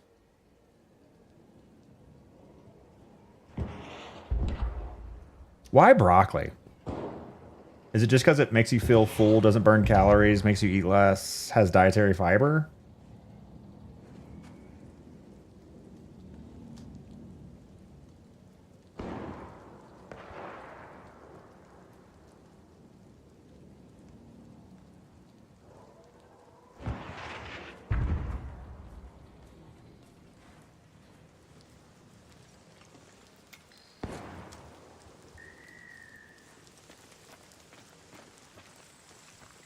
I mean, I eat it all the time.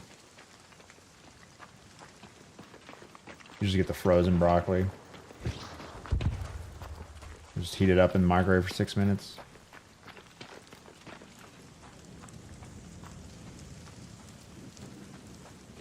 What is the Rocketeer doing over here?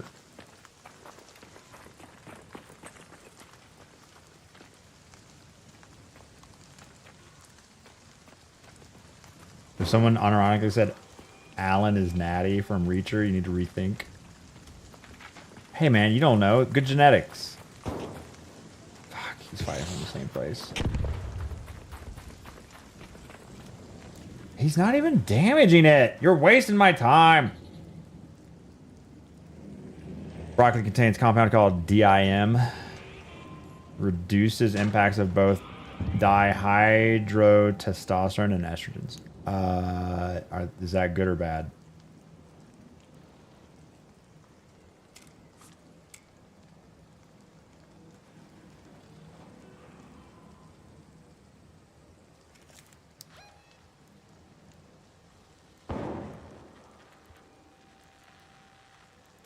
Visit Pattern House. Pattern House. Rocketeer. Batista's off the juice. Oh, is that what's his name?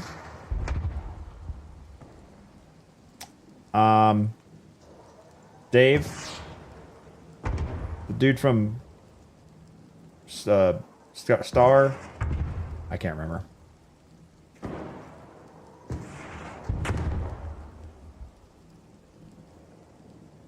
Guardians of the Galaxy. Drac.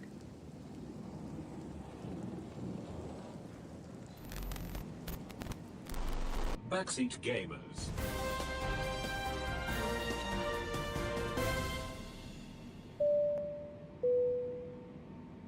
I pressed no buttons. I did not press a single button. I'm just sitting here with my hands on my gaming peripherals.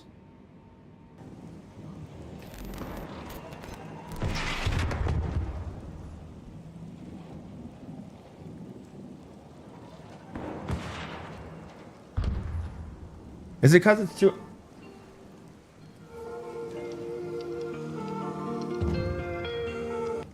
In stream.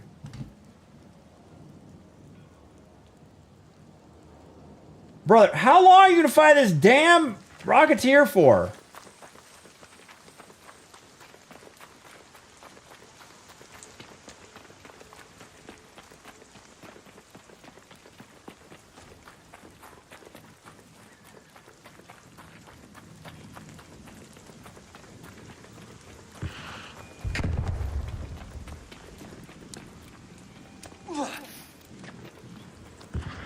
Yo, what up? Just doing a quest.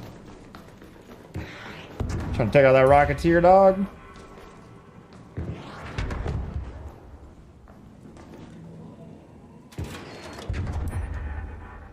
Good luck. I gotta hit the rooftop up for a quest real quick.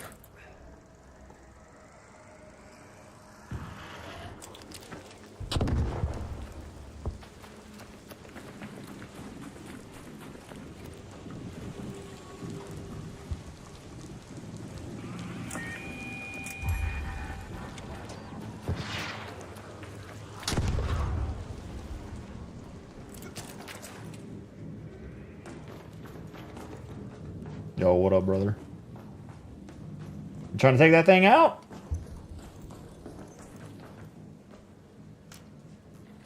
You want me to help you, or you got it? I was helping the guy down below. Oh, there's another guy? Oh, shit. Yeah, there was another guy down below. I was taking a shot from under the highway. Yeah, I was just trying to get this quest done, so I was waiting for that thing to fuck off, but it was not. Yeah, right now he's just focusing on us, so it's not as great. Yeah, it's not great. Most dangerous enemy in the damn game. I guess I'll shoot it a couple times.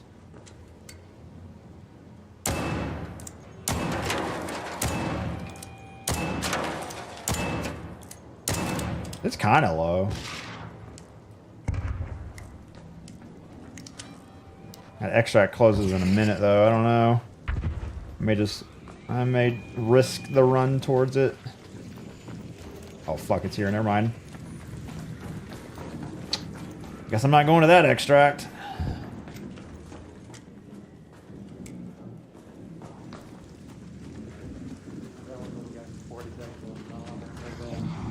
Yep. I'm gonna toss a seeker at it. Yeet!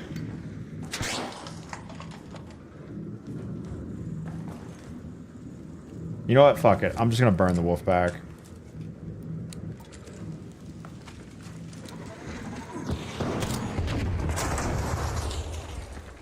And I'm gonna make it to the extract.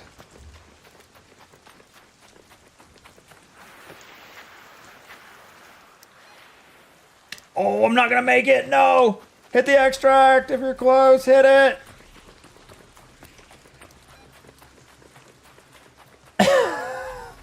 No way, bro. Oh my god. Oh my god, bro. Let's head home at the central swamp lift. Oh god. That sucks. Massive aura loss for sure.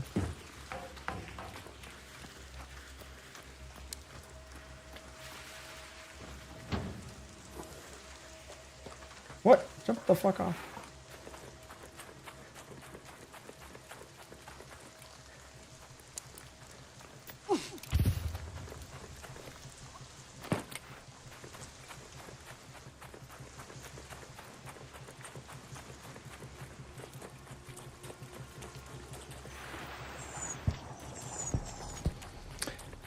Chat, we are not going to raid anyone. We are going to end the stream with Keyboard Cat and close it out because I need to go get the children from school for the last day this week. Tomorrow's stream should start on time, 6:30 a.m. Mountain Time sharp.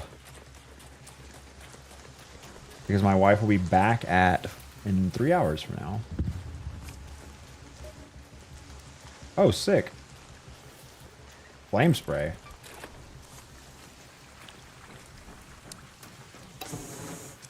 Huh.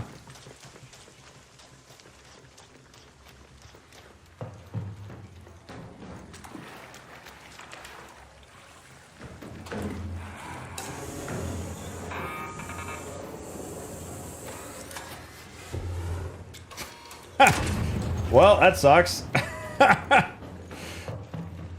Fight fire with fire, they always say. Oh,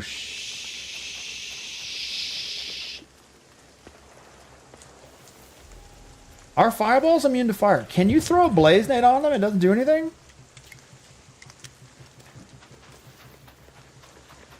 Which way are these guys gonna turn? I don't have any. Oh, I don't have any.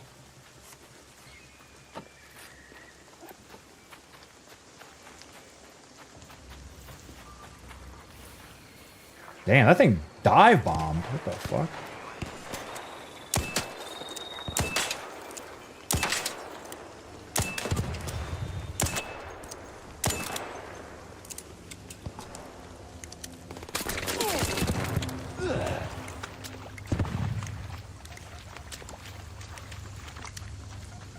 Fuck them clankers.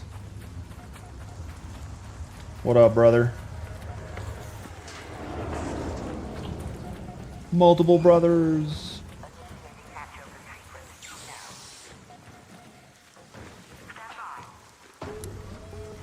Pew, pew, pew, pew, pew, pew.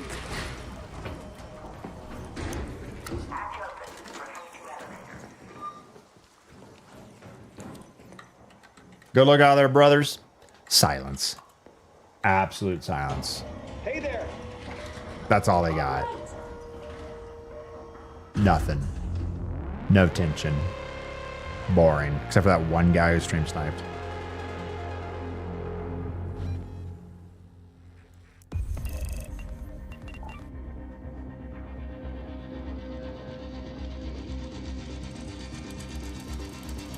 Oh yeah, Dave Bautista. He was in Dune too. I forgot about that. Dune 1 and 2. Unreported is just a rumor. Make excellent. I know Yeah. one outpost may seem like a small step. Oh my god, but what's his every name? building we The claim is Baron proof that Harkonnen. we're not giving up on topside. Raid?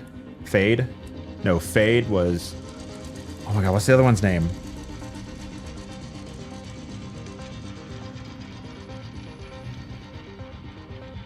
Rabba. Rabba. Squeeze Rabba. I just need you to establish a brief connection so I can get to my logs. Here's the key to the room. Squeeze Rabba. Keyboard Cat, please play us out. Let's end this stream on a weird note. Chat, we will be back tomorrow morning, 6:30 a.m. Mountain Time. Oh God, old habits die hard. For some more Below Average gameplay, I promise not to reply to anyone on Twitter during tomorrow's stream or discuss any gameplay impacting components in tomorrow's stream. It'll be straight up running Buried, finishing out these quests, and then running Buried City until I have 5 million in the bank so that I can then finally play the game. We have done 53 quests. We have 10 quests left, so I'll knock those out and then go to Moneytown. No, Twitter's a good rule of thumb for us all. True that. Goodbye, Scotty G. Funky Nips. An average rest of your day. I, for one, cannot be... You can't bring my vibes down right now. Can't do it. Wife gets back today. I miss her face. Only died once this season in Arc Raiders to PvP. Finally, I wish it would say if a player downed you. I wish there was more info in this round history stuff.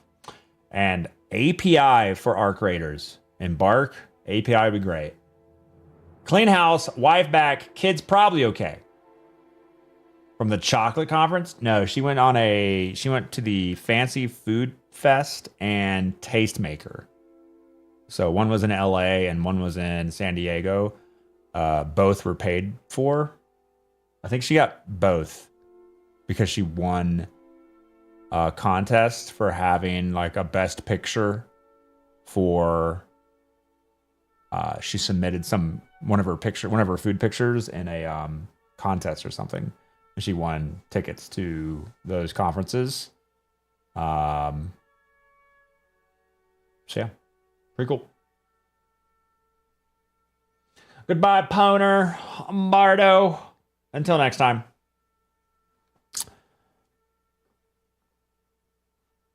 Don't let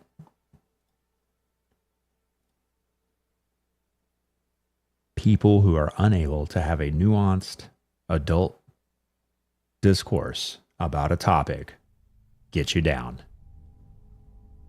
And remember,